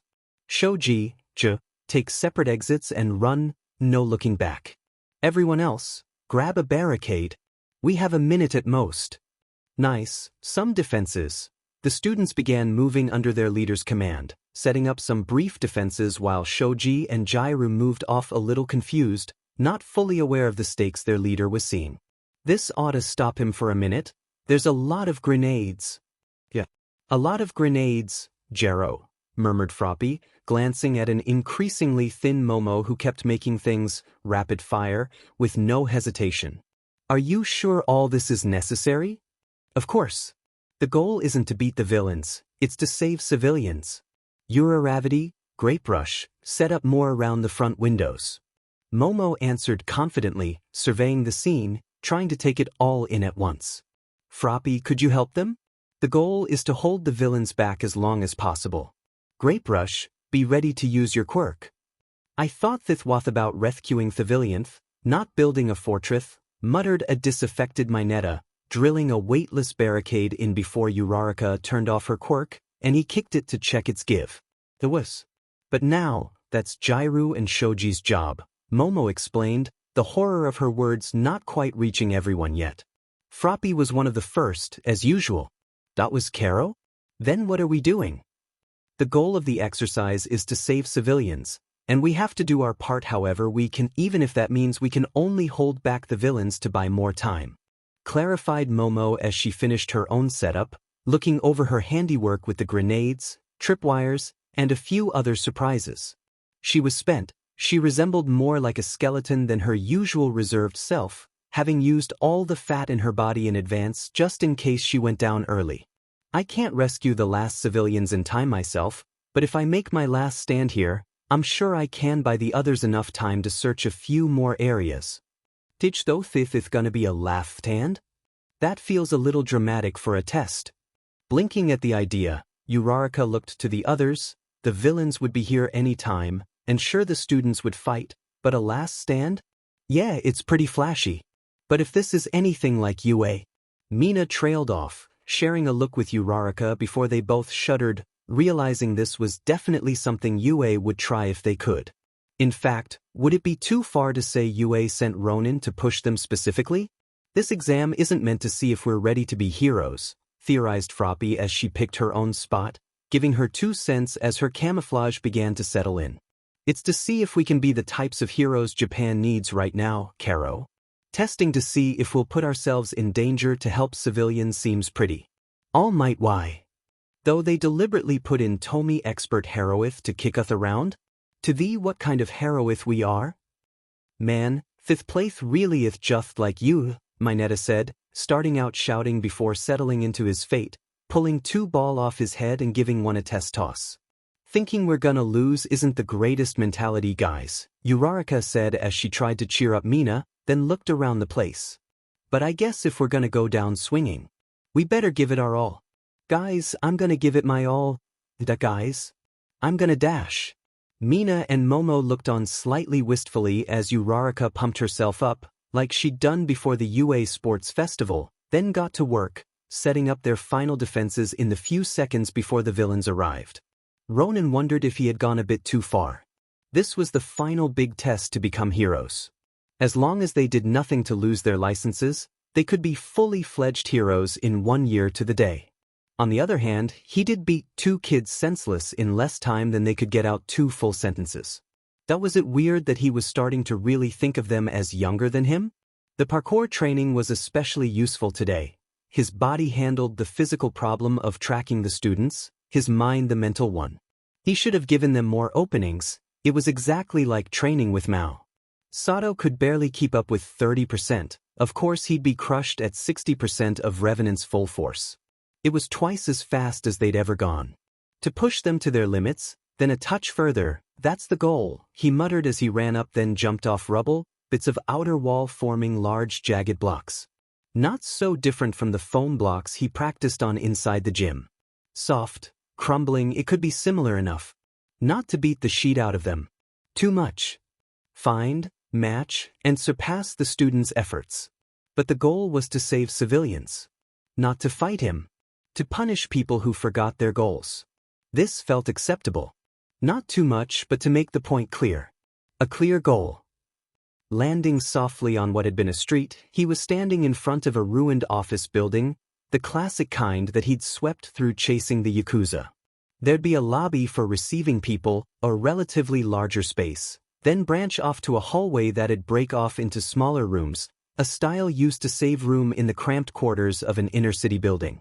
He took a final moment to look over the pipe, making sure it'd still hold up, then glance around for an alternative. Nothing, so he had better make this pipe count. Unfortunate. With that done, he began to move in quietly. Using some of his insider knowledge, he counted off the students. Bakugo was nowhere near here. Todoroki had been taken out 2 minutes ago, and he had beaten Ida, Aoyama, Ojiro, Siro, and Sato. That left as combatants Kirishima and Kaminari, his favorites, Tokoyami, and maybe Tsuyu? His studies had focused on Exam F, not the rest of the class, but he had vague memories of the frog-themed heroine being skilled. There was no sight of Kirishima and Kaminari, though, leaving Tokoyami and Tsuyu as the major combative force, backed up and supported by indirect types. The office's one remaining door swung open, revealing an empty hall. All as expected. Tsuyu and Tokoyami seemed more likely to ambush, like he would. If they would fight, they would wait for him to get into a good position. Why was a pillar swinging down from the ceiling? Ronin got about half a step in and almost threw 2 whole internal sentences inside the building before Uraraka released her quirk. Starting at the first thing Ronin noticed, there was a pillar suspended to the ceiling, hanging off a pair of strange strings made of purple ball. He barely had enough time to calculate that the ball were from Mineta before his expectations were challenged. The pillar wasn't being held to the ceiling by the ball, but Uraraka's quirk was making it weightless. There was a flash of pink as it regained weight, then fell in the blink of an eye. The strings of ball were attached, guiding it swing down straight into him like a classic log trap. Barricades had been set up to either side, stopping him from sidestepping before he even tried. Too big to step under, leaving only two directions. He took too long to safely get up, so he'd have to make good with Plan B. Wham dash. The students watched in awe as their intro worked better than they could have hoped. The first villain entered quietly, and before he even noticed what was happening, Uraraka released her quirk. The pillar suspended up dropped like a pendulum and worked like a charm, swinging straight into him and, by the sound, sending him flying. DMN. That was awesome. That was physics, stay focused and language. There'll be more, and if the villains survived Bakuga's attack, it might not be enough. Can't we hope a little? Muttered Mineta, keeping a ball in hand from his vantage point. True to Ronin's theory, the students hadn't used the large open space. They were outnumbered.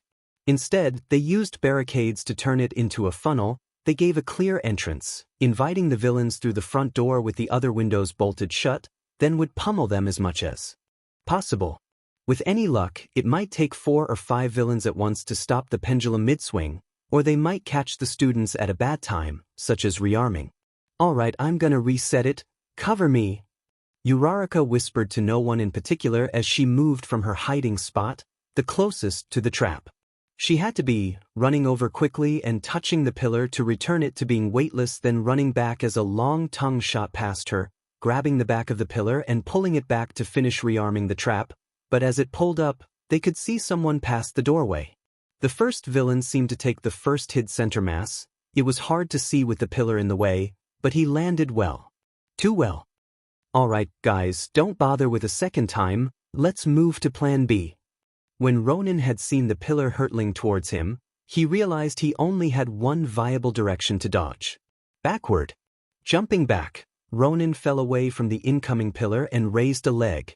It almost scraped against the ground as it swung. Yayorozu was in this group if he remembered right, but it didn't matter that it left him no space. The large surface hurtling towards him was plenty fine for jumping off. Once, Ronin had dodged an attack from a weird female gnome.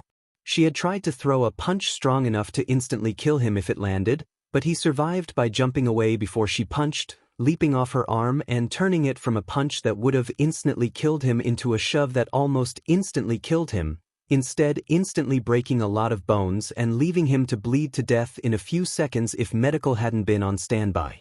The pillar was no female gnome. Ronin kicked off the incoming pillar, launching himself far faster than anticipated, but surviving rode behind him, and the bodysuit around him turned what could have been a new set of broken bones into barely a bruise, landing roughly on his back, flipping over once, then turning it into a proper backflip on instinct more than conscious effort. He looked at the office with new eyes as he rolled his shoulders, advancing back towards the doors and looking it over. There were higher floors, so a higher entrance could get him in at the cost of more time, but was this a plan to take him out in one hit? The barricade, that kind of huge range trap, this was meant to hit multiple people. This trap was meant for the villains trailing behind, to take out several of them at once. He could defuse large hits like those, the very simple kind, with opponents who weren't pulling any tricks like an annoyed Nomu or a non-sentient trap. The other villains, the students have set up a trap. Continue advancing to my position, I will handle it. Ronin moved in quietly now, kicking his pipe off the ground and catching it midair, then taking a practice swing to get a better grasp of the weight. Slightly heavier at the tip, too heavy to be a good sword, but a great hammer for the nails he had to flatten. Coming in, the trap was much more obvious now. He could see the pillar clearly, suspended a good 4 feet overhead. One end was stuck firmly to the ceiling, the other held loosely to let it swing. Ronin glanced at the ground ahead, checking his time, then dashed in. Not even half a second from outside the entrance to past the pillar, clear of the trap. The dash put Ronin in deep, at the whims of any other traps, but he was confident Uraraka had been used in that first trap, and she couldn't subdivide her attention to make multiple of those traps. He should be clear of that, so he had to take in the scene. It was a lobby like he'd thought, a receptionist's office to one side, leading to a hallway with flying purple ball. The analysis was cut short as a massive cloth with one side covered in purple ball took over Ronin's attention. It was thrown, so there was likely a person further down the hall, but he hadn't gotten that far yet in actually processing anything he saw. Reacting to this overtook learning more about that, so the current issue, how to dodge this one? Back led to the pillar trap, so this one led Ronin to move sideways, then further sideways as more purple ball emerged from the dark before the cloth even hit the ground. It was a shaky throw, but that was probably Mineta, throwing to keep disrupting him. Good way of maintaining momentum, but blind attacks were not enough. As the blanket hit the ground, turning a large section into a sticky trap, Revenant moved further off to the side, taking in the hallway as he dodged the thrown projectiles like dodgeballs. He could make out two figures throwing the purple ball. Were some of them decoys? Perhaps he misunderstood how Mineta's quirk worked if someone else was handling them, but now was time for dodging. He kept moving to the side, making out one of the throwers to clearly be Mineta by height, but the other person could have been anyone. It was impossible to know seeing just an arm, but they were throwing blindly. It made them both easier and harder to dodge. Mineta peeked occasionally, but the other person threw so randomly that even he was unsure where the ball would go until they were halfway through the air. He got his break as he moved far enough to one side, the vantage of the hall blocking the two sides, but one of them kept throwing ball for a second longer. Could it be Koda, the quiet kid who could talk to animals?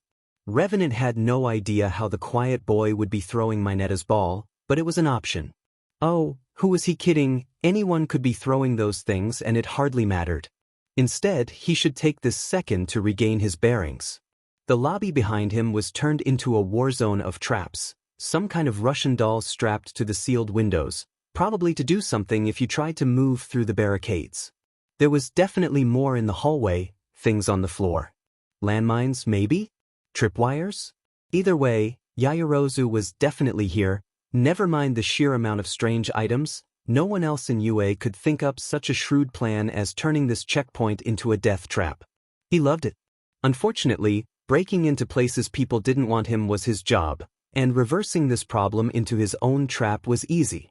The heroes have rigged the building, go around it. Keep advancing to the medical bay, Revenant whispered into his radio, smirking under the mask. It was a great plan, but there was clear flaw, no bait. Revenant had come in mostly because he felt invited, but he could admit it was illogical. The better option would have been to stay clear, and now he would make his exit once he was sure he could move without getting pinned by Mineta and the other thrower. He glanced over, checking out what the floor had turned into, a mess, and planned his way out. Keeping his eye on the attacks would be difficult. He would have to leave backward. Perhaps it was in his best interest to stay here, since if he tried to leave backward, he might step on a ball, then would have F'd himself. Why was the pillar glowing pink? The pillar flashed as Uraraka's quirk was released, swinging down and closing off to shut him in. The pillar taking up so much of the entrance, there was no way he could go through it unless he could lift the thing. He heard voices from down the hall. We did it. He's stuck in here. No. You are stuck in here, Revenant called back. Demoralizing was not strictly necessary, but on the other hand, he did just fall right into their trap like an idiot, so it'd make him feel better. With me.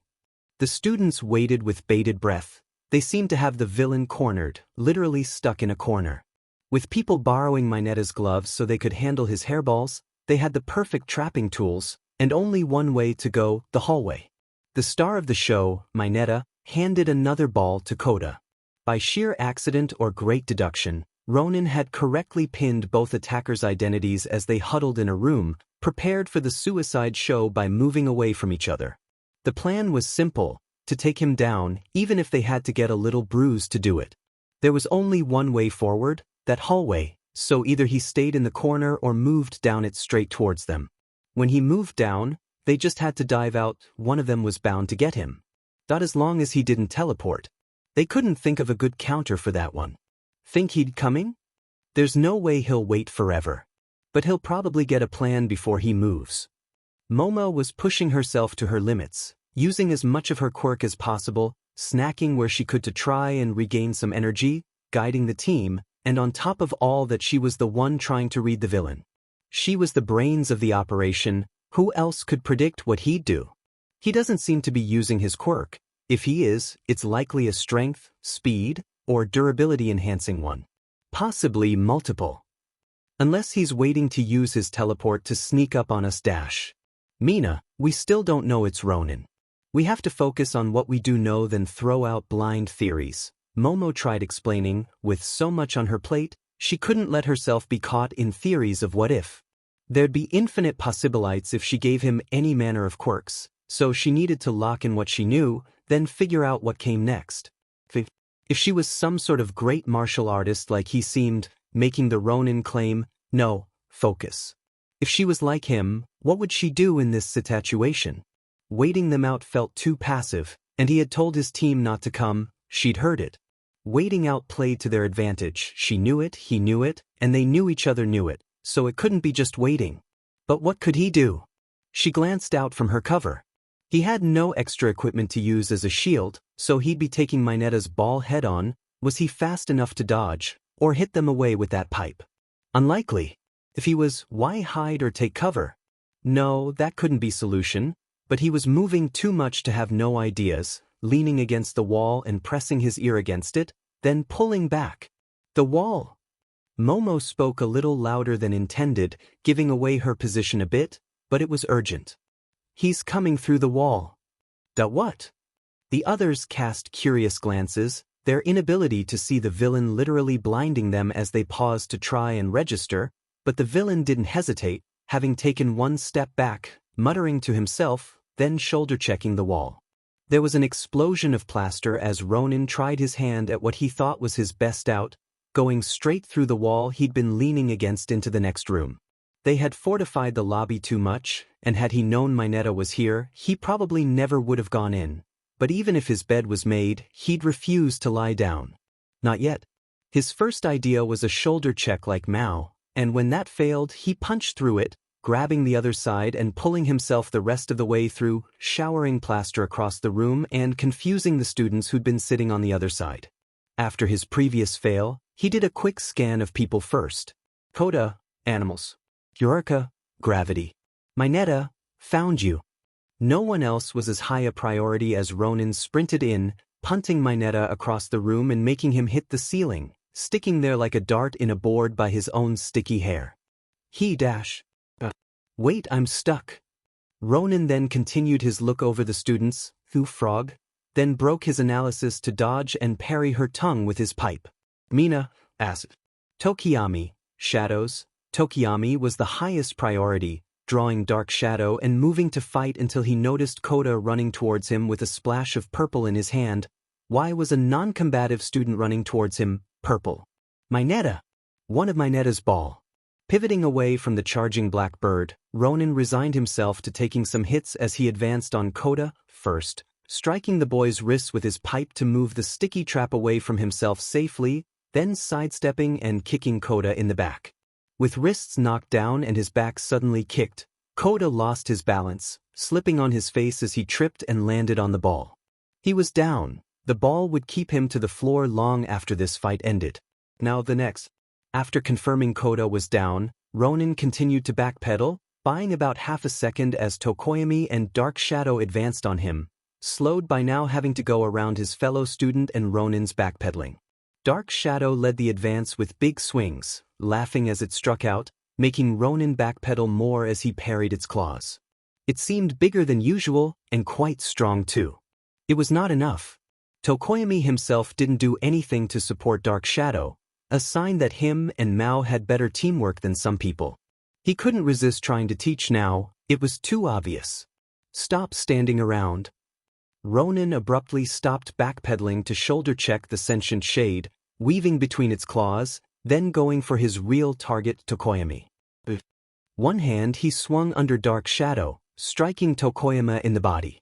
The boy took it very well, barely flinching to Ronin's surprise. He did have a cloak on. Was there body armor on beneath it? Then he would shift to a different body part, the unguarded one, the face. So close now, Revenant had no trouble weaving through another attack, rolling under Dark Shadow's claw to fake a strike to the body, switching at the last second to strike Tokoyami's face, and instead revealing that this student was a lot more than he had given them credit for. As Revenant switched from body to face, Tokoyami's eyes widened a fraction, then a sudden wave of darkness rose up to block it. Tokoyami had shifted Dark Shadow, wrapping his quirk around his body to protect himself, like body armor. It was body armor. Finally, someone listened to him. You talk. Tokoyami mocked as he shifted into Ronin, using the shoulder check move, then dark shadowing, branching off Tokoyami, hit Ronin even harder and push him further back. Dark Shadow finished by grabbing him by the armored shirt the villain team was required to wear, trying to hold him in place so he couldn't dodge anymore, and closing out with a massive swing. No, I concentrate. Revenant glanced at the claw holding him, wrote off removing it, and went with grabbing it and spinning while moving backward to crash into the lobby, specifically the part covered in Minetta's sticky trap. Unfortunately for Dark Shadow, it landed on the bottom, getting pinned to the floor while Ronin kicked off and rushed the now exposed Tokoyami. Then I win. The student made a great effort of using Dark Shadow's stretched body to block several hits, positioning it between himself and Revenant, but defending would not stop Revenant's attacks. After attacking being blocked at most angles, Revenant tossed the pipe like a projectile at the other students, then grabbed Tokoyami with his bare hands and smashed their heads together, then got a beak smashed into his. Maybe he could try training with Yokoyami the next time he went to UA. The fight turned into a close-range headbutting competition, cracking the villain mask as they danced around, vying for control until Revenant turned his pull into a push, throwing Tokoyami down on the sticky ball. Those things really were his saving grace at this point. A trap was only useful as long as you were in control of it. 3-down dash. Revenant snapped around with a spinning back kick, assuming someone was coming behind him and taking Mina by the thigh, having not raised his leg enough for a good body hit. 3 to go. Something in it felt wrong, perhaps Mina trying a direct attack. Her specialty was hit and run and best, and her quirk too dangerous to be used directly against villains. She was clearly spooked, likely having deduced his identity. Few fought in the industry like him, hero or villain. He could work with that fear. Mina rubbed her leg, a little sore but manageable, then came in with a haymaker again. Ronin hadn't seen someone try that on him since Mina did in the UA summer camp. It was a huge, exaggerated punch, but it was likely trickier than it looked because Mina was trickier than she looked. To counter Mina's big punch, Revenant countered by stepping in to deliver a much faster, compact punch before she landed hers, barely surprised when Mina's feet suddenly slid out from under her, turning what had appeared to be an exaggerated haymaker into a dropkick that he took to the legs. With Beowulf, this would have been nothing. Right now, Revenant expected it would do nothing until his legs slipped out from under him easily, reminding him this was not his usual uniform as he fell down. Mina only realized at the last second how bad of an idea that was, going from cheekily confident to visibly panicking as Revenant fell on her like a sack of bricks and making a tangled mess of limbs. There were still other students, but their lack of coordination meant they had been going one at a time, and it was in Revenant's best interest to keep them fighting that way. He had to take down Mina before Uraraka or Tsuyu wisened up and joined, so he went straight into what little he knew about grappling from Mao. He had heard much but practiced little. It was hard to try when your opponent was so much bigger than you. He started by planting his arms, rising slightly to make sure Mina was underneath, before suddenly headbutting down, didn't want to try headbutting the floor. Mina's head bounced like a pinball between his increasingly cracked mask and the floor, but still wasn't down, groaning in pain, but it seemed enough for now, then something like a long, thick rope wrapped around his body. There was Tsuyu. Suddenly, he was the one flying around the room, lifted up into the ceiling, the floor, one wall, then the next, battered in every direction by the froggy heroine as she lifted him with only her tongue. He'd marvel how impressive it was, but he was busy putting new dents into the room. Bam, bam, bam. Nice, Tsuyu. Someone cheered a girl. Probably Uraraka, instead of Yaoyorozu, because he hadn't seen her. Wait, why hadn't he seen her? Ronin refocused as he was lifted towards the ceiling, using this time to survey the place. Mina was getting up, Uraraka was cheering to one side, and Froppy was concentrated on him. So where was Yaoyorozu? He'd been so overwhelmed, he hadn't questioned it, but he was sure she was somewhere, full offense intended, but these guys weren't smart enough to make this ambush on their own. Oh yeah, the metal barricades and wires used in the log trap too. Sick of getting shaken around, Ronin didn't brace for the ceiling, he grabbed at it, first hitting a light, then grabbing and pulling himself into its broken bits. He was shocked a bit, but it mostly redirected into tsi, a poor consequence of being the grounding and his metal bodysuit. It hurt, but it wasn't too much to Ronin. He wasn't the one sticking a wet tongue out, and expected it, unlike poor Tsu, who flung him down, recoiling at the shock. Attacking blindly means you don't even notice your flaws. Ronin spoke as he landed pretty gracefully, rolling to defuse the blow, then going straight for Tsuyu with a full sprint.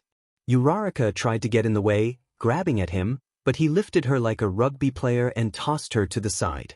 She had gotten him. His outer layer of clothes was now weightless, but it did little to stop his rush as Tsuyu jumped back, only to be grabbed by her tongue while she was trying to retract it. They were pulled into each other, but Tsuyu wasn't ready, used to her mobility being unchallenged. Ronin not only started it but did it every day. He really had to think of a name for this move. Later, with a confident grip and a sharp tug, Revenant held on as Tsuyu pulled her tongue in and jumped back, riding with her and careening towards her.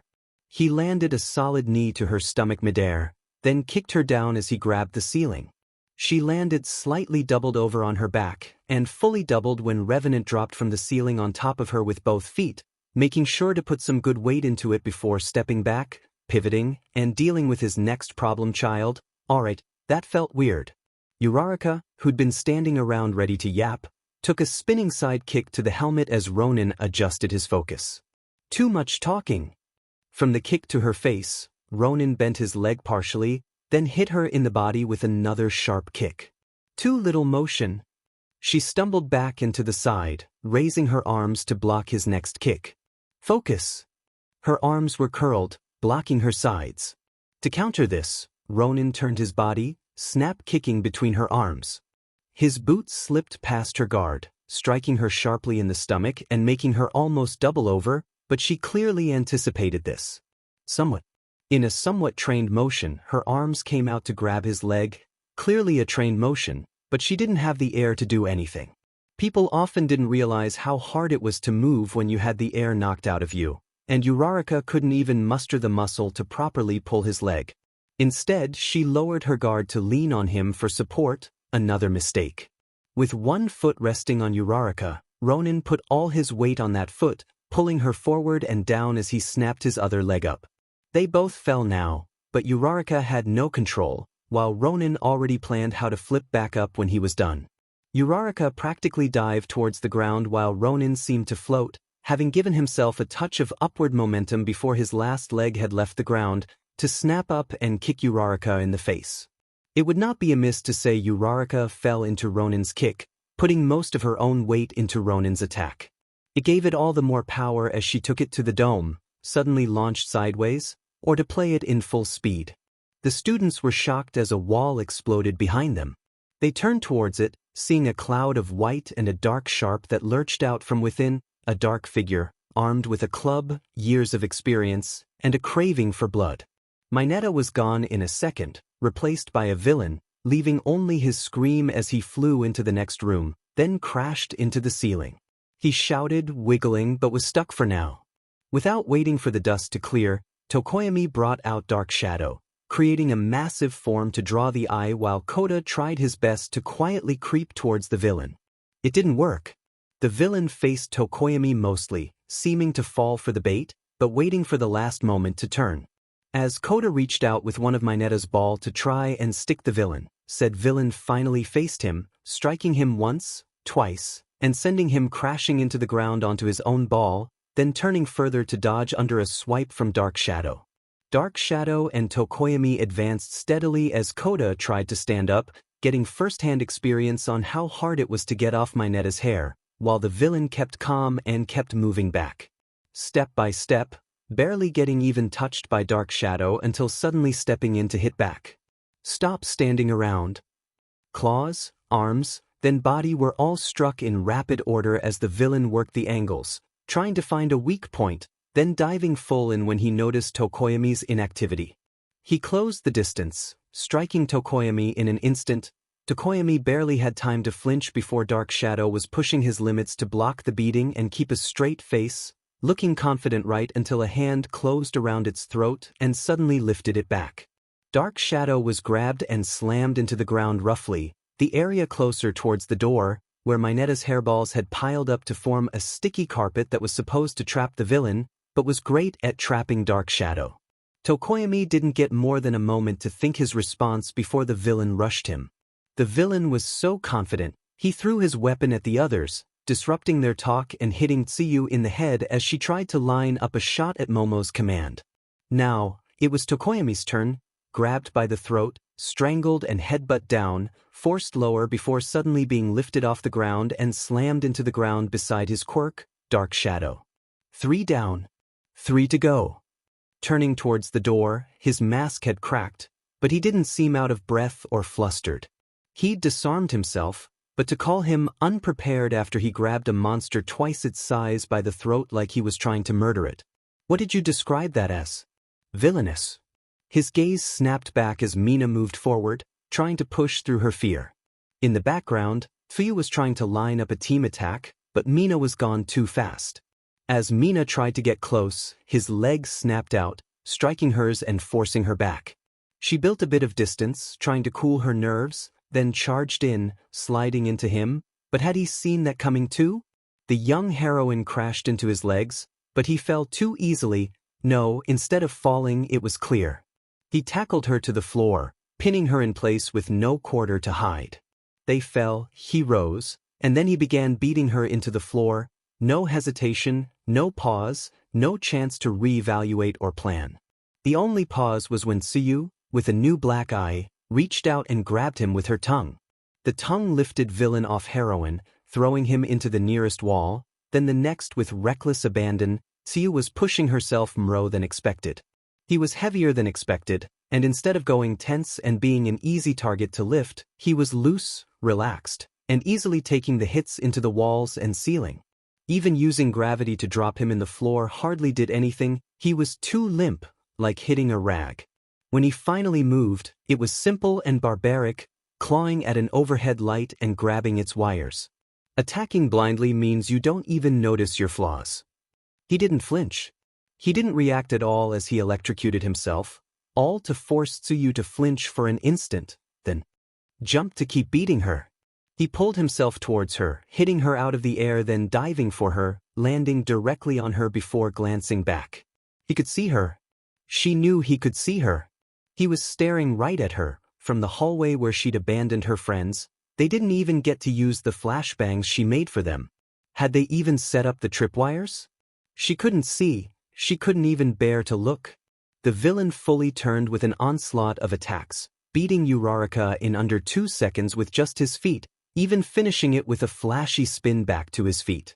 He glanced around the room, looking down at the scattered bodies as they groaned in pain, then kicked something into the air as he gave his closing monologue. Ronin surveyed his work, trying to assess his performance. Yeah, this felt about 60%. There had been gaps, at least, according to him there were. Moments to see that their tactics wouldn't work, to try and switch it up. Tokoyami, or rather Dark Shadow clawing at him, Mina not trying to slip out of the grapple, and Tsuyu over-relying on her tongue. They'd been good starts, but even if this was a combat test, he couldn't earnestly give any of them passing marks, and this was no combat test. Mineta, Koda, and Uraraka flinched, unable to control their emotions in combat. How could they beat him if they couldn't control themselves? He sighed, wondering if there was a point in monologuing before remembering his one definite straggler, and going for it. You could have one. He nudged Uraraka. She'd been sporting a really sore face after that walloping. He gently pushed both her and Mina onto Mineta's hairballs, then kicked his pipe off the ground and caught it mid-flip. He used this trick so much, it was amazing he'd never thought up a practical application for it. He'd have to think up a use for it later, but first, overwhelming me with numbers was a good idea. The sticky ball quirk is a great way to pin. Using 2 people to throw them faster, even better. He took a swing with the pipe, then let it rest naturally against his shoulder. It was a good position, easy to move into a guard or attack, but took little energy. But it could have gone further. Attacking from multiple angles, rescuing your friends, with teamwork, you could have done more. Understand? Revenant turned to who he was sure was just faking it, Mineta, hanging from the ceiling. Mineta, who'd previously been wiggling to see the action, froze as the villain slowly approached. It was more than your fear that failed you, it was your teamwork. You, the pink girl, the girl in pink, you all were overwhelmed, but approaching one at a time. Revenant shook his head, glancing up. There was no way to defeat me one-on-one. You are not Bakug, none of you are.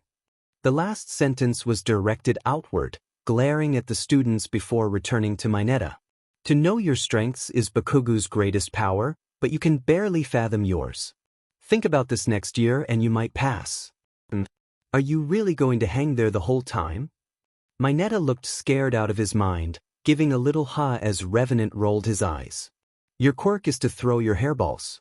Therefore, you have to remove them from your head, and fairly easily at that. Now. Revenant brought the pipe off his shoulder, pointing to the ceiling tile Mineta's head was stuck to. Would you say your hair is holding you up? Mineta naturally followed Revenant's pipe, and before he could react, Revenant stepped forward, striking Mineta in the gut with one harsh poke from the pipe. Mineta was easily pulled off the ceiling, landing on the floor with a thud before he could even react. No chance to put into motion his plan, whatever it was. Maybe an ambush once my back was turned. But that is pointless now, Revenant said to himself as looked at Mineta, who barely took any effort to take down. It was, as he said, pointless to think on it further. It was time to leave. With quiet but confident steps, Revenant left the room, returning to the hallway where he had beaten several students silly. He glanced over them, grabbing Tsuyu and Uraraka, then throwing them onto Mineta's ball pit of doom, sticking them to cover his tracks. As a final lesson, he leaned down, shaking his head at them. The trap was genius, until you lost control of it. Then, it was nothing but a liability. What is the point of bringing a weapon you do not control? Now, with a moment's rest, Revenant could take in the scene. Around him was a hallway with what looked like 6 branching off rooms, but one of them likely led to higher floors. There was a strange pile of wooden dolls and some wires further down the hall, things his low-raising steps would have likely got caught on. Was it just to make him trip? A simple trap, if so, but unlikely. Ahead of him stood the lobby, a large once-open space with a few pillars for decoration, a reception's office to one side, some potted plants, and a lot of purple balls scattered across the floor. There were several barricades around the place, the most prominent ones now being the ones covering the windows, forcing you to use the front door, a thing he could barely see past one giant pillar.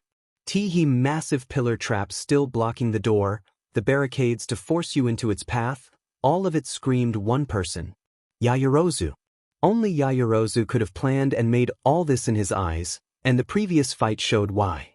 No one else had the foresight or adjustability to make this kind of plan. So where was she? Had she ran? To test his theory, he checked the scene, pretending to go through the rooms further down the hall, but he had doubts Yaoyorozu would be in any of them. If she had, she likely would have participated in the fight. If she was a great planner, she would have directed the others mid-fight, and from what he remembered of her files and Nizu's praises, she seemed to be. So where was she? Why had she been missing the whole fight, not throwing random projectiles at him at least or giving the others equipment? There were lots of equipment around. Revenant was unsure the ratio her quirk converted fat to items, but the barricades must have taken a lot by their sheer size and number. Perhaps she was sitting somewhere, trying to regain energy after using her quirk so much, and where would she hide? Revenant used his experience to outdo Yaoyorozu's analysis, thinking what he would do if he was her instead of just in her space, something he could only do better than she could because of how many fights they had both been in and how often they did it. If he was Yaoyorozu, he would be physically weaker, especially now that he would have made so much. He would be recuperating, but where? 2 places came to mind, and he would check them in order. The further and far. Lamer idea, to be honest, was to hide upstairs out of sight and mind. But there was another, slightly better spot, and much closer too. He turned towards the end of the hall, examining the floor as he moved to not trip any more traps, then turned 180 degrees, lobbing his pipe at the front of the building. It spun end over end before smacking the wall and bouncing off with a harsh clang that synced up well with Yaoyorozu's startled cry from across the room. Glancing back, Revenant could see her hair peeking over the receptionist's desk, a sign of someone used to stealth. He did not call out. He strode back, as if getting the last of the groceries, one last thing to check off before he reunited with the other villains. Already, he was planning how he would do it. The other villains had gone around the building, and the heroes had only been 2 minutes ahead of him. It was unlikely they secured the back of the building. He would either go straight out or go up a floor then out a window. But first, Yaoyorozu sprung up with a shield and staff, guarding her face while moving the polearm at the villain.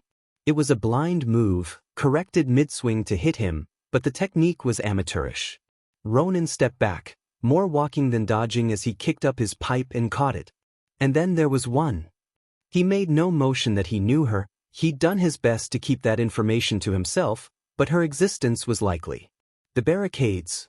It was either the one helping throw the purple ball or someone else. And that would be you. And you didn't watch the UA Sports Festival? Yaoyorozu stayed behind the desk. She was fighting him from an entirely different room. The receptionist's room had a large slit to pass things between, the rest of it serving as a massive shield to guard her. Honestly, she had a huge advantage in defensive fighting, but the shield felt slightly redundant. It seems like everyone else did. One of the larger problems of heroics is that heroes, as public figures, are very researchable, so to say. Ronin stalled, looking over the scene. Rose looked unnaturally gaunt. There were a lot of items here, but he hadn't imagined how draining it had been for her. This was a strange problem. With little muscle and no fat, her body was basically out of natural protection. He was sure he could easily crack her bones if he hit her too hard. How to beat her safely, let alone get in. But in practice, heroes note that this doesn't come up as often as intended. Only the biggest heroes frequently run into this. The top 10, for example, or the finalists in the sports festival. There was, 100 students in that sports festival. Can you remember even half of them? Her eyes flicked to the door to the side. His did too, naturally. If she had any sense, she would have locked the thing, or perhaps put a trap on it. Maybe both. Regardless of if I recognized you, using your quirks so blatantly, anyone could have figured out what it is. As flashy as Bakugo, but thoughtless action rarely leads to success. Ronin paused, having determined his way in. Yaoyorozu's staff was still pointing at him through the slit, so he stepped up and casually grabbed it, giving a small tug as if trying to pull it out.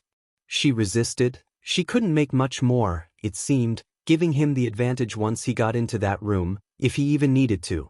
Ronin suddenly went full force, pulling the staff not out of her hands, but pulling so hard he pulled Yaoyorozu in, slamming her face against the glass between them, then shoving it back, knocking her on her feet as her eyes swelled with tears. A natural response from being hit in the nose. Finally, still holding the staff, he pulled it out, checking it over. What a good weapon. He was going to keep this. You're too inexperienced still. Perhaps you can lead a rescue effort, but that's slow-paced. Combat is all about speed. Ronin walked towards the door, giving the staff a spin to check its weight, then slammed it down onto the door handle, breaking it off on his side. Tapping the lock twice, he then stabbed what was left of the handle once, twice, 3 times before it broke off the wooden door, letting him swing the door open. Tripwire on the floor. He took a large step in, then heard a sudden noise behind him. He shifted directions, turning his head and shifting his body to face the other direction while bringing the other point of the staff up to see. Mina was standing up again. Hadn't he put her on one of the sticky ball?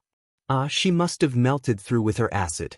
Finishing his mental math for the present circumstances, Ronin took in Mina's appearance. A little shaky, not too dazed anymore, and slowly taking in the scene. She looked over her friends, the front door, then him. If he held his position, Yaoyorozu was trapped. The only way out of this room was through him. Hopefully, Mina would rush him instead of using ranged attacks. Then Mina turned and ran away. Ronin stared blankly, blinking twice, then glanced at Yaoyorozu. He had her, dead to rights, but if he pursued Mina, Yaoyorozu might get up.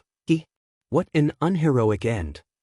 With the precision of a grizzly bear and all the power in his bodysuit, Revenant grabbed Yaoyorozu and overpowered her, easily lifting the taller girl and walking out, dropping her gently on the purple ball and getting her stuck just like the rest of the students. Then he surveyed the scene. All the students were captured except Mina and Mineta. Mineta was laid out and would likely be staying down for a while, especially when his hands got zip-tied to his ankles. But Mina. Heading down the hall, Ronin could see that Mina used all the skills he'd helped to teach to leave as fast as possible, sliding along the ground, leaving a small residue of goop. Touching it with his new staff, it seemed too basic to even be an acid right now, just a lubricant. Walking outside, Ronin could feel the wind on his face. Touching his head, he had headbutted so many things that there were great cracks in it. He didn't realize his old mask and new one were so much out of the norm, but then again, Tokoyami's beak had been a real problem he hadn't expected. His eyes trailed off his fingers to the area around him. There was the villain pack in the distance, saving him the effort of radioing in, and they were already fighting more students. On the other hand, there was a slight trail of goop on the ground, heading not towards the villains, but back around the building. She had run away. It was surprising, but as much as he wanted to track her down for such, frankly, unheroic actions, the other villains needed him, their hero in this case. It seemed Bakugo had no idea where they were yet, Bakugo's biggest weakness being a near-total lack of communication. Without the flashy explosion that Gang Orca had made to alert everyone, the smaller pack of villains easily slipped under the radar unless you were already close by.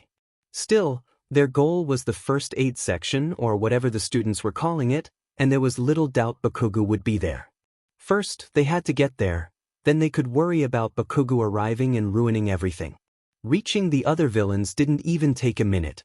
Ronin went full speed, hurtling across the battlefield. He grabbed a student from behind by the back of the head, throwing them face first into the ground and calling for shots on his position, then sweeping another student's legs with his staff as she tried to shoot the villains and calling for more shots at him. There was an audible change in the villains on his arrival. They'd lost 5 more men, and they would have lost more if their leader hadn't returned. From facing a small pack of 10 students to 8, they regained their footing not by their superior numbers, but by having a leader who could give clear, concise answers on how to push through this situation. Their symbol of fear, the unnamed villain.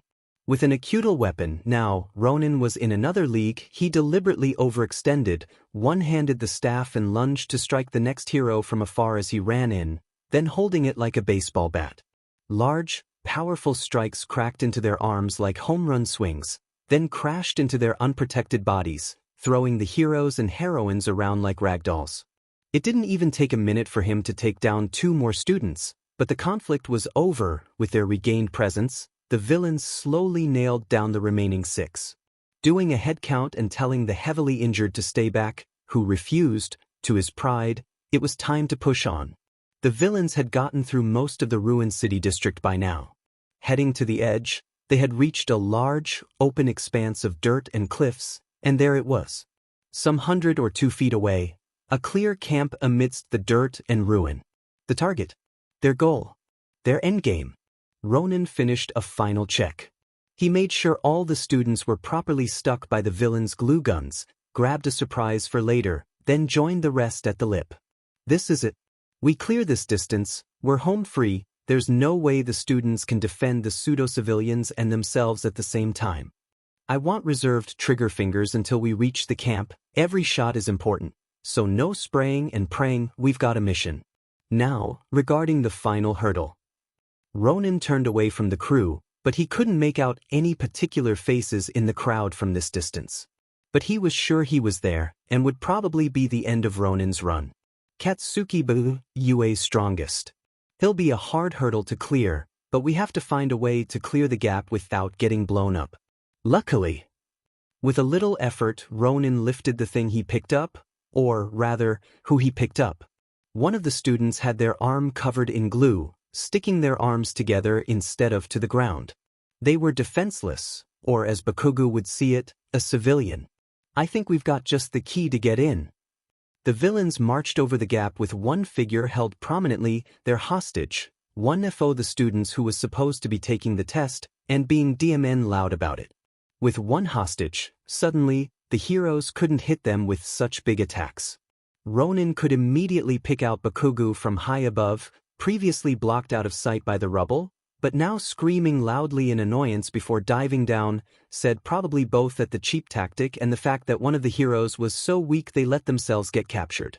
Bakugo would likely try to go for area attacks, trying to take out clumps, so it was important to beat him to the punch. They had to reach the first aid camp or whatever it was called ASAP, but there were always problems. Ronin led the charge as some of the heroes broke off from the camp. A wave of hair trying to swat them back was the most noticeable. It was the final big scuffle to get to the camp, with a wave of heroes pushing against a wave of villains. The numbers were equal, but the skill levels couldn't be more different. On one hand, these villains worked with gang orca, part or full-time. They were great. As long as they had a leader. They were, though, only sidekicks, practically none using their own quirks, instead relying on numbers and their team tactics. Individually, Ronin could have beaten them even faster than he beat most of the students. In contrast, the students had almost no group coordination, all individual skill. The groups weren't different in total amount of skill, but where it was placed, with one exception, of course. Ronin dominated every fight he was in. He figured they had about 20 seconds before Bakugo arrived, most of which was Bakugo being angry before he locked in and crushed them. He had grabbed a glue gun, keeping it on his belt as he ran ahead, but he wasn't just fighting. No, he had stolen Mina's tactic. He was just running. Ronin went straight for the camp, pushing ahead and only pausing to disrupt some of the heroes. There was a student who was a mass of hair that Ronin took it upon himself to disrupt, running vaguely towards before sharply turning and entering a dead sprint at inhuman speed to beat down. He jumped several feet in the air over a swinging limb of hair, pole vaulting with the quarterstaff over top, then landing with his signature headbutt. The student was rattled, especially when Ronin closed the distance, going for bare-handed combat, aiming it all at the face to get him to defend before sweeping the student's legs while he couldn't see. All it took then was a few glue shots to keep him gunked to the floor, then to continue running now with his glue gun drawn. Ironically, they were running out of students.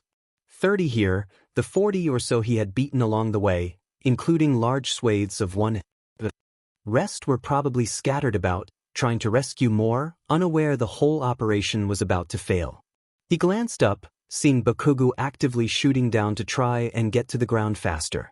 Bakugo would have to slow himself down, otherwise he'd splat.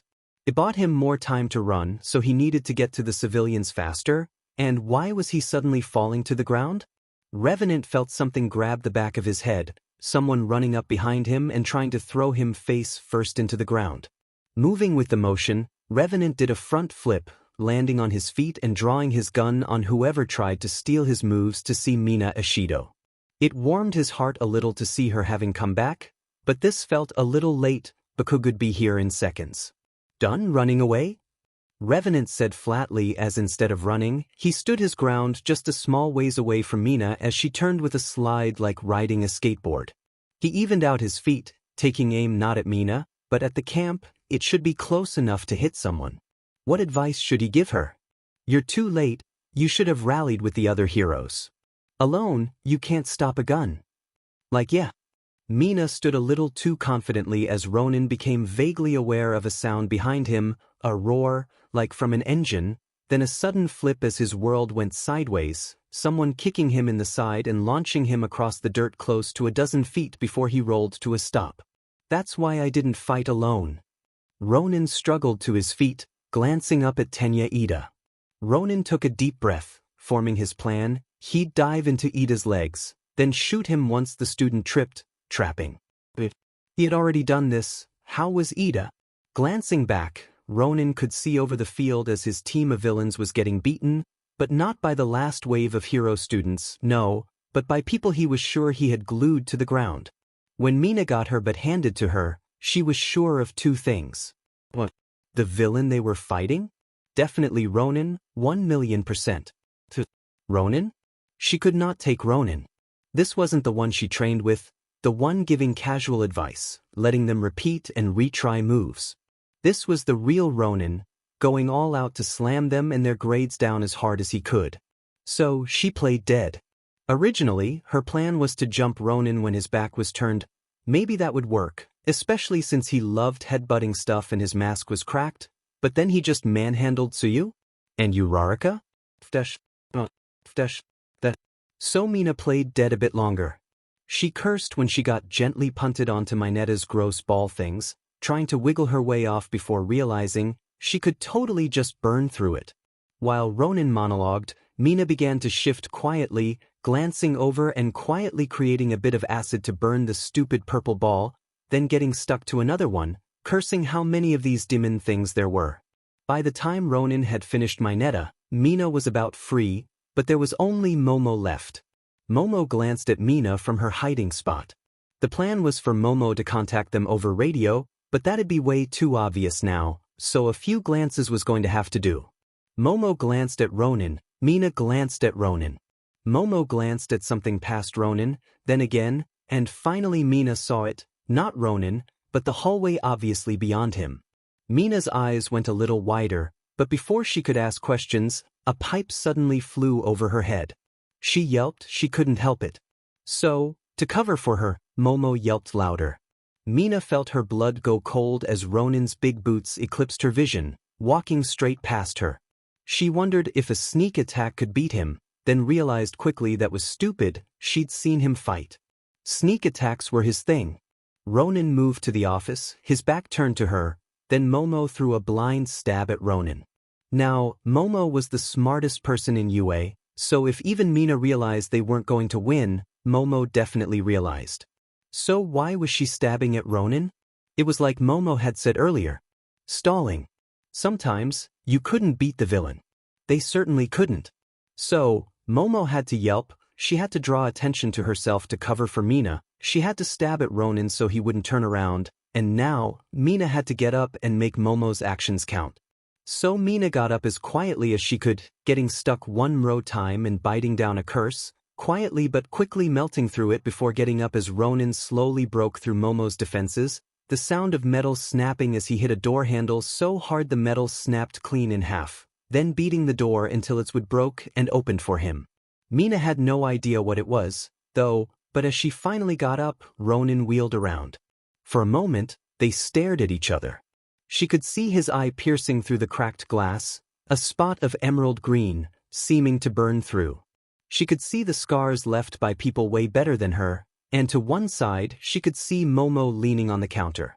Tired. Blood dripping down her nose, definitely broken. Looking at her and mouthing one word. A final grimace at Ronin, then with all the training she'd done with the man himself, she bolted. A slight push off the ground, starting with a normal run, then creating acid from her feet to slide on as she bolted down the hallway, leaving her friends to die as she tried her hardest to get away. She tore through the hall, shoulder-checked the door, then barreled through to keep running, only turning when she realized she almost ran straight into the next pack of villains. She couldn't go there. That was the first place Ronin would go when he was done. She could see the villains fighting, using weird guns to glue down the students and hold them in place. Maybe she could get around them? They had to fight their way through the heroes, but she didn't. She could run to the first aid station. Or do something a little weirder. Mina glanced one last time as she slid around the building, specifically at the villains and their guns. They were shooting some kind of gunk that stuck to people, like Mineta's hairballs.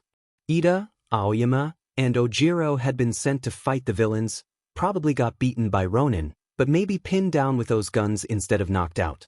And if she could melt through Mineta's hairballs. Mina picked up the pace now, going full speed and sliding over the difficult terrain as she formed her own plan. She'd ungunk them, come back, rescue the guys in the building from Mineta's hairballs, and then they would steamroll Ronin together, using all that advice he'd so smugly given them. Maybe she couldn't rescue civilians, and she definitely couldn't beat Ronin, but she could rescue heroes. And then they could beat Ronin. Mina had not run away. She realized that if she could break out of her bonds, she could break everyone out. She must have then gone back and gotten up all the combat heroes he had knocked out, instead of trying to make her last stand with a bunch of rescue heroes. Giving up the immediate fight, seeing how she could affect the fight in the long term. Ronin said to himself, a little awestruck at the planning. This was definitely better than his 60%. he laxed his guard as Ida, Mina, and Bakugo all circled in from different directions to pincher him and kick his butt. He even smiled as Ida's legs let out a burst of flames. Mina shot a glob of acid around him to keep him from dodging, and the sky seemed to light up as Bakugo prepared a focused AP shot straight at him. The not bad heroes dash. Bam dash. Bang dash. Dash. There was cheering. The students cheered as the alarm blared, signaling the end of the test. Kaminari and Kirishima, having finally rescued the last two people, shared a laugh, feeling like they were missing out on something, but in the end, they did their part. Momo and her group actually hugged, albeit they were more than a little bruised. They would be the students needing the most medical attention out of the entire test. Other students from other schools were excited, having passed the final big hurdle to being a hero. From here, it was pretty much a straight line to heroism. And then there were three. Tenya Ida, who didn't take part much except the final blow, smiled, taking off his helmet and adjusting his glasses as he looked over the scene before settling on one of his heroes. The students cheering, the pseudo-civilians congratulating them, and the pseudo-villains slowing down after pushing themselves so hard. It was a wonderful scene. And then there was the man, Katsuki Bakugo, who took a major part in everything except the ending. Ironically, grinned. He surveyed the scene, his work, and it was a DMN fine work. The weaklings who'd risen up, the villains he'd beaten down, and the civilians he saved. This was it. This was the kind of hero he wanted to be. And turning there he was. Mina Ishido, who played a minor part in everything except the ending. Ironically, fell to her knees from exhaustion. This was terrifying, stressful as hell, but man, did it feel good in the end. She looked around to see her friends, smiling and cheering her, the people she rescued herself, those she brought along to stall those final seconds until Bakugo could arrive, and then they didn't even need him. They beat that guy all on their own. For what it's worth, Izuku Midoriya, Ken, Ronin, or the Revenant, who cared what his FNG name was, he felt like garbage. Revenant was on his back, having just been rocked by three heroes at once. He should have brought his equipment. This stuff was good, but his was better. He was stuck in the ground. His legs felt a little wobbly, despite his best efforts to mitigate the triple threat. At least it was no female Nomu, that was for sure. Looking around, he couldn't see much from his vantage point. Couldn't see the team he led to almost victory nor hear them cheering for their anonymous leader, who nearly flipped the entire script with just a little grit, a lot of guts, and a ton of effort. He couldn't see the heroes he'd put so thoroughly on the back foot, pushing them to their limits. Momo having to take a beating to secure the win, Sato and Zero having to sprint as fast as they could to catch up and hold back the villains, and the countless others who had to face his horde, to pull out new tricks, to push their weaknesses and strengths to new heights to hold on. All Izuku could see was the three heroes over him, barely aware of them. Tenya Ida, the guy who he had helped fight Stain, who he'd saved from Stain. Izuku barely even remembered that. There was Katsuki Bakugo, the guy Izuku could never forget. Part of Ronin, of his definition of strength, but he was completely unaware of the reflection in their relationship. Lastly was Mina Ishido.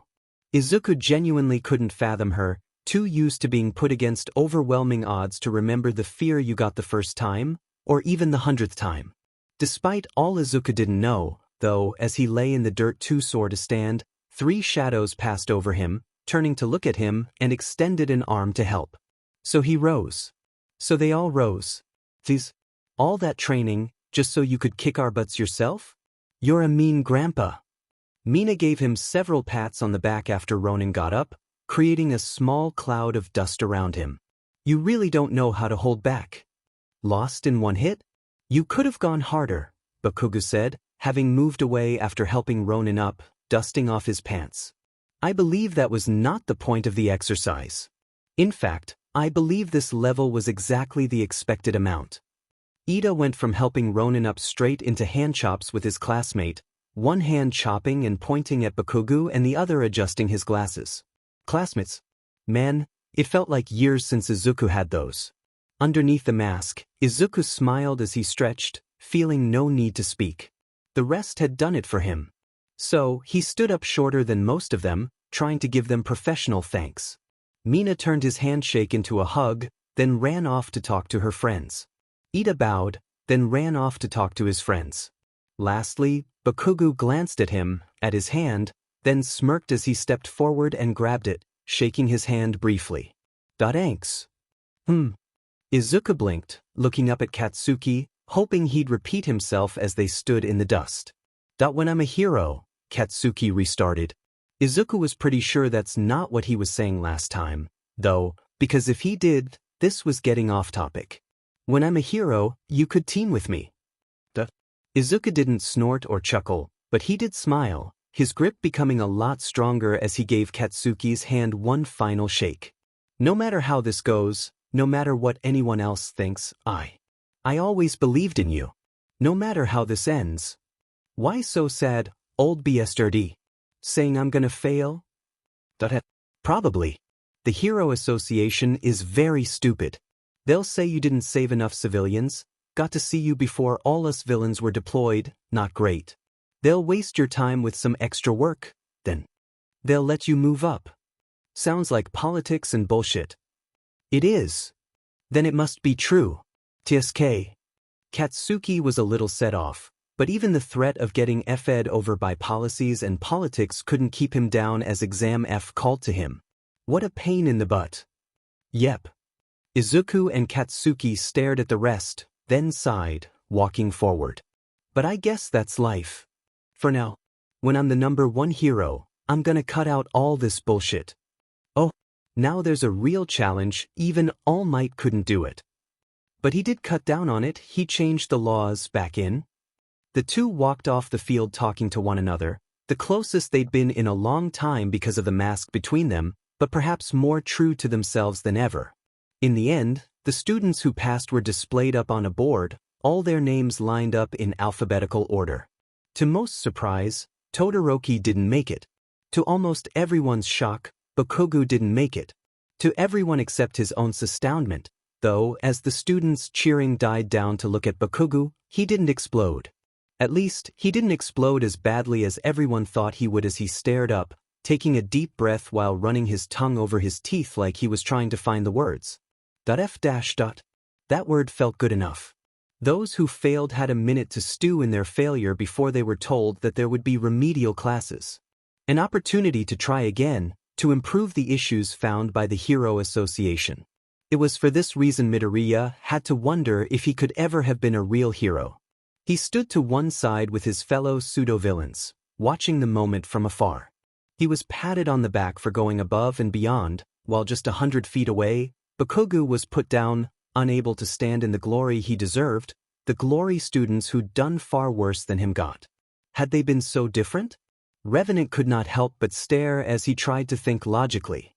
Katsuki Bakugo had failed for a genuine reason compared to his success. He was unable to act outside his role.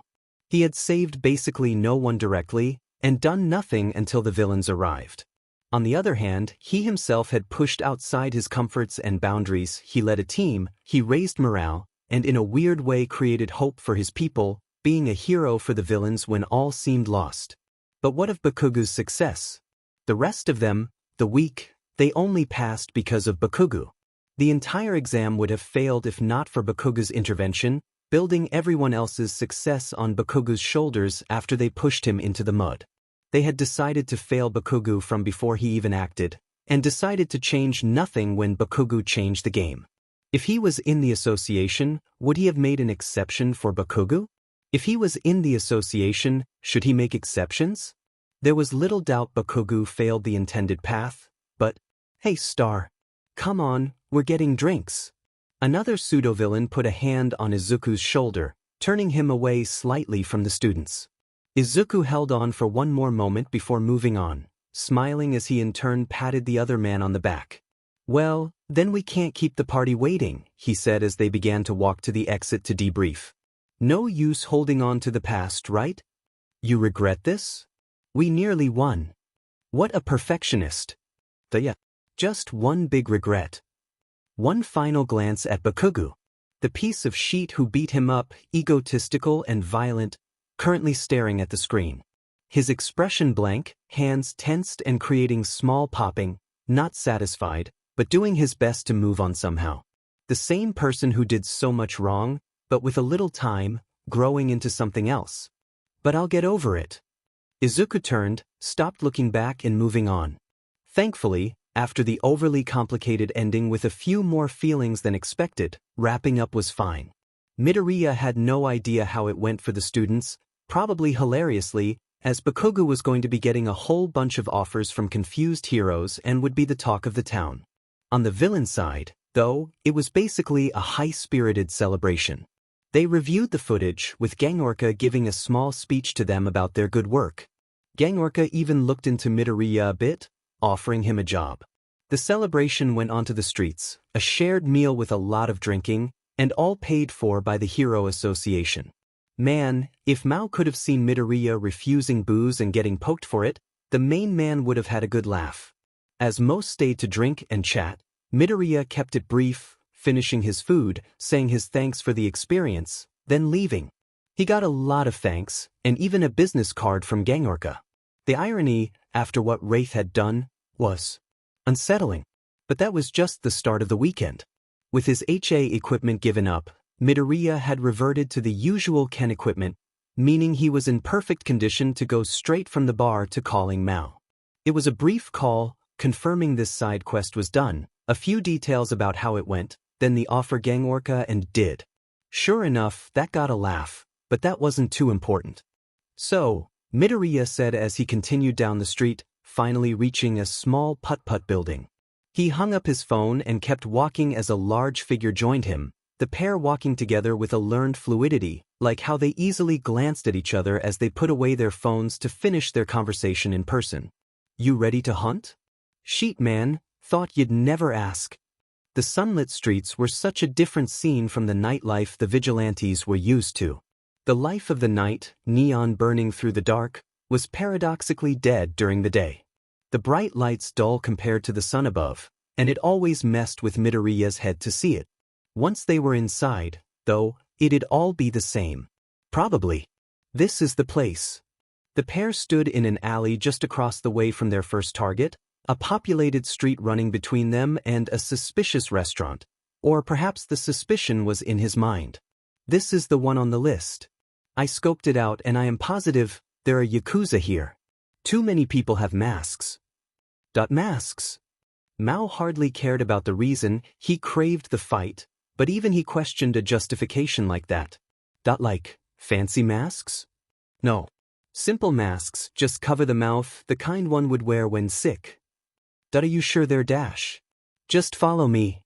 Midoriya shook his head, then slicked back his hair before putting on his own mask, topping it off by locking the helmet. Man, gonna go beat up some sick guys, what a treat. Ya Reala know how to make a comeback, man. Midoriya sighed, giving himself one final pat down before beginning to walk out of the alley. Sure, and you really know how to waste time. Hurry up, you'll see it for yourself in just a second. It started with the restaurant, scoped out beforehand. It wasn't too populated nor in the boonies, although, at time of entry, it was very dead. A purposeful decision after how badly the last raid went. The two men headed in the front door, not hiding, fully suited, rocking the full kit, open carrying their weapons. Midoriya was just that confident. Midoriya held the door open for Mao, the big guy stepped in, and the small one not a moment later. They stood shoulder to shoulder as they entered and stared down the few people in the restaurant. The masked staff stared back for about a whole 3 seconds before the cook stepped out and threw a knife at them, smacking the main man squarely in the face before bouncing off. The duo looked at each other, Ruin chuckling and Ronin smirking as they got focused.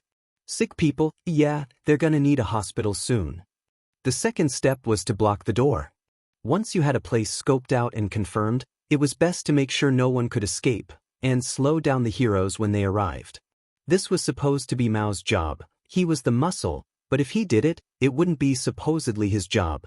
As the restaurant staff revealed itself, Mao moved to meet them. Ronin had to stay back, shooting the door handle off so it couldn't be opened from this side, then throwing a table in front of it for extra reassurance. He looked over his work, nodding to himself, then turned around as someone smashed a chair over his head. Third step was to block the other doors. Tightening the net required no escape. You had to know the other exits before you even went in, or at least, all the exits you could know of. After the last surprise attack, Ronin was a little more set up.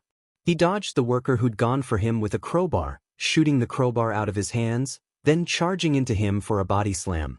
He might have been smaller, but the bodysuit made for one hell of an equalizer.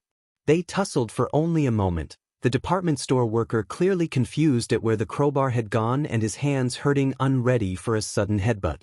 With the immediate problem done and Ruin doing his job a little better than the first restaurant, drawing aggro, Ronin moved in quickly, circumventing the few civilians and slipping past them to run towards the counter. He switched from Rayal to air bullets for safe shooting, lining it up and taking potshots as he ran forward, then vaulted over the counter. He took a small display of candy with him, spilling onto the floor as he shoulder-checked a man to shove past him to get into the employee-only area. People were in a rush back here, grabbing tons of things. First up was the shredder they were trying to shove things into. Ronin first shot the people in the back, knocking them around like pins while he reached into his coat. He activated the jacket's inlaid quirk, air knife, to make a small knife just to cut the cable, slightly electrocuting himself like a dumbass. Something to learn for next time, just use the gun. Batting aside people, Ronin finished this step by reaching the door right as someone else did. He couldn't tell if they were civilian or punk, so he started by giving them a helping hand. They were rushing to the door, so he grabbed their head from behind and slammed it into the door, then tossed them aside to break the door handle off and drop a shelf in front of them. Now, the cage was complete, no real exits, and nowhere to run. The fourth step was Mao's favorite, cleaning up. Ronin and Mao pushed towards each other, wrecking shop. By the fourth building they raided, they'd started getting some unconscious cooperation, not much, but better than nothing. To avoid running into each other or getting in the other's way, the two started at opposite ends. Mao would start at the front door while Ronin pushed into the back line, then turned around, both moving towards the middle to sweep any problems up into a compact package. With alcohol and glass covering the floor, Ronin slowly walked from the bar's backside to the service side, barely batting an eye as Mao slammed two security guards through tables, then began breaking tables over them. His extent of helping Mao was seeing the third security guard coming in from across the room and shooting his legs out with an air bullet, stopping the attack without getting in the way of Ruin's carnage. He followed up by taking a second to actually look around the room, trying to get a read on what was happening, right as a full bottle smashed into his head. The bar was in ruins, the patrons were scared or thrown aside to keep them out of the way, and the server who just hit him over the head to no effect was looking like she was going to PSS herself as he slowly looked at her, unimpressed, then drew his pistol and shot her feet out, letting her crash in the booze and broken bottles before shooting her 3 more times in the back for attacking him. And so ineffectually, to boot. Did she miss his helmet? One last glance over the place, making sure it was thoroughly trashed. They didn't have to search the mess. The heroes and police would do that for them, investigating the scene to figure out what happened and stumbling across the crime in the space. Speaking of heroes, freeze, oh my god. Seriously? These guys again. Ronin and Ruin stopped going through the guns they collected, glancing across the club to see the police had arrived, and they even recognized one of the officers. They'd seen him 3 times today so far. What were the odds? Sheet, man. Ruin and Ronin shared a smile before standing up, facing down the officers, weapons partially drawn. They stared the men down, seeing not a single hero yet, smiling wider at the little in-joke, then bolted for the exit. Hey, stop them dash. The police were comedically ineffective at their jobs. Sure, they could take down criminals who'd already been beaten, but anyone could do that. Against anything with some life? Ruin barely ran, literally batting them out of the way. What was some more aggravated assault against officers on his rap sheet?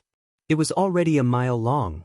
Ronin was the much faster one, easily moving through the officers and slipping through any attempt to get him. He reached the exit first, seeing there were already officers there to try and stop him, but they didn't have much of a counter when he simply sprinted straight into one, then tossed him aside. Less assault, more a football tackle, but it'd probably get on his rap sheet anyway. Out of my way. Ronin pushed through the doorway, then kicked up and off the door frame to flip over an officer, landing behind them and throwing them out of the way before Ruin crashed through the space, nearly running the officer over. As Ruin charged, Ronin grabbed the big guy's back, giving a sarcastic salute before being dragged away. Ruin's long legs and fast strides made short work of the police attempting to chase them, leaving them in the dust well before they took their usual exit out. Ruin, you ready? Should be. On your left, that wall. As the siren started up and a police cruiser rounded the corner, Ronin drew a weapon against Yamato. Ruin turned towards the wall Ronin pointed at, gaining momentum while Ronin lined up his shot, then quickly jumped in front of Ruin to make a single massive swing downward. A large column of smoke emerged, and Ronin barely had time to turn it into a portal before he was body-checked by Ruin through the portal and through the solid wall. Ruin picked Ronin up again to keep running before Ronin got his feet under him and kept running beside Ruin, moving inside an occupied office with people actively inside it. Workers, carts, and pillars became obstacles that Ruin tried to charge through while Ronin gracefully moved around with his parkour until they ran all the way to the other side of the office, making another portal out and hitting the streets once again. As long as Ruin didn't get too hyped, it was flawless. The problem was Ruin was very excitable, as the very next portal, Ruin face-planted into the wall. They didn't pause, splitting up to see each other tomorrow, even as Ronin rolled his eyes at how annoying this was to deal with. Without Ruin, though, Ronin's run through another office building went even better. He didn't bother to keep going in a straight line, now starting to move up floors. Starting on the ground, Ronin would find a fire escape plan to find the stairwells, then run at them. Yamato let him pass straight through doors, then he'd just climb the stairwell as high as he could get. His path of ascension was a little different from normal. Instead of just going up, Ronin would climb the railing, then jump to the next stairwell, grabbing it quickly before kicking off and jumping back.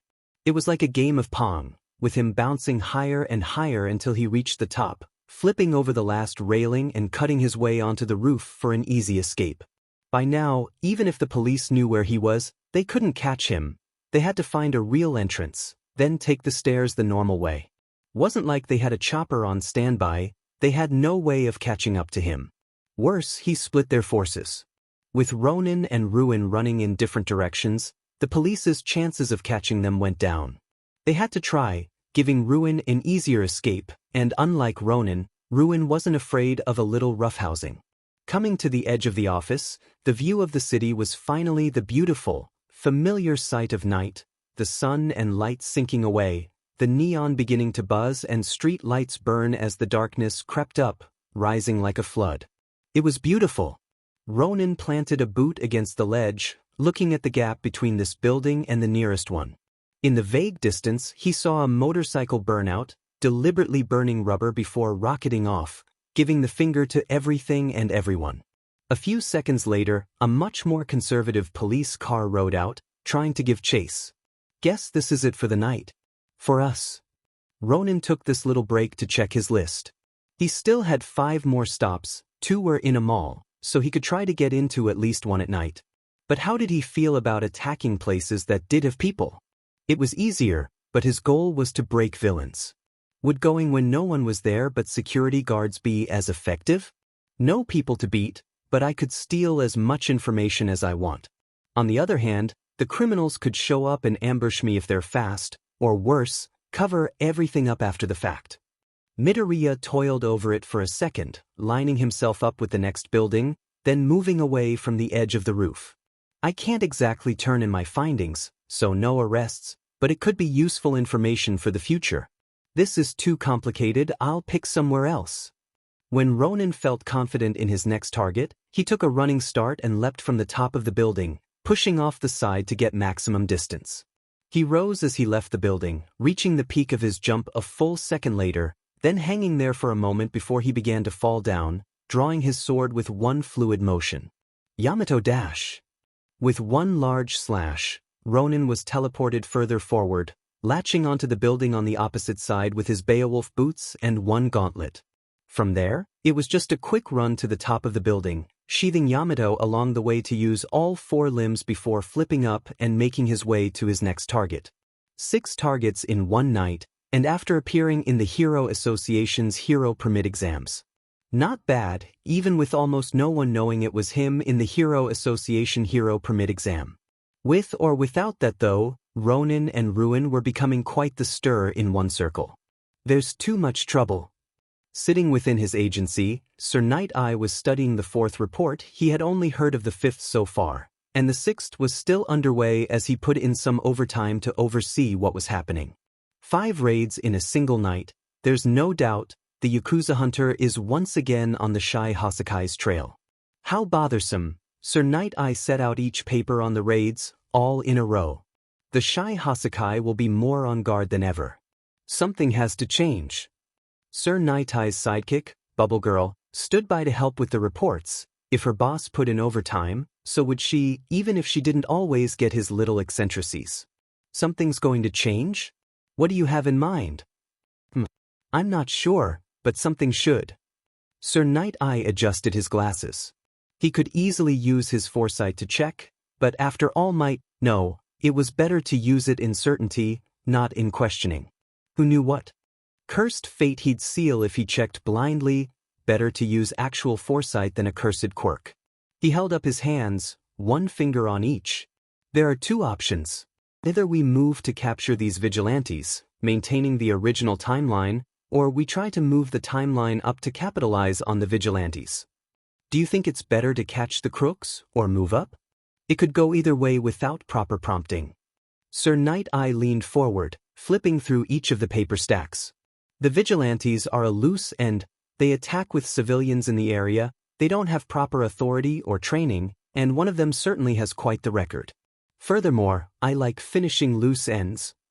So they could mess up and make things worse. But have they yet? Endangering civilians, defying the law, but otherwise. This brings us to the second option. The reason Sir Night Eye opened the papers wasn't to investigate the Yakuza hunter and his partner's problems, but their findings. They've given us an in. Attacking places we didn't have probable cause to investigate. They're using us to catch the villains, with us as unwitting accomplices by following the rules. It's no genius play, but it's intelligent nonetheless. To remove them would remove a helpful piece of the bottom work, a snake among the enemy. However, anyone would be more alert with a snake biting their limbs. And the other problem? The Hero Association isn't going to like pushing up the timeline, chimed in Bubble Girl. Exactly. Sir Night Eye stared at the reports, weighing up the opportunities. A top 10 hero, numerous top 100, and All Might's successor are coming in on this. With the mess that was All Might's retirement, his successor must emerge boldly, confidently, and bringing confidence. His first big reveal cannot be rushed to put fear back into villains. But both sides also has their problems. Yakuza Hunter took on multiple top 10 heroes. Yeesh. Bubble Girl flinched when she checked who was sent, Maruko and Crust, some of the more formidable in the top, and with All Might out of the picture. Are we going to try taking him on? Mirio could definitely beat them both dash. We can't. This was where the politics got in, annoying enough. Sir Night Eye sighed, leaning back and rubbing his face. Mirio could beat Yakuza Hunter, almost certainly Ronin too, but it's too small. Lemillion's first large mission must be the Shy Hasakai, not vigilantes. The Hero Association was very clear. But Bubble Girl only had to think for a second to make sure, but was fairly confident in her response. Then who on earth could actually fight them? You said there were 2 options, but it's not an option if we can't do it. Who's gonna beat these guys? Endeavor? He's only the number 1 hero until Lemillion formally debuts. Just quite the problem. This operation is stuck between a rock and a hard place. We have to move the date, but we can't, or we have to deal with the problem, but we can't, Sir Night Eye summarized, his fingers tapping on the table as he ran it over. But there is someone who wants to take a second try at it. A second try? Bubble Girl paused, then sighed, seeming to sag. Please no, she was one of the top 10 Yakuza Hunter beat. She fought him 2-on-1 and lost.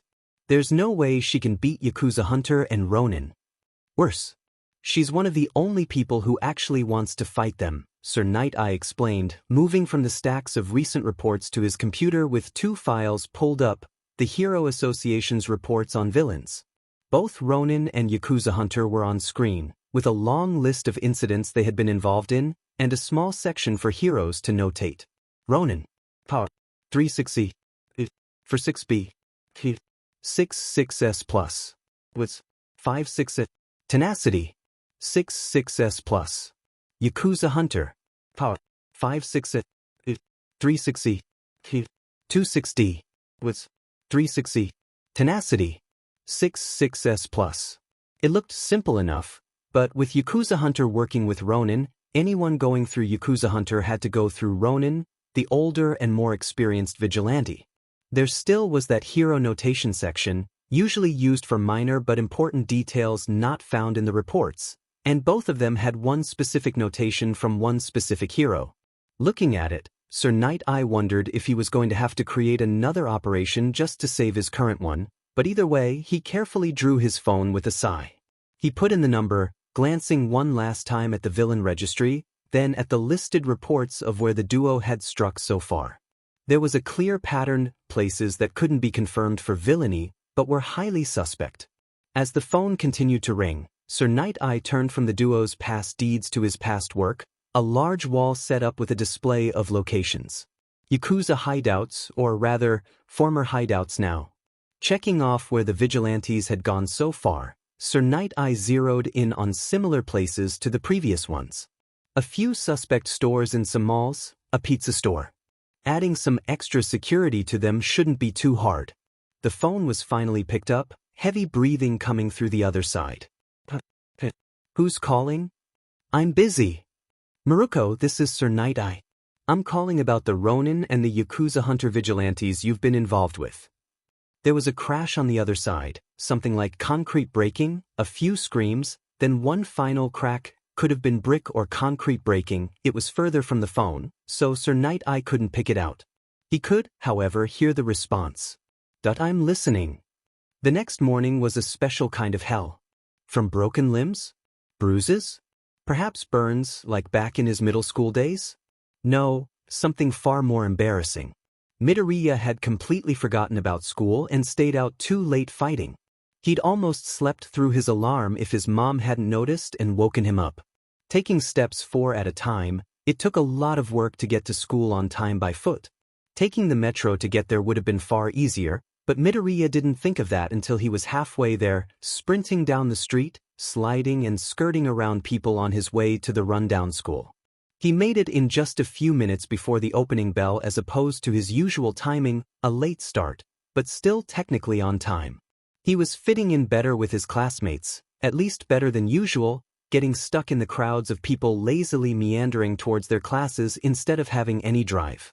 Took a lot of elbow work and working his elbows a lot to push, shove, and squirm his way through. The sea of delinquents to his class, each motion accompanied by the kowtowing and apologizing he'd learned to do for years. He even got knocked around a bit, an elbow to the shoulder, a kick to the butt. He was more confused than hurt, but in the end, all that mattered was making it to class. It was well before the bell, the teacher wasn't even there yet. Still, Midoriya's instincts told him that he better be on time, a remnant from years of being a good, decent student. In the class was the usual trappings, broken desks, graffiti on the back wall, and a few punks littered about the place. Was that right? He was more punk than most of them. The complications were pushed aside as someone or something near the back, a hunched figure, blocked from view by a few big coats and a bigger mess of hair. Midoriya's smile gained some heart as he walked past his desk, coming to the back everyone else avoided, standing near the desk and gently tapping it. It took a few, but slowly, the mess stirred. If one looked close enough, they could see an eye open underneath the matted mess, blinking slightly, then focusing up. It widened as it took in Midoriya, crinkling at the sides as the mouth moved upwards, unseen through the hair, but its effects still visible as Eiko slowly shifted up, waking up from her morning nap. "Hey Eiko," he said, leaning back to give her a little space. "Back to the back corner?" "Midoriya?"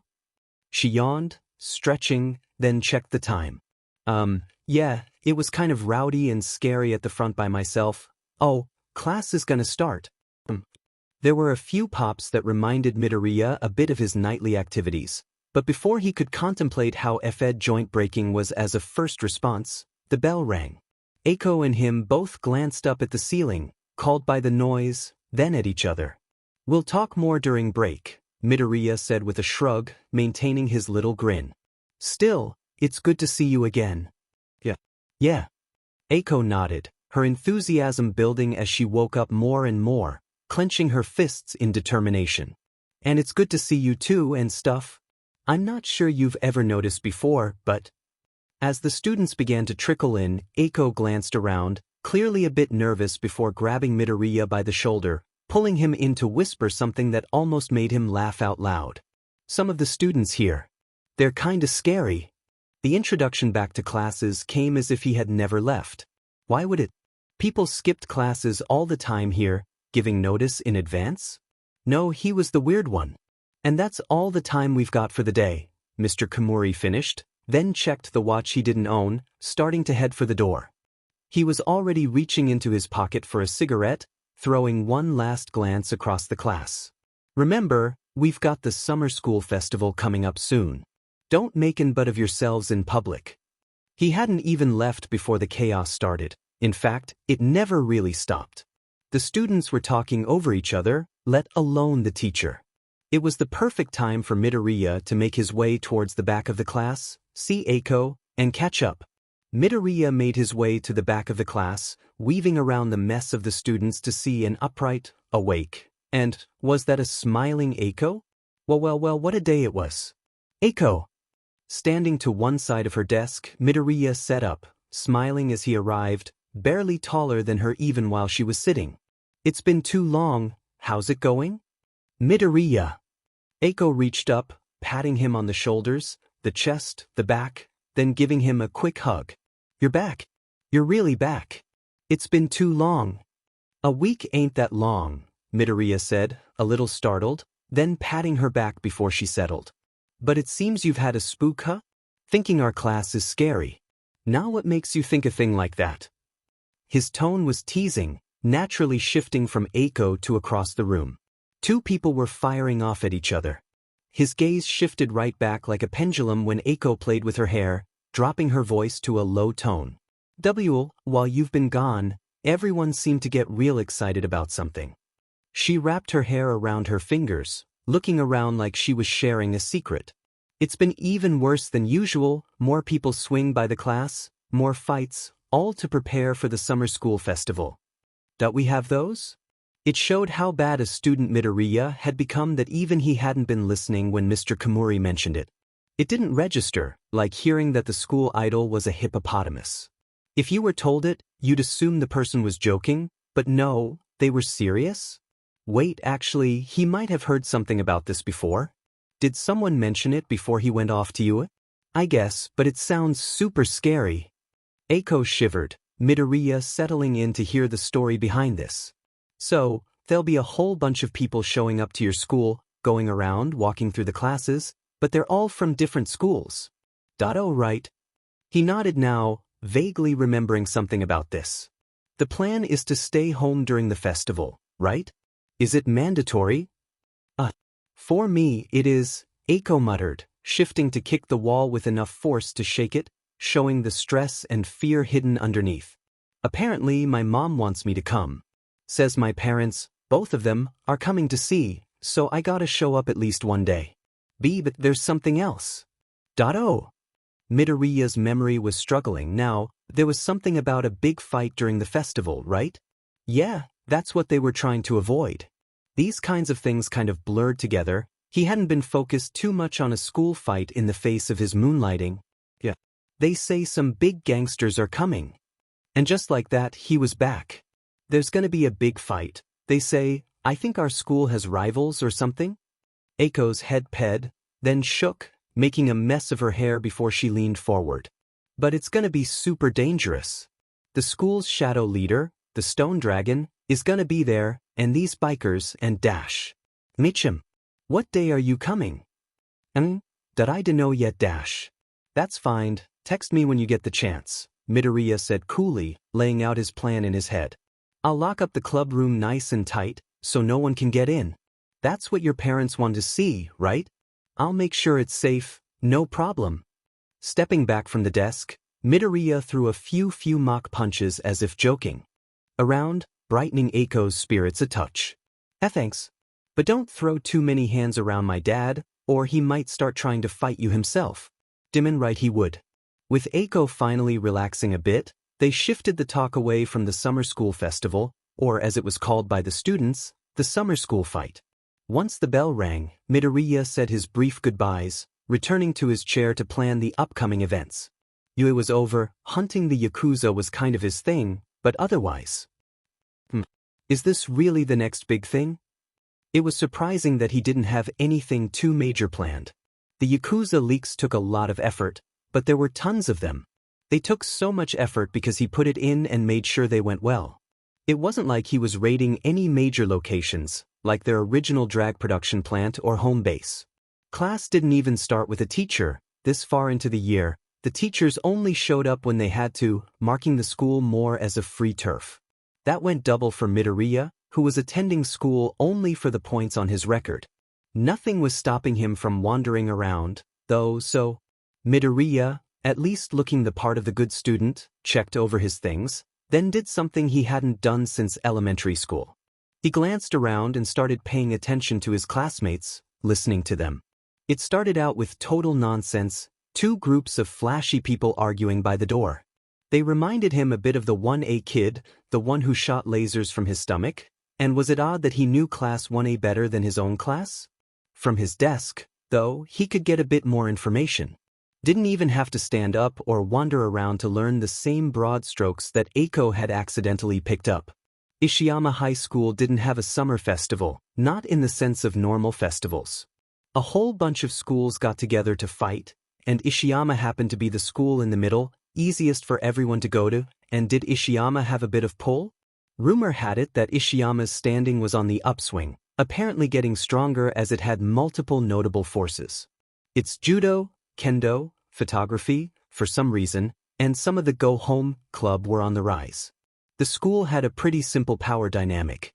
First years on bottom, third years on top. Then, outside of that, there were the groups who had members from every year, the clubs. At the top of that was the student council, who seemed to have been elected the same way Midoriya had been elected to be the class representative fighting. How long ago had his fight been? He wondered if anyone even remembered it, snickering to himself as he lurked around the halls. Seeing people talk so freely, Midoriya had moved from his first-year class to the third-year halls, lingering around and staying out of sight. Listening to kids talk about local rumors, hyping up some big fight. It was a touch excessive. But he was a kid too, right? Midoriya felt a little embarrassed, almost bumping into a senior, but disappearing just as they started to yell at him. He had better things to do than listen to someone else's prattle. It was time for lunch, and he was hungry for some relaxation with his best pal. There was more stuff to catch up on in the crafting club. A welcome surprise was finding out that the things Midoriya had done before he left for UA continued without him. He'd helped the kendo club in trade for some training, using his club to make kendo sticks or shurnai for them. Turns out, they brought them back when damaged, and Aiko actually fixed a few, replacing the string and leather or just adjusting what was left. Then, there was the more obvious, the room renovations. The crafting club room, no, the entire side building they were in. It was old and in flagrant disrepair. The windows in the hallway were mostly broken, their lights worked only because Midoriya stole working ones from other rooms, and the tile floor in the whole building was falling to pieces, to name a few of the many problems. But it had kept working on.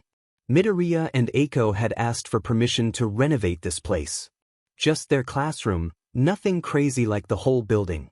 It was probably because of their low start that they got it through some talking with their homeroom teacher.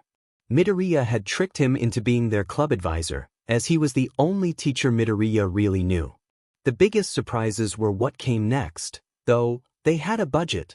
So we just hold on to the receipts and pass them on to Mr. Kamuri. Aiko smiled as she concluded the little explanation, showing the supplies she'd already gotten. She hadn't bought anything yet, that was sort of Midoriya's thing. But she'd still done work. Dang, that's nice, Aiko, and you did all this?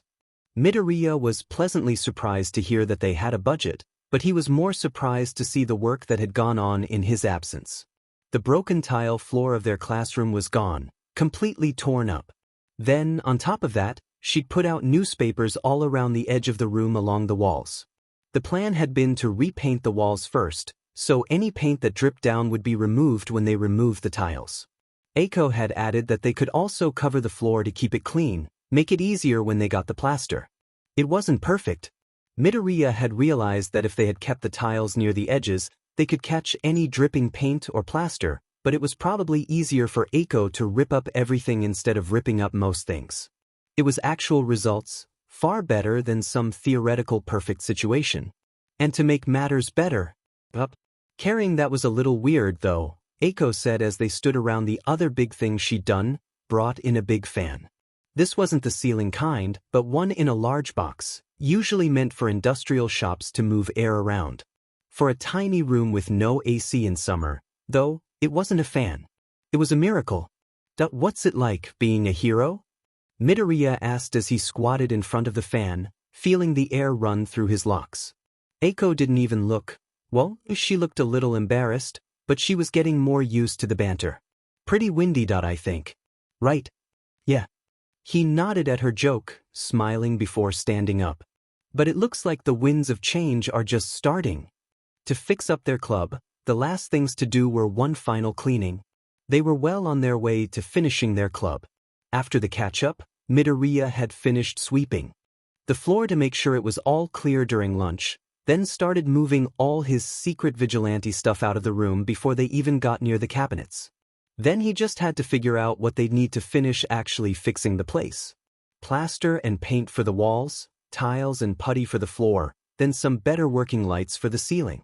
There should be something better than the garbage Midoriya had looted from other rooms, at least. But some things take a little extra work, Midoriya explained as Eiko held their measuring tape. Midoriya held the other end, walking from her to take measurements of the room. We can't just buy tiles, we need to see how big the room is, how big the tiles are, then figure out how many tiles we'll need. We should buy a few extra, just in case. Making sure the puzzle pieces fit. Right. Midoriya paused, then put into his phone the next set of measurements, moving Eiko so they could finish their measurements. Then we'll try to purchase everything at once, only have one receipt to turn in. Tiles should be dirt cheap. One thing of plaster and paint should cover the room dash. Oh, my dad's got some paint stuff we can use. Like the Raleigh thing and the weird paint tray dash, Eiko backed up her words with motions, bringing a smile to Midoriya's face as he watched her go, mentally comparing her to when they first met. And I learned about painting from him. We painted our fence together. It used to be black cause Dad wanted to mess with the neighbors, but then the HOA got mad at him. Your dad sounds like a pretty wild guy, Midoriya chuckled, finishing his notes. He hadn't even thought about paint equipment like that. He'd seriously been about to buy paintbrushes, like he was making a painting. Yeah, and you don't even know the half of it. Eiko agreed, making Midoriya almost laugh out loud. She didn't notice, thankfully. But he's fun. He seemed to really like you from the barbecue, although he kept calling you Centipider? Is that someone famous? Pretty sure they're a top 100 hero. Centipede for a head. Why? She shuddered, then brushed off her arms instinctively. You don't look like that at all. Anyways, we're gonna buy this stuff tomorrow, right? Yep, straight from after school. Then we can start trying to put it all together, and hopefully we'll start to see some progress by Friday. This summer feels a lot more exciting than usual, Midoriya. It's really heating up. That sure is. Midoriya smiled, glancing up at her as he adjusted his bag, the pair leaving the school grounds as cicadas chirped, the heated air seeming to buzz, and Eiko unaware exactly how right she was. You trying out more jokes? Why? My dad said it would help me socialize, said he does it all the time with his friends, loosen up and stuff. Eiko straightened out, excited, giving one sharp nod as she moved towards their things and gently passing Midoriya his bag. They headed out together, pausing only as Midoriya locked up, walking to the gates together at least. Is it working? Do you feel looser? Eiko glanced down, then at her arms, raising them up as she looked at him and wiggled them for a moment before doing that thing he had almost forgotten all about with all his hero training and bullshit. Heh! Something about that made Midoriya smile a bit more, too happy to see someone else happy. Well, come on Wiggles, we don't got all day. Eiko smiled a bit more, glancing down at her arms and giving them one last shake before following him, asking if they could hang out more after the club stuff. Course, as long as we're not standing in the sun, seriously, it's like it gets hotter every day. This summer feels a lot more exciting than usual, Midoriya, it's really heating up. Midoriya glanced over, an eyebrow raised, but he was smiling. That it sure is, Eiko, it sure is. Holy sheet dash, Ronin shouted as he suddenly had to switch direction, performing a sudden cartwheel into a rough roll to avoid a kick that cracked the cement. Holy sheet indeed, senti all ya playmates this fun? In the distance, Ruin was currently pulling himself out of a wall, actually struggling a bit as he had to work to free a limb, then begin slowly prying himself out. Holy sheet? No, tough sheet, assholes, now stay still. Her voice was rougher than Ronin remembered, probably because she was said. Worse, somehow, her moves had sharpened. After all this time of being the joke in his mind of the top 10 heroes, she'd somehow gotten her act together and turned it around. The streets were dim, especially after they knocked over the nearest street lamp. The buildings were desolate, especially with the damage they'd accidentally been doing to them. And to top it all off, the opponent was one person he really didn't want to fight right now. Ronin rolled to his feet, sizing up that he didn't have the time or reaction speed right now to build distance, not yet. Instead, he planted himself, firmly locking eyes with his opponent. Standing at just 5 feet 2 inches, her demeanor had intensified.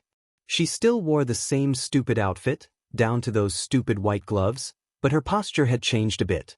She was still impatient, but she was still in control. She was angry, but this time, she was focused. She was Maruko, and as she glared down at Ronin and especially Ruin, she meant business.